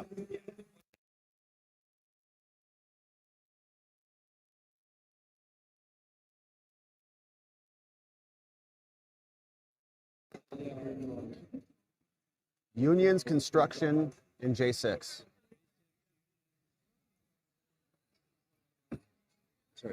You're good. Selfie with Rogers. Oh, yeah, you cannot miss that. Yeah, this is Dan Dan Nunn from the Nunn Report. Welcome to the show, my man. How you doing, man? We're good. Good.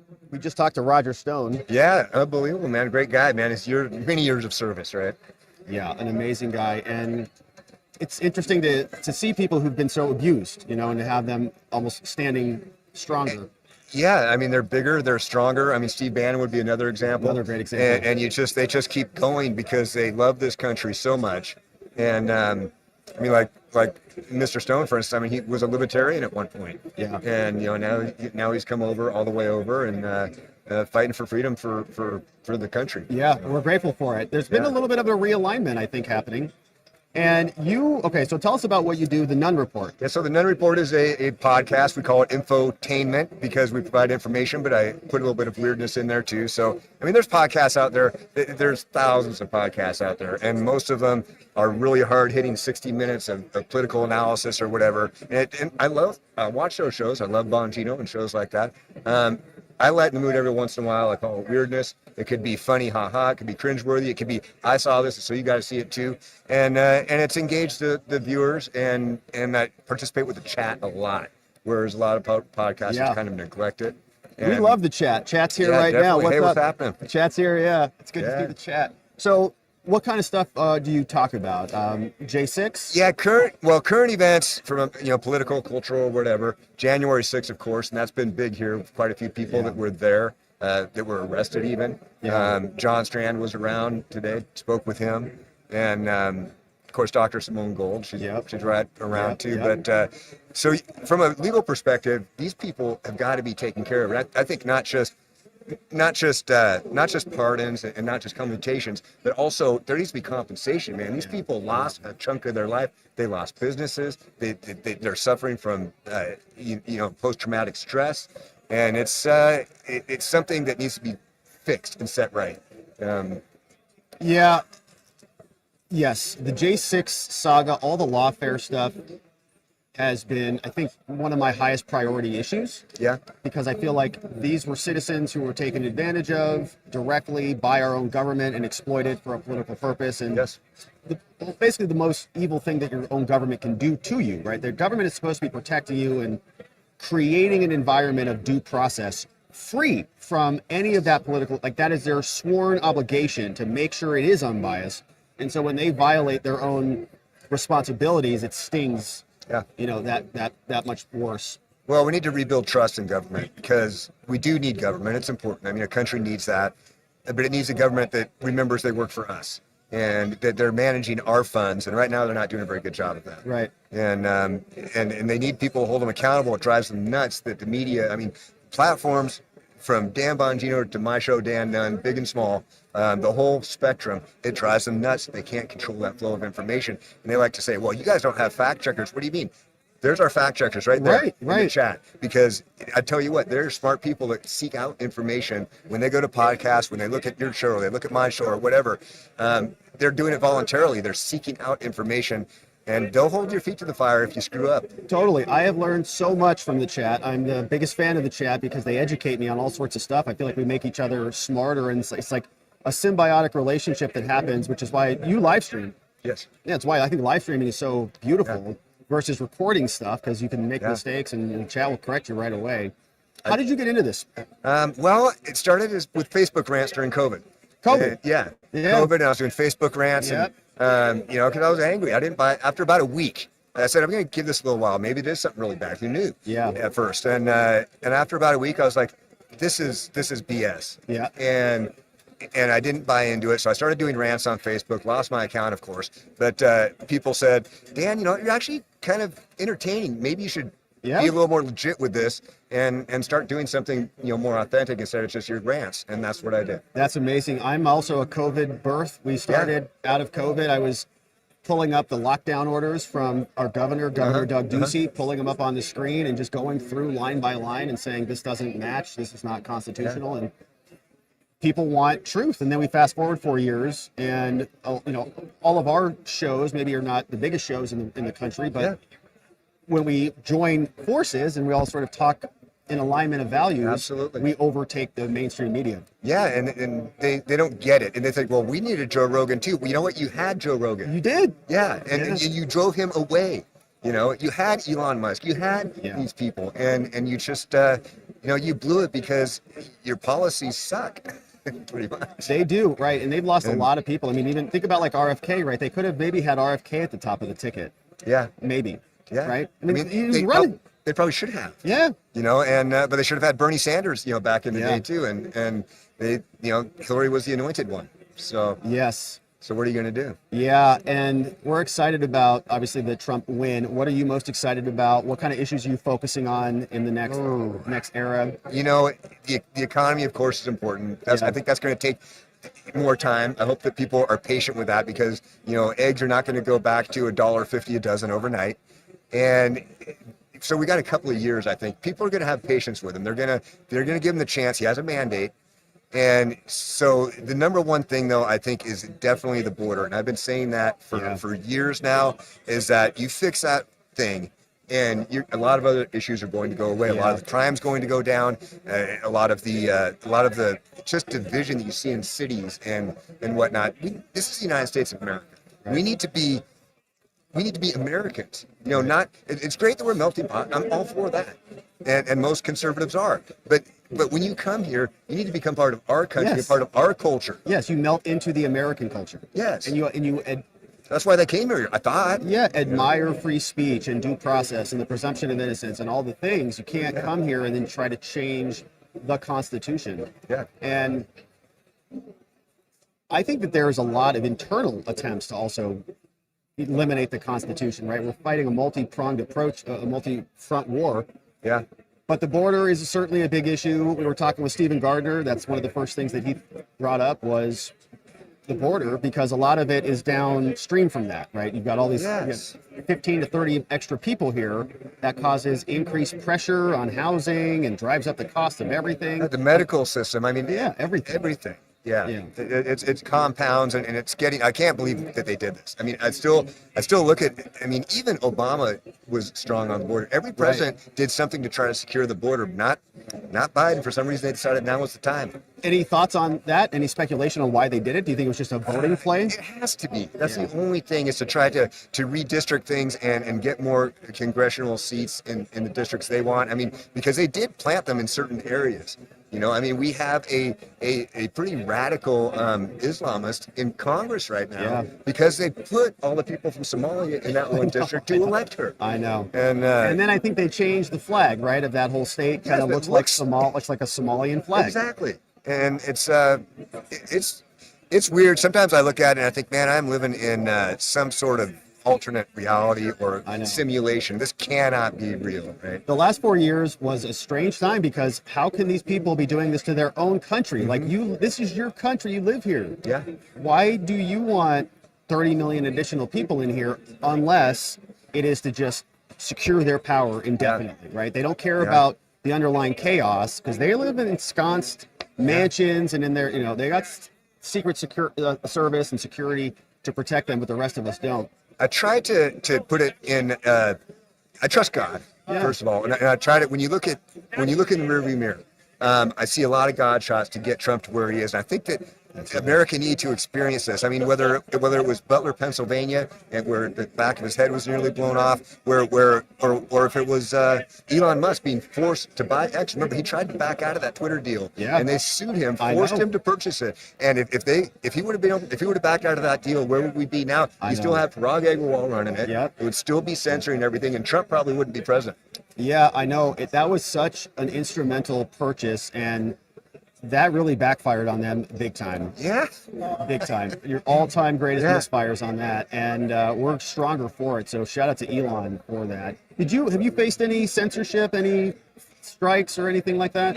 Well, I didn't do ScrewTube at all because I knew I wouldn't last 5 minutes there. My show's pretty edgy, and I don't have a very good filter. So that's why it's fun. That's kind of my thing. And so are you on Rumble? Yeah, I'm on Rumble exclusively because I know that I won't get deplatformed. Yeah. And they're pretty fair to their creators, even the smaller ones. Rumble's great. They've been very, very kind, and their outreach has been very good. And I think the platform is maturing. Yeah. They're investing a lot into it. So I'm excited about having I even saw Chris Pavlovsky, I think this morning, was saying we're gonna like YouTube. We're coming after you. You know, they're gonna compete with ads. It's just got like a $775 million cash infusion from some big investor. It's a digital currency company. I didn't know that. Yeah, and that just broke this morning. Dan Bongino, or not even this morning, like a couple of hours ago, Dan Bongino reposted a story on X.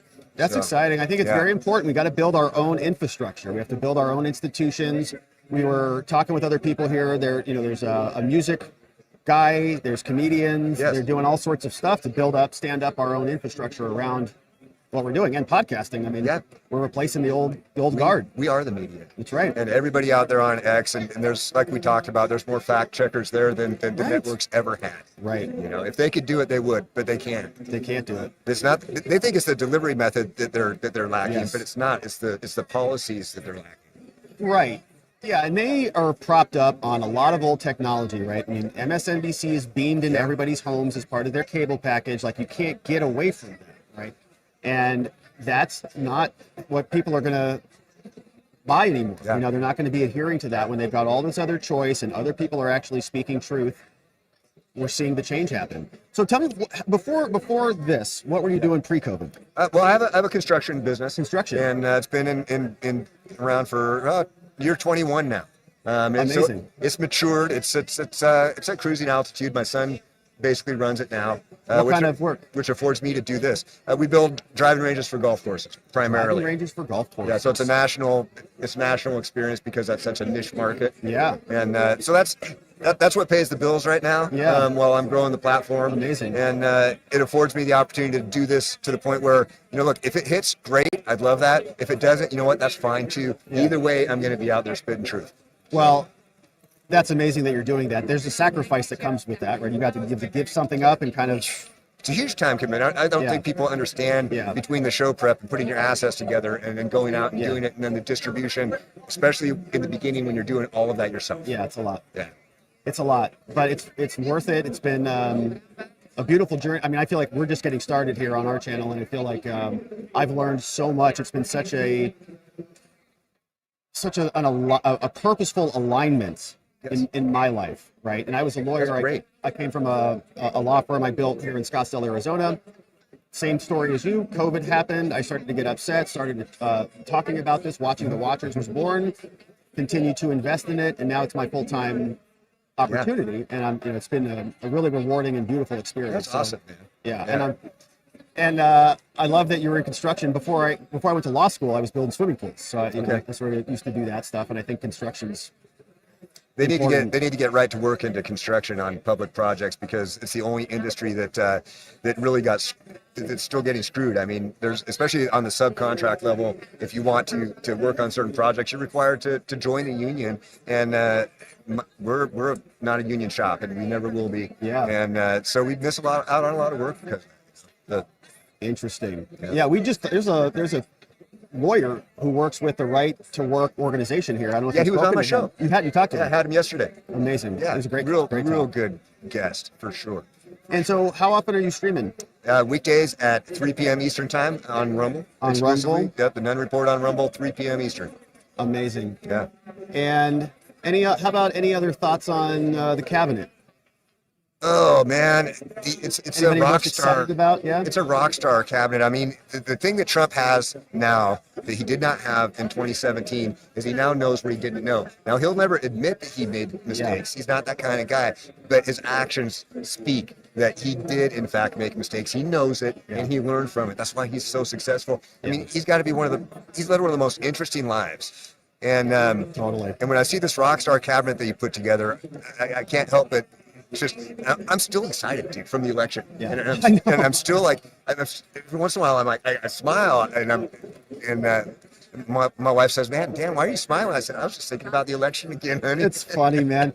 I don't know about you probably had this experience with your audience, but our whole audience and myself, I was like singing on the show. I was like doing these little things, and everybody's like, Rob is singing. This is like the third time this week he's had a little jingle out of his voice, and I'm like, I'm just so happy. I can't even take it. Yeah. You know? And I can't wait to watch them in action, dude. They're going to hit the ground running. You see it. I mean, people are starting to get in line. They're starting to understand what happened with that stack, that CR bill that they were trying to cram through.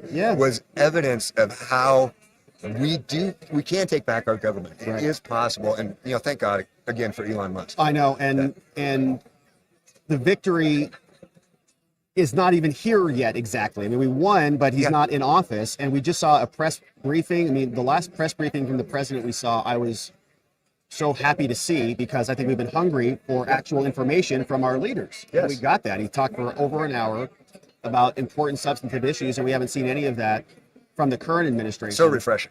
So refreshing. And so once he gets in there, then the real game starts. I've been asking people, what do you want the very first pen stroke to be on? The J6 prisoners. J6. Yeah. They need to be pardoned. And like he said one time in the first 9 minutes, I think he said something like that. Yeah. Why he'd use that number, I don't know. But I don't know either, but I figure like his hand's going to be pretty tired. He's going to need a bucket of ice that day, but man, the country needs it. Yeah, it's going to be something else. I mean, that and, some of the border issues, the deregulation of everything again, I think it's going to obviously help the economy. And people see that. You see it starting to take effect already. The Trump effect is real. Yeah. And world leaders are recognizing he's already the president as far as most people are concerned, right? Joe Biden certainly isn't, and hasn't been for years. Yeah. Well, it's amazing, man. So you're streaming every day. You're on Rumble. We're on Rumble. So my friends right next door, if you're watching us on Rumble right now, go check out the Nunn Report and keep up the great work. It's great to know you and great to be in the same space. Yeah, absolutely. Great conversation, man. Thanks for chatting with us. Yeah, thanks for having me. All right, my man. So the Nunn Report, my friends, go subscribe. And Dan, we'll see you later. Later. See you, brother. All right, my friends. Dan from the Nunn Report, Dan Nunn. So check that out. Sounds like a great stream. Your boy's going to go subscribe to that one. Always looking for new good content of other truth tellers out there who are sharing the truth. And so that was Dan. Man, it's been an amazing one. Thank you, Dan. It's been an amazing day. All these amazing people here at AmFest. Let's see what else is happening on the agenda, because we're nearing the 4 o'clock hour. It's now 3:35 here in Arizona, on Arizona time, not daylight savings time. And so let's see what they're talking about over at AmFest. 3:35.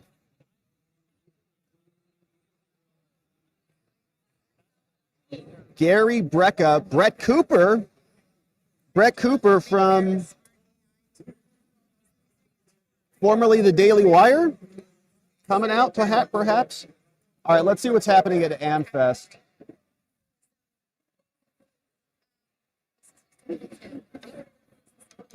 I actually think they have us turned off right now. They're doing something else in the main hall. And so let's hang out. Let's see what you guys say about all this. We got some donos that came in. What's up? What's up? Jennifer says, ask him to show you his awesome back tattoo. Is that Roger Stone? Are you talking about Roger Stone?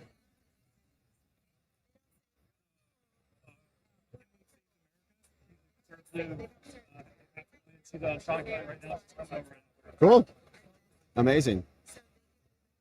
Emily Wilson?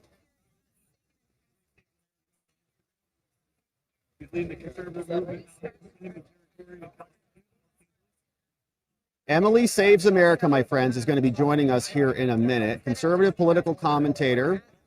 She's from LA, former member of California,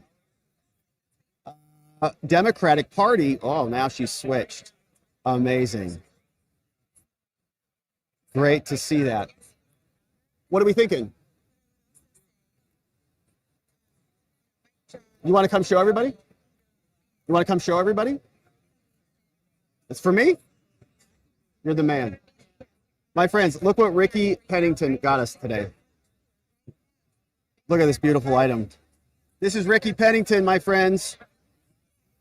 Look at this baby. Okay, so tell us about this, Ricky.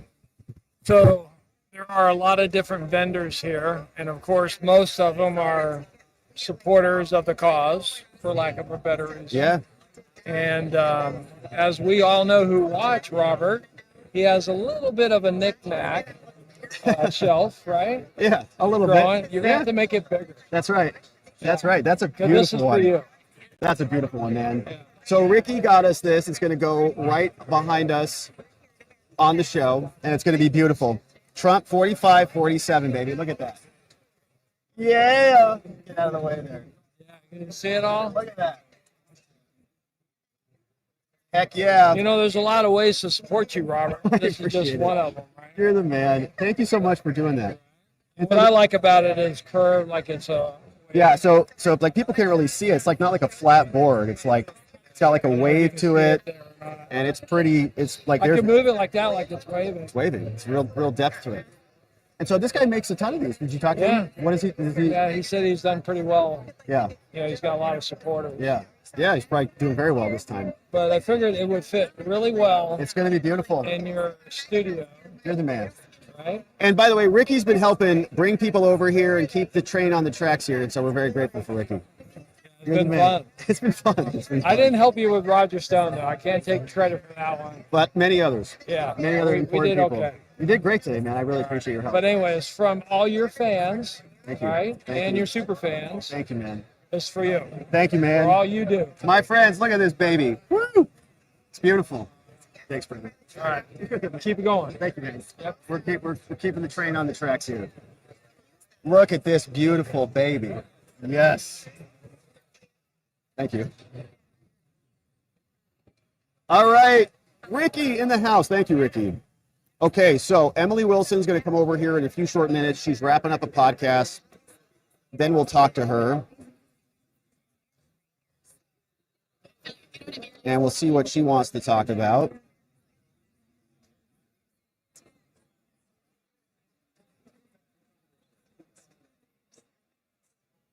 Okay, she's on YouTube too. Emily Saves America is on YouTube.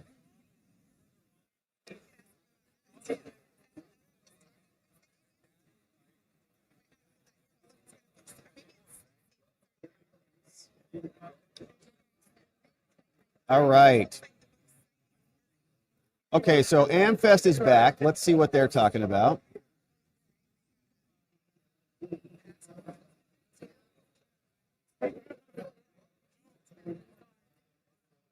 Let's see what this is.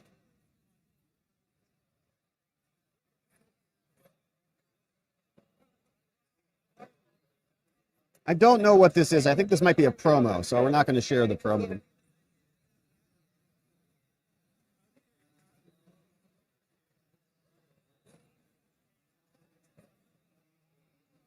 Let me show you the other scene here.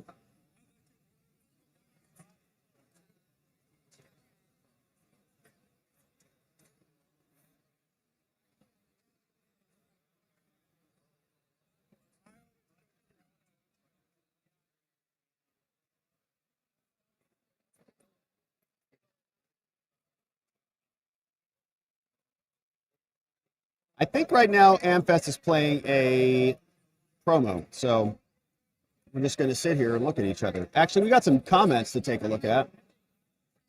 Let's take a look at some comments. I almost didn't do that.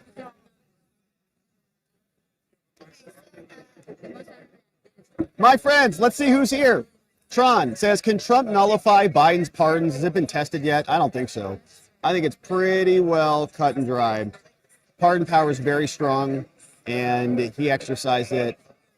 So I don't think there's anything Trump can do to reverse that. Now, there are alternatives, okay? So people who did get pardoned, they could be prosecuted, for example, for state crimes, or they could be arguably made to testify. They can't claim the privilege against self-incrimination if there's no possibility of being incriminated. So there are a couple of other methods where they may still face some liability.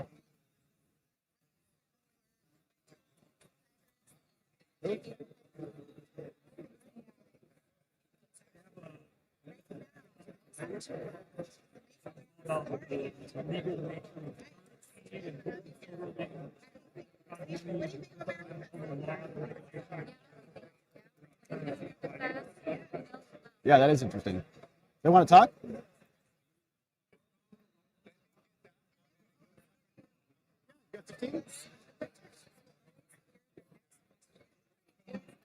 Hey, Marty. Good to meet you. You too? What's up, Kevin? I'm great. You got 15 minutes? Whatever.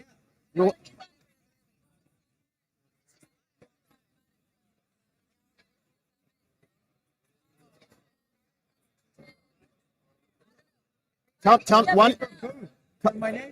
over and tell us what you do, and then I'm sure I'll have questions. If you got 15 minutes. 15 minutes, we can do that. We can go eat. So we do pirate money radio, but we also do. I think our money's very broken. So I'm excited to get your take on this. This is the. See if I've got a Pirate Money Radio, and I can show them your booth right here. So they've already seen there's your the booth. book. So here's their booth.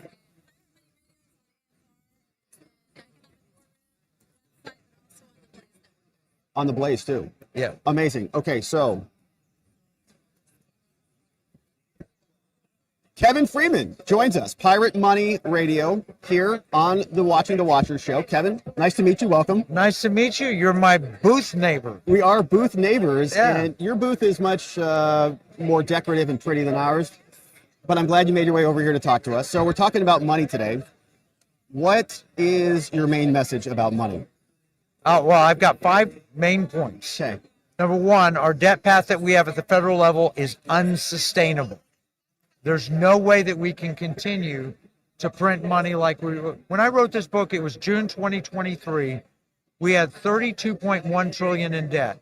We have 36.2 trillion in debt today. It's increased $4.1 trillion in 18 months. Well, and the numbers are like $1 trillion every 3 months now, right? 100 days. 100 $1 trillion every 90 to 120 days. So 3 to 4 months, we add $1 trillion in debt. That's unsustainable. It's insane. Because that's the first point. Okay. The second point is other nations are wanting to destroy our currency. Okay.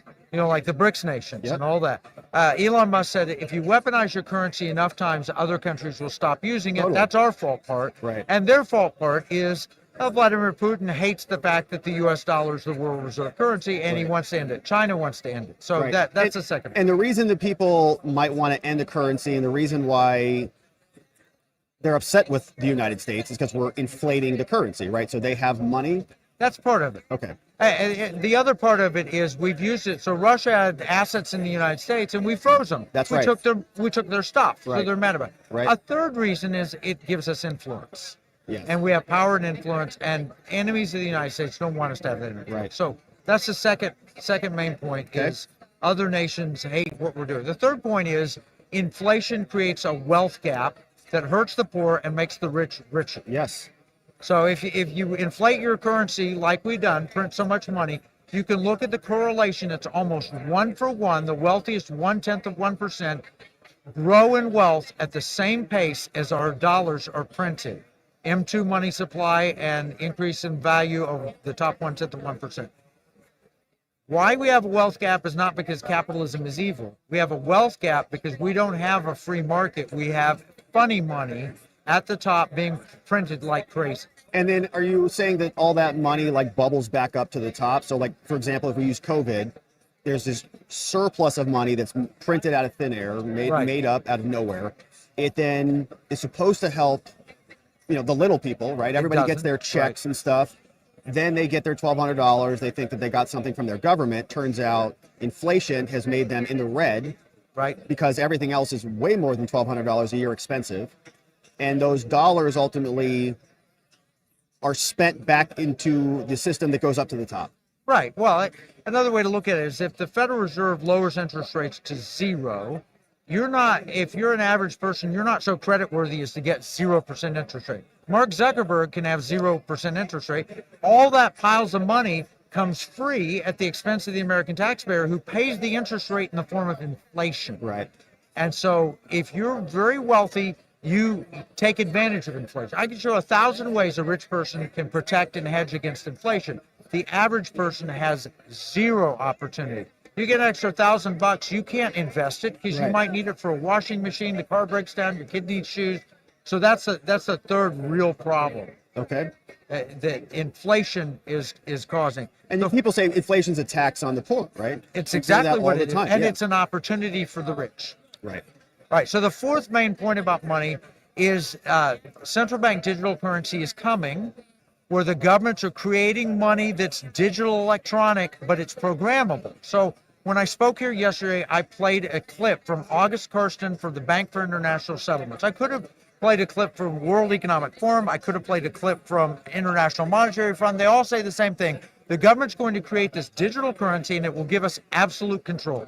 They can determine who's allowed to use it. You get a term of use license to use it. They can say, your skin color is not the right skin color, so your money's only worth half as much. You're trying to buy gasoline, you should be electric, so it's going to cost you twice as much to buy gasoline. You can't buy a gas-powered stove, but you can buy an electric one. They want complete control through the money, and that's absolutely happening. It's happening in 170 countries around the world. Yeah, that is a very scary thing, and it basically takes over the entire platform, because they've tried to do that in many different ways, right? With the internet, they've tried to do that, I think, with medical. We talked with someone else about unions, right? If you want to get a job, you got to sign up to a union and then pay them a portion of your fees. It's all about money. It's all about the money, yeah. At the bottom, the most controlling thing they could ever do is have complete control of the money, to where you have a term of use license, and they can tell you what you can buy or what you can give or how you spend it, how you get it. Once they get that, it's game over for the rest of us. Yeah. And so some states have said we ban central bank digital currency. And maybe Trump says, I will stop that. But here's the problem. It's in the Constitution that the Congress can make that money if they want. And we can't stop that. But there's something else in the Constitution, and that's the fifth point. Money's changing. 50 years ago, there was no Venmo, there was no PayPal, there was no debit cards, there were a few credit cards. There were really few ways to have money other than cash and a checking account. 50 years. It's changed a lot. Right. Well, Article 1, Section 10 of the Constitution says a state can make gold and silver coin legal tender. It's the only thing a state can make. So what if we took gold and silver and modernized it with electronic transfer capability, where you could have a debit card and you could go into a restaurant and you could spend gold and silver. Your employer could pay you in gold and silver. You could pay your employees in gold and silver. You could make your car payment in gold and silver. And it's all optional, made legal tender at the state level. That's what pirate money is. That's what this book is about. Awesome. And that is an interesting concept, because I've also seen, I just moved to a place called Prescott, Arizona, which is just north of here. And I was reading some history about the town. And it turns out there were, in the town back in the 1900s, early 1900s, there were like 3 banks in the whole town. And what ended up happening is that they created a separate monetary system almost, where people have these tokens. Yep. And they would then transfer tokens throughout the town. And they would almost, like, the businesses would almost create their own currencies in a way, right? And then people would use the tokens, and they weren't using the dollars. And it was an interesting thought that I never had really contemplated, that you could just create your own little economic community. And back in the 1912 Prescott, that's kind of what they did. Well, if you do it at the state level, the federal government cannot interfere with it, because it's literally enumerated in the Constitution. A state can make nothing other than gold and silver. Therefore, by definition, a state can make gold and silver. The federal government was designed originally by our founders to not emit bills of credit. So they prohibited states from doing that. A bill of credit is like a credit card. I owe you, I will pay you back one day. Yes.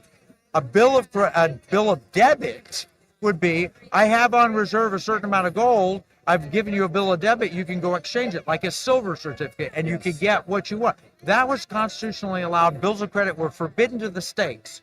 Why didn't they forbid them to the federal government? Because they didn't give the authority to the federal government. And under the Constitution, if they didn't give you the authority, the founders thought, well, they won't have it. Yeah. They've taken it. What we need to do at the state level is take back the authority of money to go back to what the founders intended. I've got a Continental note here in my bag that was from the Continental Congress. It says, payable to the bearer on demand, 4 Spanish mill dollars or the equivalent in gold and silver. The problem was they didn't have anything to back it up. Right. And so we almost failed as a nation. Yeah, wasn't there another proposed alternative currency at one point? Or were people creating like greenbacks or something? Okay, greenbacks were Civil War, where we backed our money from the Revolutionary War times all the way up to the Civil War, and it was backed by gold and silver. Yeah. during the Civil War, they said, hey, look, we're spending too much money. So they had unbacked paper money called the greenbacks, which is fascinating because that was ruled in 1868. That was ruled in, I think that was Hepburn versus Griswold. It was ruled unconstitutional for the federal government to have unbacked paper money. And in 1870, they packed the court and issued Knox versus Lee. And Knox versus Lee overturned that with a packed court. That's how we got the modern court, and it was Ulysses S. Grant who packed the court because he wanted unbacked paper money to pay off all the Civil War debts. But I want to tell you, that was so fascinating that a man, L. Frank Baum, in 1900 wrote an interesting book about gold and silver. It was a children's story, and it was about how this poor girl from Kansas was taken out of regular America and whisked off to this strange land where she wanted to get back to real America. And how she did it was she was told to follow the yellow brick road and wear silver slippers, a bimetal standard. And there was a wicked witch in the Northeast who tried to stop her. That was the bankers. And she hired a bunch of lawyers called Flying Monkeys that went out and attacked her. And she was traveling with her companions, the Scarecrow and the Tin Man. And the politicians were called Cowardly Lion. Wow. And she got to the great city of Oz, O-Z, ounce, as we measure gold and silver, with her silver slippers and gold. Is the answer here? Well, there was a big curtain, and it was green. Was there anything behind the curtain? Yeah. No power. Yeah. No real power. Yeah. That was a greenback. The whole story of the Wizard of Oz is a monetary allegory about greenbacks. Wow, that is amazing. And that's in the book. That's amazing. A whole chapter on that. Yeah, so the solution you were talking about more is this, like this custodying of gold and silver and then transferring it. You call it allocated gold and silver. Here's an example. In my wallet, I've got a $100 bill. People say, if I don't hold the gold in my hand, I don't really own it. Well, I have a lot of $100 bills I don't hold in my hand. They're ones and zeros on a computer at the bank. Yeah. And I write checks on it. I use a debit card. I pay my bills with an online bill pay. What if we, instead of having paper sitting at the bank, we had actual gold and silver? Right. So Texas has a bullion depository. You can put real gold and silver there, but you can't do this. You can't take a debit card and go and spend it. But there is a company out of the United Kingdom that has a MasterCard. You can see the MasterCard symbol there.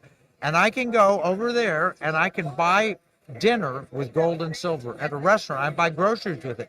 The problem with it is threefold. Number one, do I trust this company out of the United Kingdom with my gold in Switzerland? Not as much as I would if my gold were in Texas, where I live, or in Phoenix, where you live. Right. Number two, the federal government will tax. I bought gold at $2,000 an ounce on that app, and it's now $2,700. I go spend it. They say, hey, you've got a capital gain. You got to pay capital gains tax. Well, that's true if it's gold. It's not true if it's money. Okay. At the state level.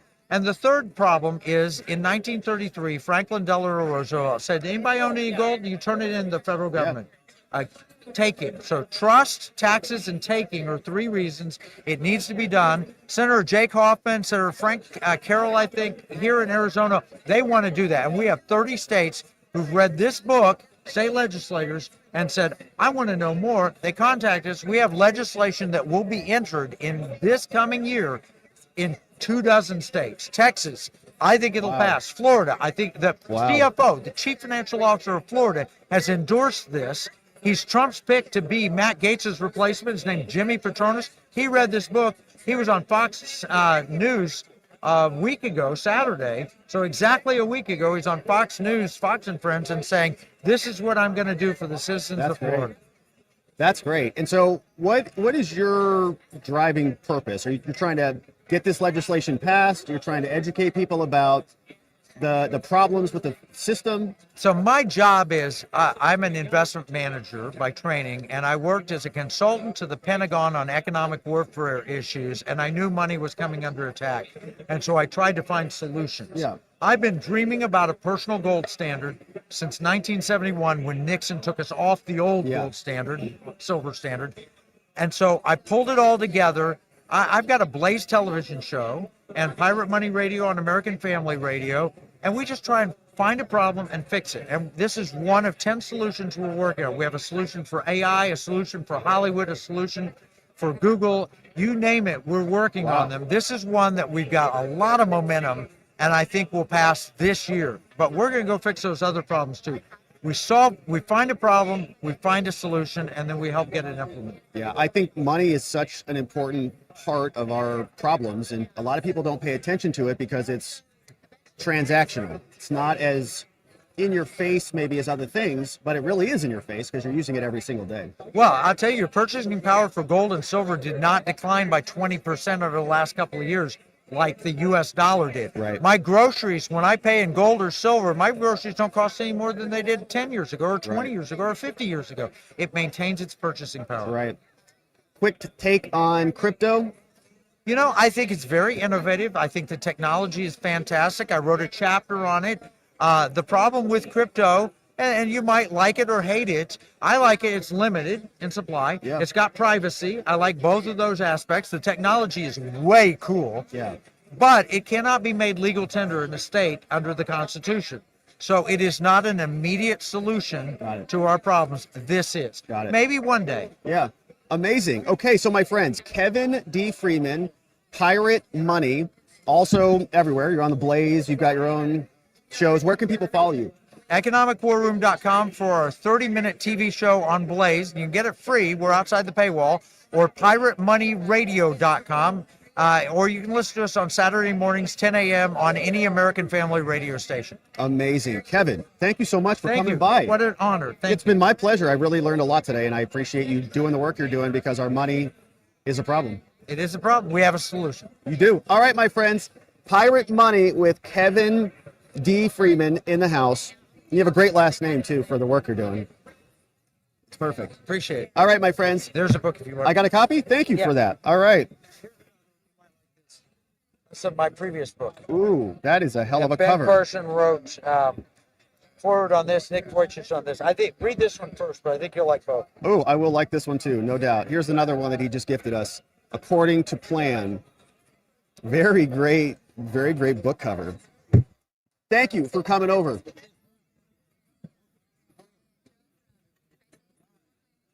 Thank you so much. Kevin D. Freeman in the house. Our money needs to be fixed, and they've got a plan for us. So we're excited to talk to him, man. Good stuff there. And I liked his crypto take. I thought he might come out and obliterate crypto, but he didn't. What's going on? Hey, Drew M says, we need to get you to more events, Rob. This is fun. I'm having a great time. It is a lot of fun. It is a ton of fun. Man, there's so many amazing people here. It's been wild to talk to everybody. It's been super fun. Spuds is here. The problem with DST is that it starts too early and ends too late. Your guest is wrong big time, says Spuds. That's funny. So I think some people, like, what do the people in Maine say? Or the people in Montana who get a lot less sunlight? Are they big fans of daylight savings time or not? I don't know. But, okay, let's see who's out. Oh, Gary Brecka is now out, joining us. Hey, Tony, hey, 20 months as a membo, says, I'm jealous right behind you, buddy. Jennifer, I can't wait for the new badge. I love badges. The AmFest streams are awesome. Thanks, Robert. Thank you, man. Thanks for saying that, Tony, hey. I'm glad you're enjoying it, man. I'm enjoying it, too. It's a little bit impromptu, but I'm glad you're enjoying it. Hey, what's up? Jennifer says, mute the stage feed. I know. Sorry about that, Jennifer. I'm getting better about it. It's only taken me 3 days to figure it out. Rob, all right, what's up? Tara Rayner says, Rob, did you get the article I sent you a few days ago about Derek Chauvin? Merry Christmas, everyone. God bless President Trump for already making Canada great again. Governor Trudeau on his way out. And Tara, I think I did. I think it was the one you sent. I think I referenced it yesterday. I was talking to another guy. We were not live streaming. But somebody asked about Derek Chauvin, and I think I did reference the information in the article you sent. So thank you very much for sending that. Waldo gifted a membo. Jacob Chansley's here. I see him running around. I'd recognize those horns anywhere. This one from Just Me. Good morning, MAGA. Good to see you. Good morning. Voice of the People says, man, I need to go next year. Yeah, this place is awesome. It's a lot of fun. You can see a lot of amazing people. It's like that everywhere. Everybody's doing that at every booth. Everybody's just, it's like Disneyland, the good kind. Goofy for Jesus. What's up, Goofy for Jesus? Moshi, y'all. Great interviews, Rob. Thank you, Goofy for Jesus. I can work on my interviewing skills for sure. We haven't had a lot of prep time for many of these, but hey, thank you, Tara. Please read my earlier super chat. Love y'all. Love you back, Tara. Thank you for sending it in. And thanks for being a member for 19 full amazing months. It's great to have you here and with us. All right, Gary Brecka is talking right now. We're waiting for Emily Saves America to join us. Emily Saves America should be coming over any minute now. Let's see what is happening, though, over with Gary Brecka from AmFest. Hey, good morning, Just Me. We saw that one earlier. We got Sodium Soldier. Man, thank you for the donos, my friends. Very, very nice and generous. Okay, so let's see what's happening over here. 18% of our teenagers. How many of you are under 18 years old? Raise your, woo! Love you guys. Yeah! He's like he won the lottery. I love it. I love you guys. I love you guys. Come on, Doug. So that's it. That's the future of America right there. 18% of our teenagers have fatty liver disease, which is a condition that did not even exist a generation ago. That's, by the way, our National Institute of Health published that. Our Centers for Disease Control say that nearly 30% of teens are pre-diabetic. 30% of our teens are pre-diabetic. And possibly the most disturbing statistic of all comes from our U.S. Department of Defense. 77% of young military-aged adults do not qualify for military service due to their poor health. Who does not think that this is a national security issue? Guys, we have 4 years, and by the grace of God, during this 4 years, with the right administration, which I believe that we have, we can make a difference. We can change public policy, and we can make America healthy again. So, woo! I love you guys, man. You guys, normally when if I talk about vaccines, religion, Jesus, or politics, I just get booed right off the stage. But I love you guys. I feel like we could talk about Jesus. Yeah. Oh, people are standing for that one. Yeah, it was saved 24 years ago to Promise Keepers Convention. I'm not even sure if Promise Keepers is still around, but that's the route I took. But guys, my advice to you, and then I want to open the floor to some questions. My advice to you is to get back in touch with Mother Nature. We get 3 things from Mother Nature. We get 3 things that God planted in the earth. We get magnetism from the earth. We get oxygen from the air, and we get light from the sun. The magnetism from the earth is called earthing or grounding, and it is very real. It is not voodoo or boohoo science. It is actually very real. Think about the last time that you had bare feet, touching bare soil, dirt, grass, or sand. That is the last time as a human being you discharged into the earth. We know that if we want to keep our bodies alkaline, that is a disease-free state, versus acidic, which is a disease-prone state, we want our pH of our blood to be high. We want to be more alkaline. It is a complete fallacy that you can get alkaline by drinking alkaline water. But you know what does put a charge into the body? The magnetism, the low Gauss current of the earth that God provided. So take your shoes off and touch the surface of the earth. It's free. I wish I could sell it to you, but it's free. We get oxygen from the air. The one thing that we realized in the mortality space after 22 years of research was, again, that the reason why people were not living longer, healthier, happier lives was because of modifiable risk factors. Not the absence of chemicals or synthetics or pharmaceuticals. It was modifiable risk factors. The second was that all human beings leave this earth exactly the same way. Everyone in this room will pass of the same thing. It is called hypoxia. It is lack of oxygen to the brain. Now, it might be a heart attack, a gunshot wound, a bus, a stroke, but you will be defined to be dead once your brain can no longer sustain that activity. We are slowly suffocating to death. After 30 years old, 90% of the people in this room will never sprint again for the rest of your life. Your auxiliary muscles of respiration begin to atrophy. And for free, you could wake up every morning and just deep breathe again. In fact, you want to know a breathwork exercise that'll raise your mood, elevate your emotional state, get your blood going, and flood your brain with oxygen? How many of you would do that with me right now? All right, it's going to sound really creepy in here for a second. So I want all the people that are outside that wonder what's going on, I want them to think it's just a giant cult going on in here. So here we go. Sit comfortably. All we're going to do is we're going to take 3 obnoxiously deep breaths like you never thought you were going to breathe again. In through your nose like this. You're going to hold and you're going to go out through a straw. You're going to take a second one. You're going to hold and you're going to go out through a straw. And now you're going to take your last one. Ready? You're going to hold and you're going to go out through a straw. If you just started every morning doing 3 rounds of 5 deep breaths and working your way up to 5 rounds of 30 deep breaths, you would change the entire trajectory of your life. And the last thing that we have gotten so distant from is the sun. 85% of the surface of the world's population is clinically deficient in a nutrient called vitamin D3. When God made human beings, he made us with the ability to make 1 vitamin. We make it from sunlight and cholesterol. It's called cholecalciferol. It is vitamin D3 and is arguably the most important nutrient in the human body. And statistics say that 85% of this room is clinically deficient in that. We have been taught to fear the sun. The truth is that most of us are not getting enough sun. It's not that we're getting too much sun. If you actually were to chart the incidence of skin cancer's parabolic rise, it would be superimposable with the use of sunscreen. Since 2018, so many nice people here, my 23 friends. It's just brands amazing. of sunscreen have been pulled from the market for directly causing skin cancer, and we have been taught to fear what God gave us. Yeah, I was sorry. I muted myself So because I was my talking to message is a new message of friend we hope. just met. I will do everything behind the scenes with my platform and my voice to make America healthy again. And I deeply, Good.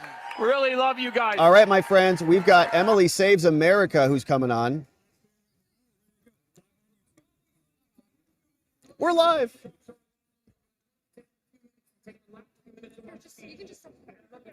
I go here? Yeah, right here. Emily, Hi. nice to meet you. Nice to meet I know we're throwing this all together at the last minute. Thank you so much for hopping over here. I know you're jamming busy. You just wrapped up one. We've got another one. We're live on YouTube, and I wanted to meet you. Yeah, hi. Nice to meet you. And so you're on YouTube too. Oh, yeah. You are Emily Saves America. Yes. And you talk law, politics?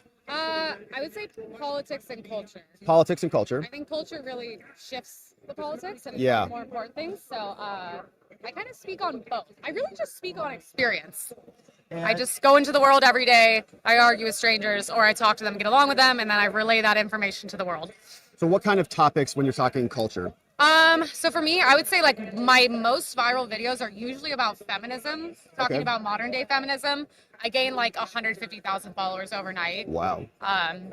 Like just on a random video. I'm known for my car videos. I drive in my car. I know, very dangerous. Sorry, everybody. And I just randomly say things and then I post them. Yeah, and so feminism is what's your take on it?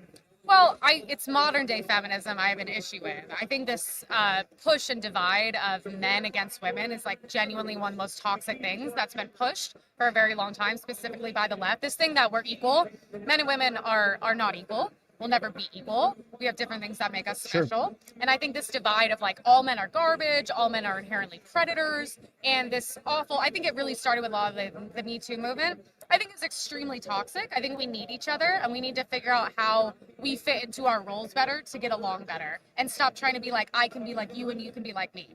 Yeah, there is a lot of that. There's a lot, it seems like there's a lot coming from men too about women. It's extremely toxic. Yeah. Yeah, I'm about to talk to one of those toxic men. Okay.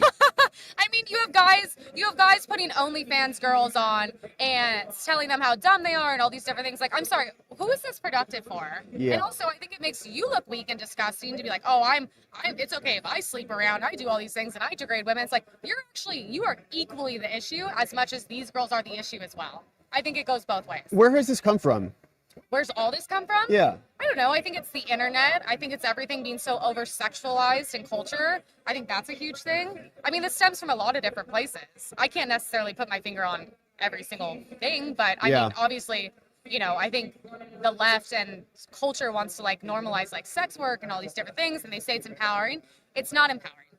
It's extremely damaging to women, and I think that's a narrative we need to get out. Yeah, I think that we're probably going to have a reckoning with that pretty soon. I mean, there's a whole generation of people, and I've seen some of these podcasts that you are talking about. I don't watch a lot of them, but the almost bravado that people have about the things that they're doing. We just saw this one woman sleep with 100 men. 101 men, yeah.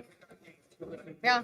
And that is some sort of empowerment. And it's like one of those things where I'm like, money does not, like, I live in Los Angeles. I'm around the wealthiest people. Money does not make people happy. And as a woman, you cannot operate like a man. Having 101 men inside you, the reason she was crying wasn't because she didn't feel like she satisfied them. That's why. It's because you have 101 souls fighting inside your body. Yeah. And it hit her like a ton of bricks. And you know what? God bless her. I literally messaged her. I was like, I would love to speak to you respectfully. Yeah. And be like, let's not take this path.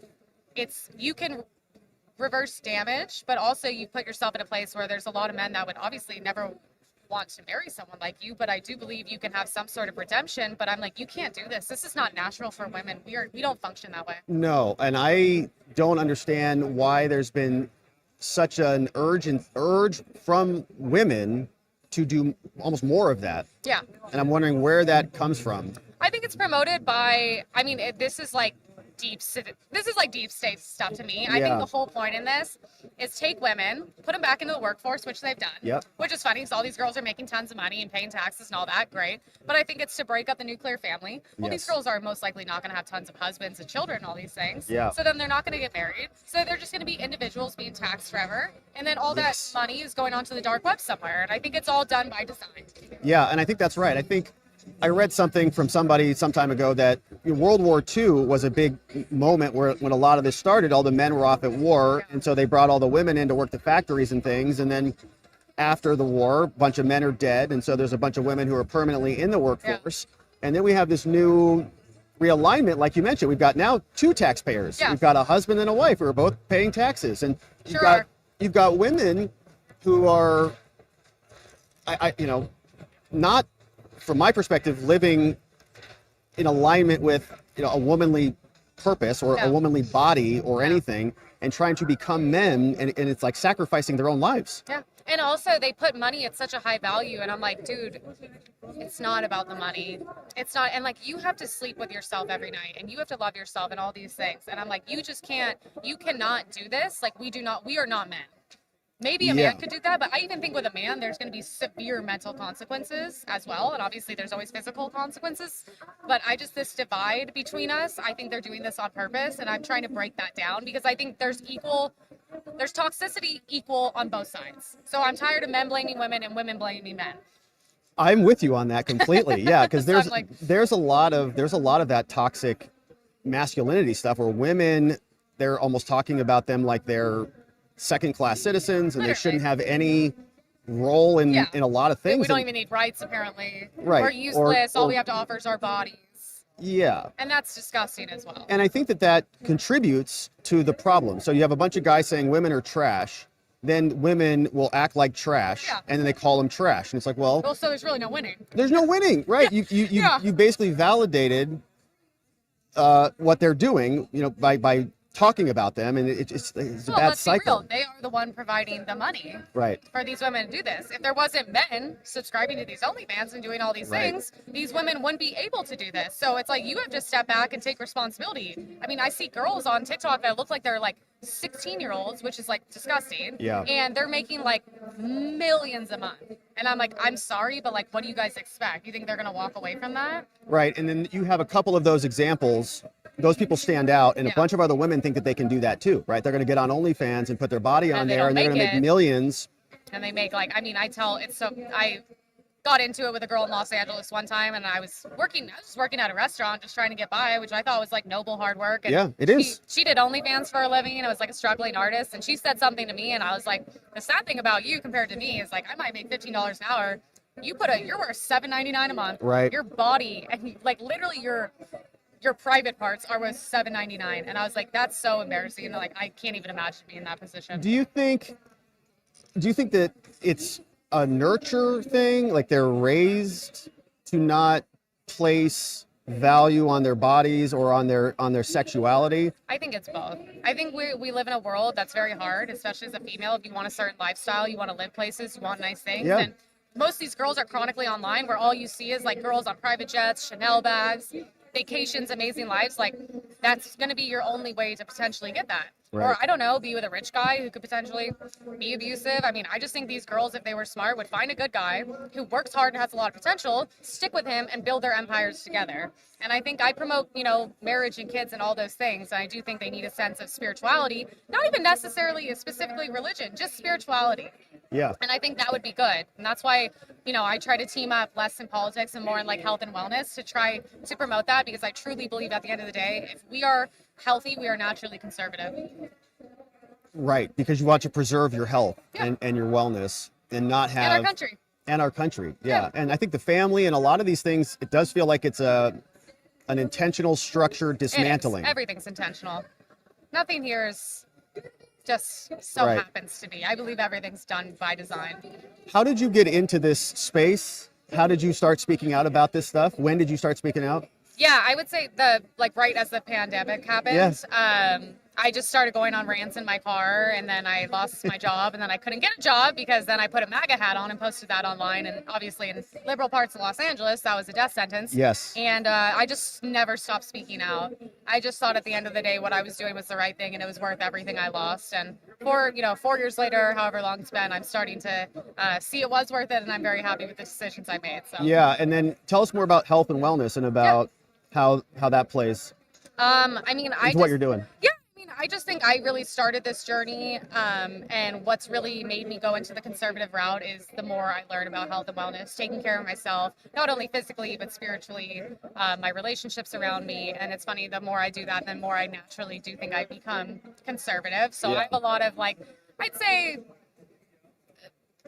I have feelings on a lot of big topics in the right-wing movement that I'm actually starting to shift my opinions on, which I'm not ready to speak on yet. Yeah. But I think when I do, the right will be very happy. I went sober a year ago, and so that's been the best thing that's ever happened to me. I encourage everyone to go sober or not drink, whatever. Have a glass of wine to celebrate a couple times a year, dinner, whatever it is. But wow, that stuff is given to us to keep us low vibration and down. I had a big problem with alcohol. I don't drink alcohol. I'm a 12-step guy, meet with the program, my other dudes, and it's been a life changer for me. It's been a lifesaver for me. It really, I tell people, I'm go a certain amount of time. The way you see the world, how clear you are. I look at bars and I'm these should be banned. These should be illegal. They're gross. Genuinely. Yeah, they're gross. And you almost have a visceral reaction to it once it's been out of your body long enough. Yeah. For me, my alcohol was when I would drink, it would trigger something that I want more of it. Yeah. And then I'd get into this habit. Some people will drink.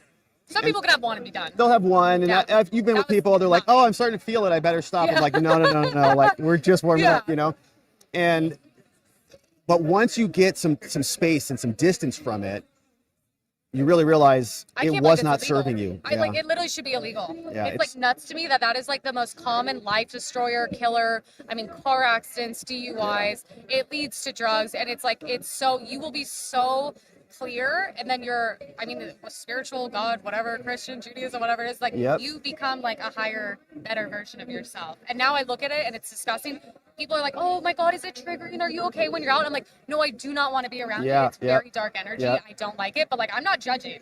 Right. I am not judging. Right. Go off. Do whatever makes you happy. It's just not for me. Right. No, I'm with you on that. And I do hope that people who are struggling with it maybe hear something in this and take an initial step on it. But that's you're not alone. That's everybody. Yeah, you're right. And it sometimes it hits you when you're ready, right? So I was not ready for a long time, and then I got cooked enough, and then suddenly you realize there's a better path. Yeah. Sometimes you hit rock bottom, and it's actually the best thing that will ever happen to you.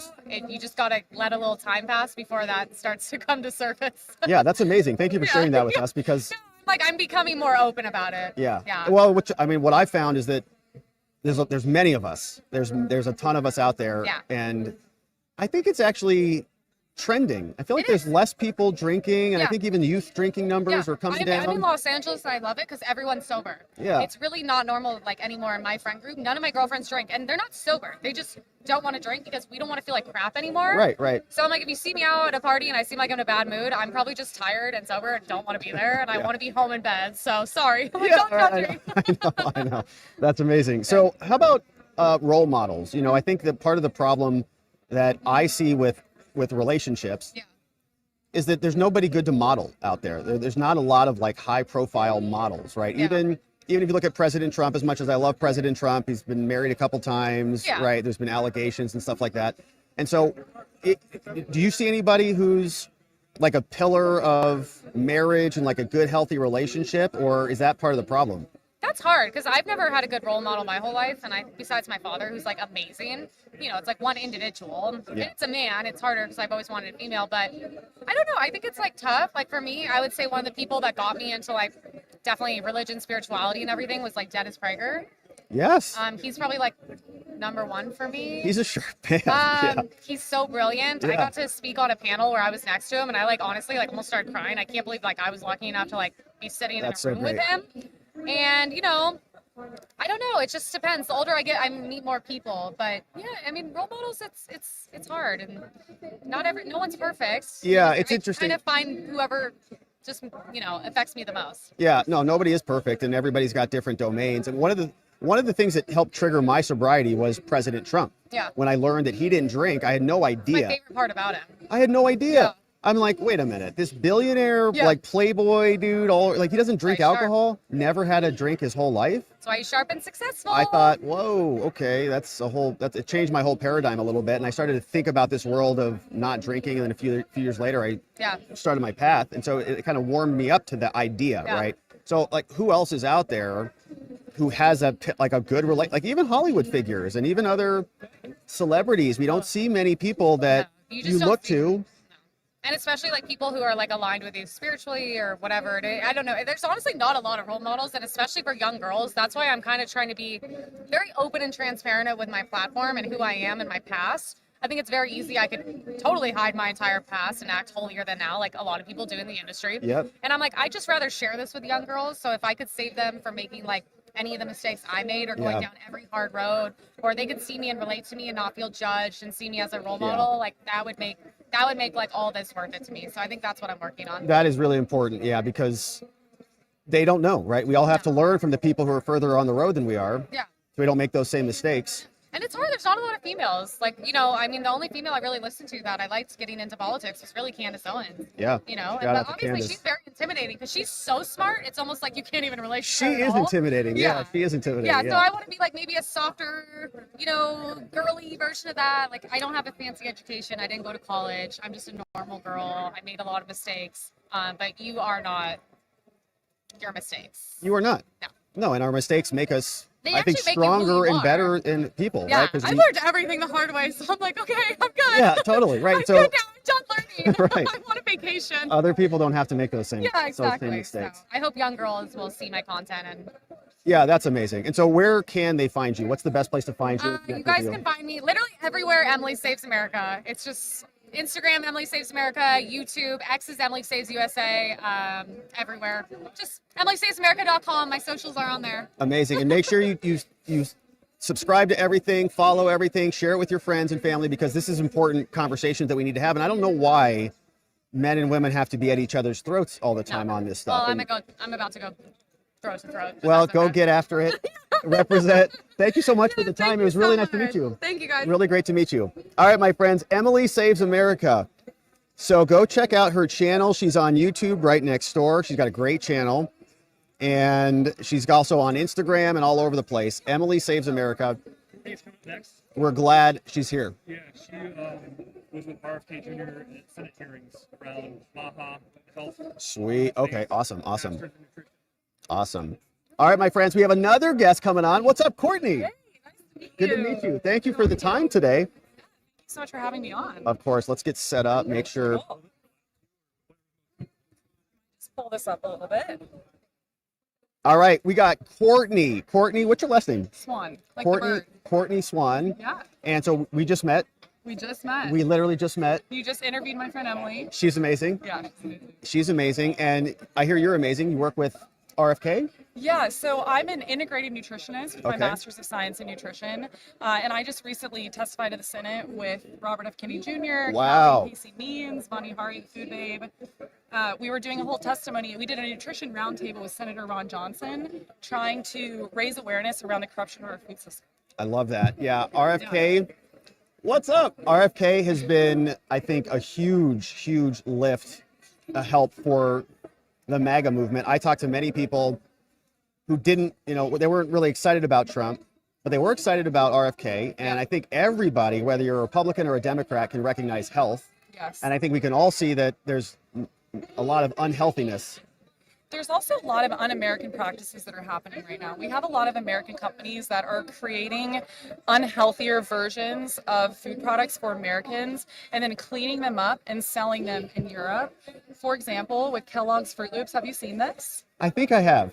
Okay, so Kellogg's creates a healthier food cereal for the UK, for Australia, where they use things like carrot juice, blueberry juice to dye the cereal. But here in America, they're using red number 5, yellow number 6. These are dyes that we know cause hyperactivity in children. Yeah. And they're also using a preservative called BHT, which is actually linked to colon cancer in some studies. So we have these concerning food dyes in our cereals here. But Kellogg's is creating a healthier version for Canada and for the UK.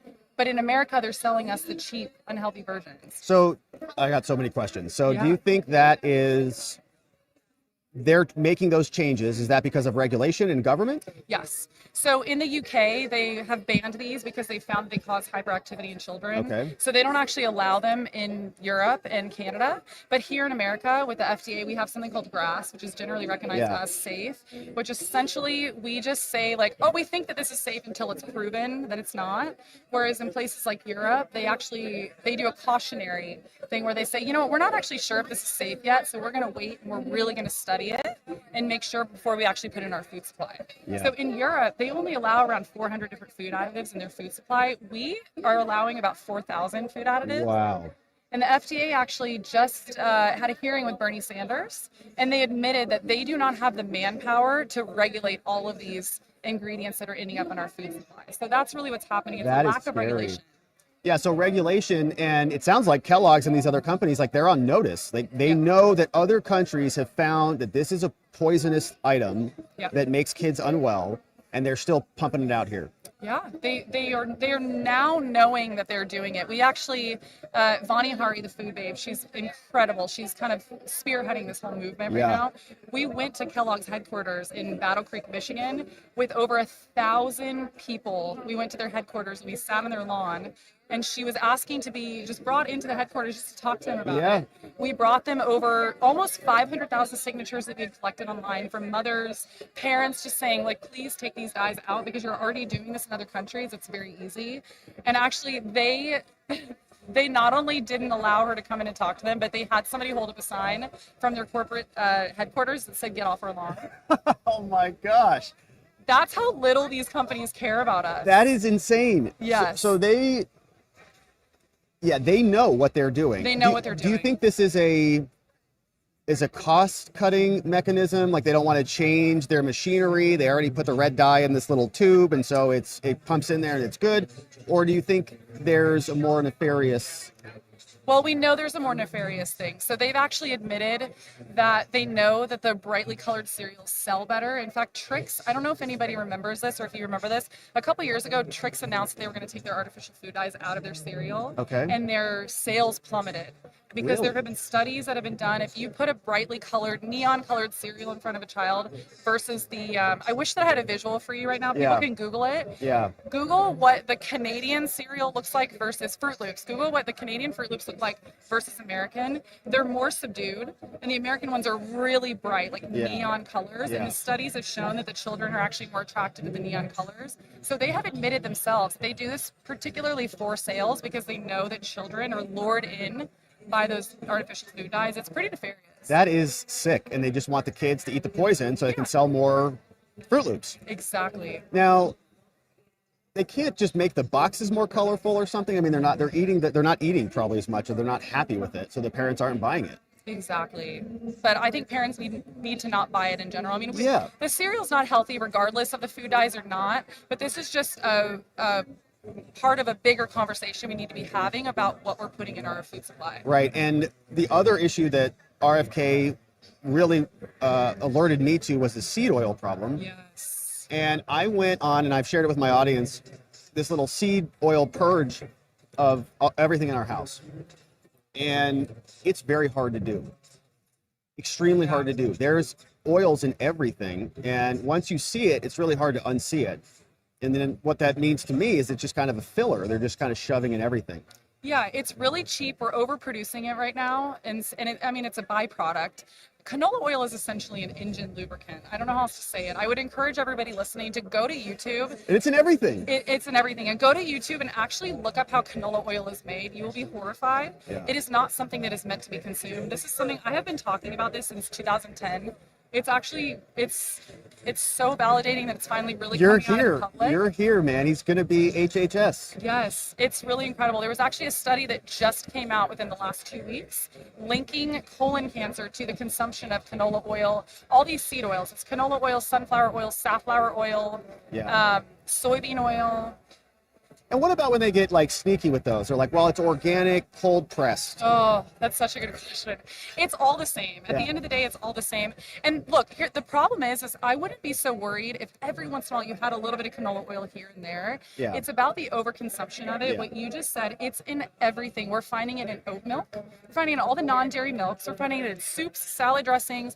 Anytime you eat out at a restaurant. Yeah. They are for sure using canola oil unless if they tell you specifically they're using olive oil or beef tallow. It's everywhere. It's everywhere. I flipped out. It was in my protein shakes. Yes. What is it doing in a protein shake? That really grosses me out. It's gross. Yeah. And once you see it, you can't unsee it. So, and I think I do feel better. And I think I do over these last 6 months. I think my body composition is changing a little bit.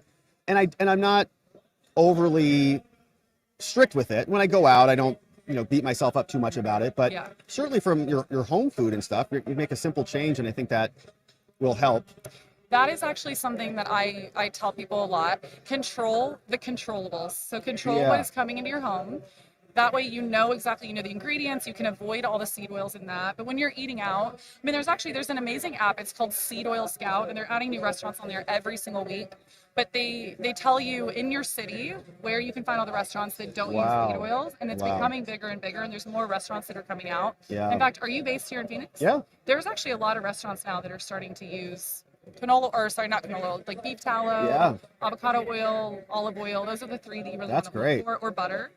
And then, you know what? We also have to live our lives. So try to live as healthy as possible. Control the controllables, like I said, control what's coming into your home, and then still eat out and enjoy your life, because we can't live in fear. Yeah, you're right. And you don't want to be, not going out and enjoying company, enjoying a relationship because of the food. That's also unhealthy. Yeah, we also got to maintain our connections and our relationships. But certainly a little extra detail on it, because it shows up everywhere. And even a lot of the healthy stuff, like you get these protein bars that are like healthy, whatever, packed with seed oils, packed with sugars, packed with stuff, but it's marketed like it's good for you. Yeah, those really kill me. We call that greenwashing. The front of the package looks like it's really healthy, and they'll maybe say a couple things like low sugar, high protein, the protein thing, and they always say like a protein bar, and then on the back you read the ingredients, and it's grains soaked with glyphosate. It's like 30 grams of sugar. There's it is. 2 different kinds of oils in there. This is why my biggest thing is always read the ingredient label. You can't just look at the front of the package and take it for what it says on the front. You have to read what the ingredients are. Yeah. Well, I love it. And so you're working with, you said Callie Means and RFK Jr., and you're part of this transition group? Well, I've interviewed for the transition group, so TBD what my role is or what I'm actually going to do. But I'm involved in this whole MAHA group. So I have my own podcast called Real Foodology. Real Foodology. Yeah. And where are you on? YouTube and... I am on YouTube, but we don't post all my videos there because a lot of them get censored, because I talk about a lot of stuff that YouTube doesn't want you to talk about. We know how that is. General health stuff too, which hopefully that will change in the new year. I'm also on X. I'm on Instagram. All of it is real foodology, the science of real food. I love it. Yeah, and I educate people on everything we just talked about and how to navigate this corrupt food system and what to do. Yeah, and RFK Jr. and his role at Health and Human Services, anything that you're, insightful on that he's going to be making changes on relatively quickly, or do you have any wish list? What do you think he should be doing, hitting the ground running? What I've heard is that they're hoping to hit all of the really popular things that everybody's really concerned about. First and foremost, they're looking at banning red dye number 3. We already banned that in cosmetics because we know that red dye 3 is linked to cancer, but we still have it in food. So that's one that they're going to go right away for. Yep. I know he's incredibly concerned about glyphosate, which is being sprayed on all of our crops really heavily right now. It's like a pesticide. Mm-hmm. Yep, it's technically an herbicide, but an herbicide is a pesticide. It was created by a company called Monsanto, and then Bayer bought Monsanto, and they've spent $2.2 billion paying out to farmers that have been getting non-Hodgkin's lymphoma. And this is an herbicide that we spray on almost all of our crops. So if you're not buying organic, it's pretty much guaranteed that you have this on your food. Wow. Especially chickpeas test really high for glyphosate, any sort of grains. So there was a study that just came out with the Environmental Working Group a couple years ago. They tested really popular grain products like Cheerios, Cheez-Its, all of those things. 80 to 90% of them had really high levels of glyphosate on them. Wow. We're spraying it on all of the grains. It's really a mess. So yeah. I know that's something else that he's really passionate about and that he wants to address. And I know too, he wants to get to the root cause of this chronic childhood disease that's happening right now. I mean, he gave a talk at a group I'm a part of, and I think tied it back to 1989, something like that. Schedule. And he went back and he didn't give us a lot of clear a definition on what it was exactly, but it could have been, I forget what year it was, 1980s. He says a lot of stuff started to change in the 1980s. Yeah. And there could be a bunch of different reasons, and he's even considering Wi-Fi and stuff like that. But he says they have the data, like they know, the entities know what's happening, and they made the changes, and they're not releasing it. So I think even with a little bit of transparency, we'll be able to make some real moves. Well, and he just wants to get the corruption out, right? Because we need to get access to the real data. This is the biggest issue, is that we have these large food corporations that are paying for the data. They're also paying lobbyists in Washington. They're getting certain policies passed in their favor. I mean, the Farm Bill right now is, it's up for, they're rewriting the Farm Bill right now. Bayer wanted to, Bayer owns Monsanto, but they slipped in there a clause that essentially protects them from anybody being able to sue them if they get non-Hodgkin's lymphoma. Wild. And that's what he wants to change. He wants to make it where we can no longer protect these corporations over human health. He wants to get the corruption out so that we can actually get access to the real data, to the real science. So that we can actually help people, and we can also figure out what is actually going on, not just get the data from these companies that have vested interest in the results of the data that they're publishing. You're right, and they seem freaked about it. A lot of them seem like they're very nervous. We saw RFK walking into Congress, I think last week or maybe earlier this week. I saw that, And all the media, what you vaccines. We're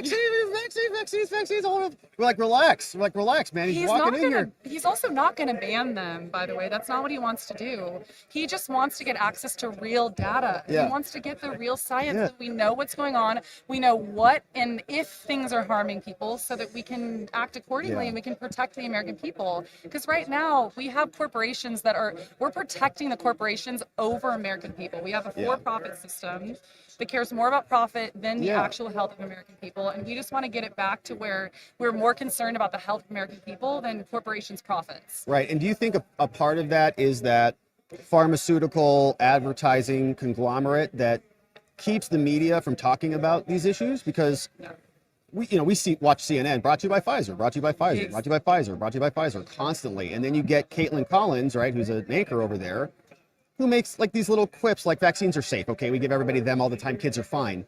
You said, well, then how do you explain all of these changes over the last 40, 50 years? And they can't, but they won't allow you to investigate or to even ask the questions. I mean, even if somebody just asks that simple question or just brings up what you just said, you automatically get gaslit and you get called an anti-vaxxer. Yeah. But we need to be able to ask these questions. They are the only companies, Big Pharma is the only company in the entire world that is not held liable if their product actually harms somebody. Right.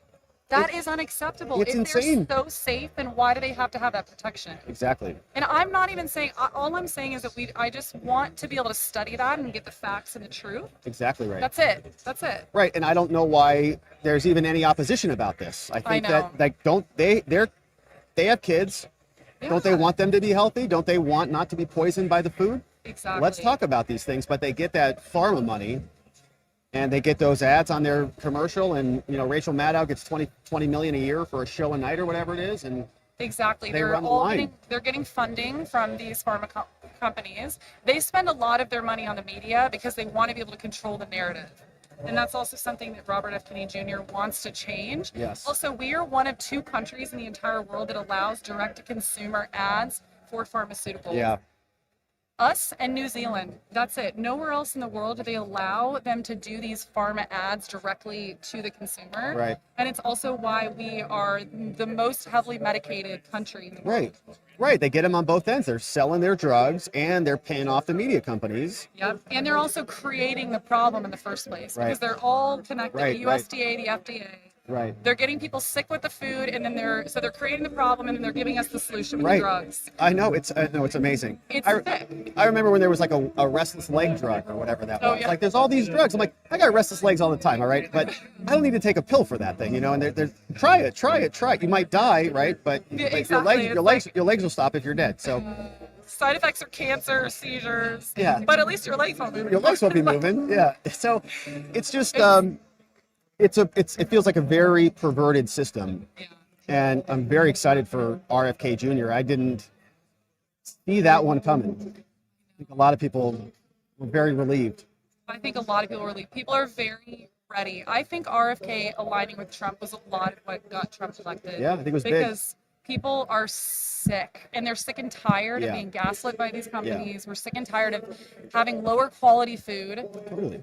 I mean, this is And America. lower health expectations, right? When you Yes. compare our life expectancy rates around the world, Our life expectancy is dropping right now. it's crazy. Yeah, and a lot of people don't even know that. I know. It's a sad state of affairs. I'm really glad that you're working in this space.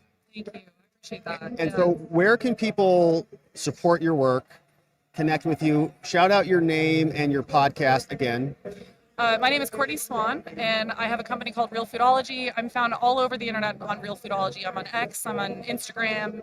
I do have a YouTube. I also have a podcast called the Real Foodology Podcast. This is where I talk about all of this. And then, my Instagram is where I'm the most active, and that's where I produce the most content, and I educate on everything we just talked about. Yeah, and so people can come and learn about, well, I guess everything we talked about, seed oils and the policies and the mechanisms by which this all works. Yeah, so I reveal a lot of the corruption that's happening right now, and then I also teach people how to navigate. So we know what's happening. Now you know that. Okay, this is how you act accordingly so that you keep yourself and your family safe and healthy. Love it. Yeah. I'm very excited about it. I think that the country has been sick for a long time, and nobody's been willing to talk about it. I know. And we also haven't been allowed to. That's let's be right. Fair. That's right. Because I got really shadow banned, especially during COVID. Just talking about the immune system, that was it. I wasn't even talking about anything crazy. I was talking about vitamin D and vitamin C, and they were shadow And you got banning nailed. me.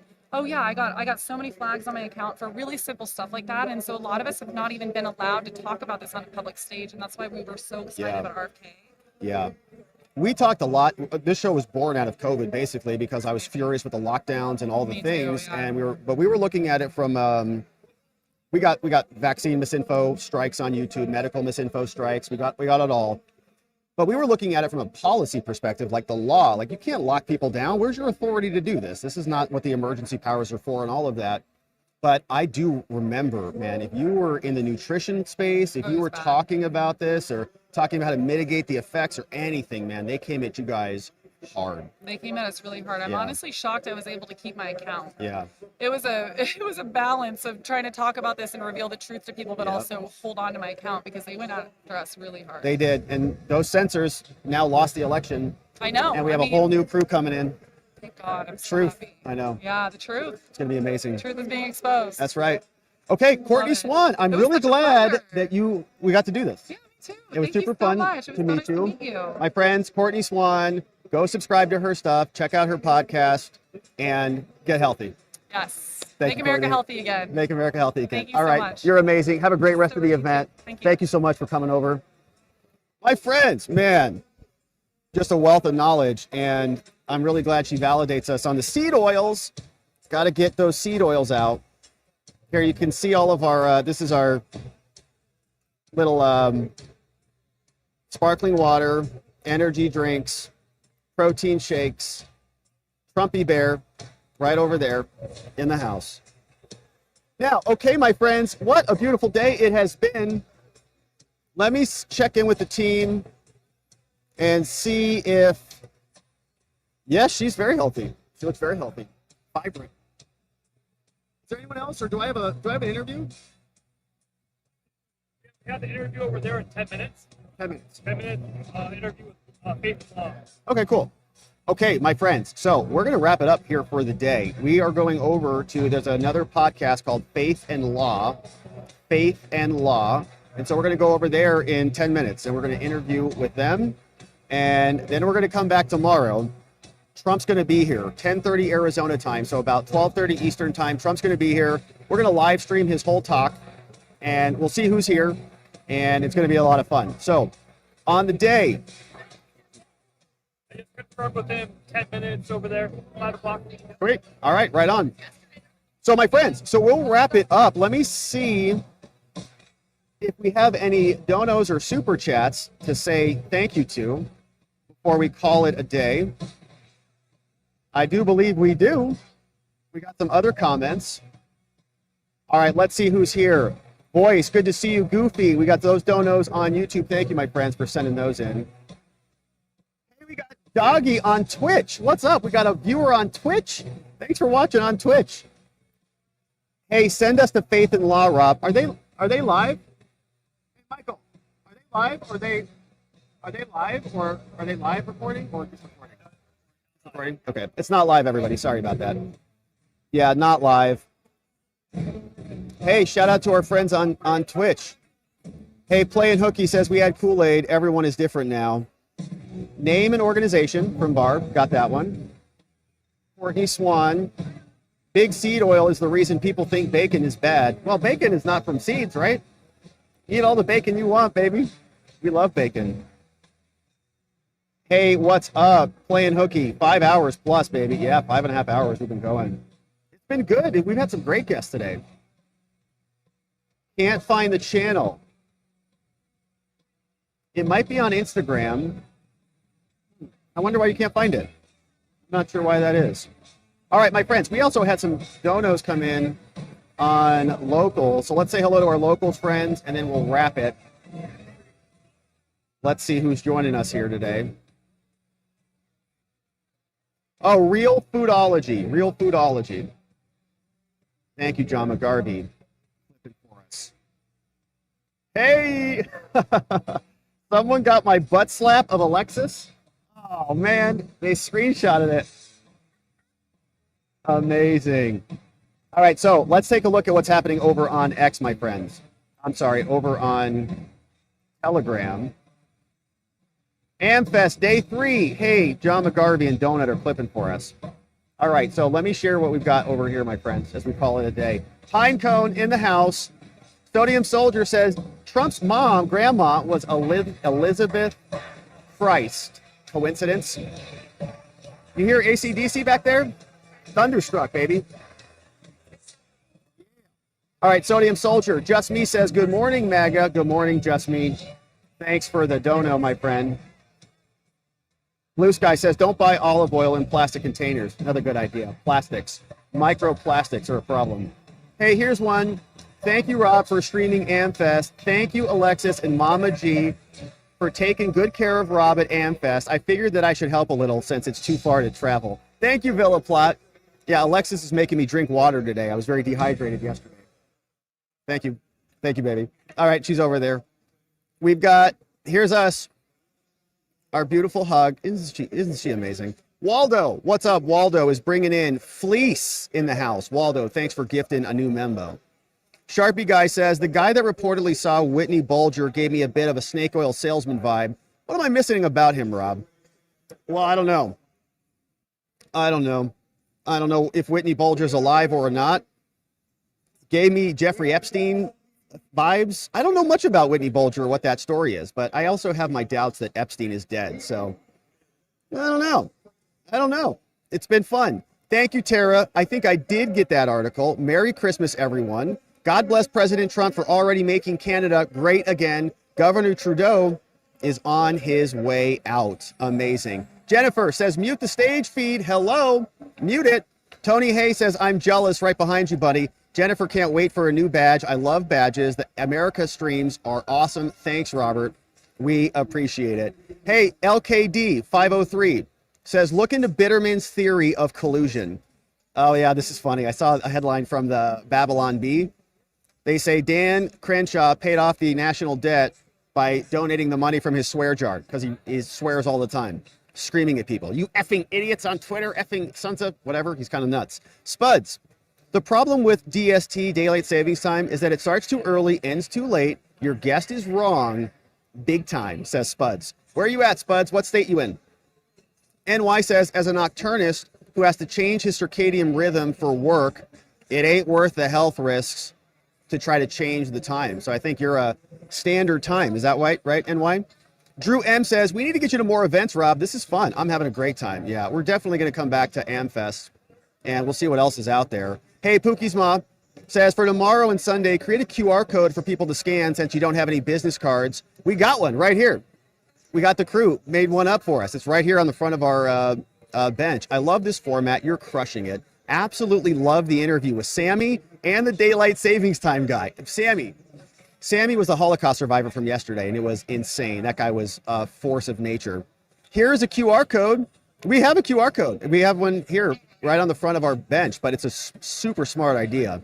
Thank you, Pookie's Mom. I did not think of it. Here's one from Neuro D. Says, hey, Rob, this is Dexter Taylor. Here is a link to his legal defense fund. That's Dexter Taylor, man.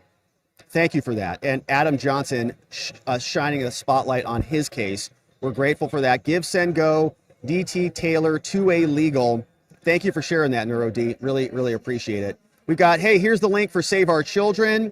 This is Dr. Marnie Siegel. Links in there. Tron says, can Trump nullify Biden's pardons? No, don't think he can. Those are going to be done. Jennifer says, ask him to show you his awesome back tattoo. From Roger Stone. This one from Rub Some Dirt on It. Yeah, man, Roger Stone giving me the point. I love it. Man, it was so fun to talk to him. I'm really glad that we met. Shout out to Roger Stone. The Stone Zone. Check out the Stone Zone and the Stone Defense Fund. Doing great work. We talked to the Nunn Report. We talked to Emily Saves America. There's Emily. Was that Alexis? Was that Alexis, says Villa Platt? They got me smacking your little boot. But right back there. It's funny. Yeah, that was her. Busted. Oh, that was a good one. Yeah, that was a good one. Look at my face. Look how happy I look. I was not involved in this clipping. John, somebody snagged it. It's funny. You see it?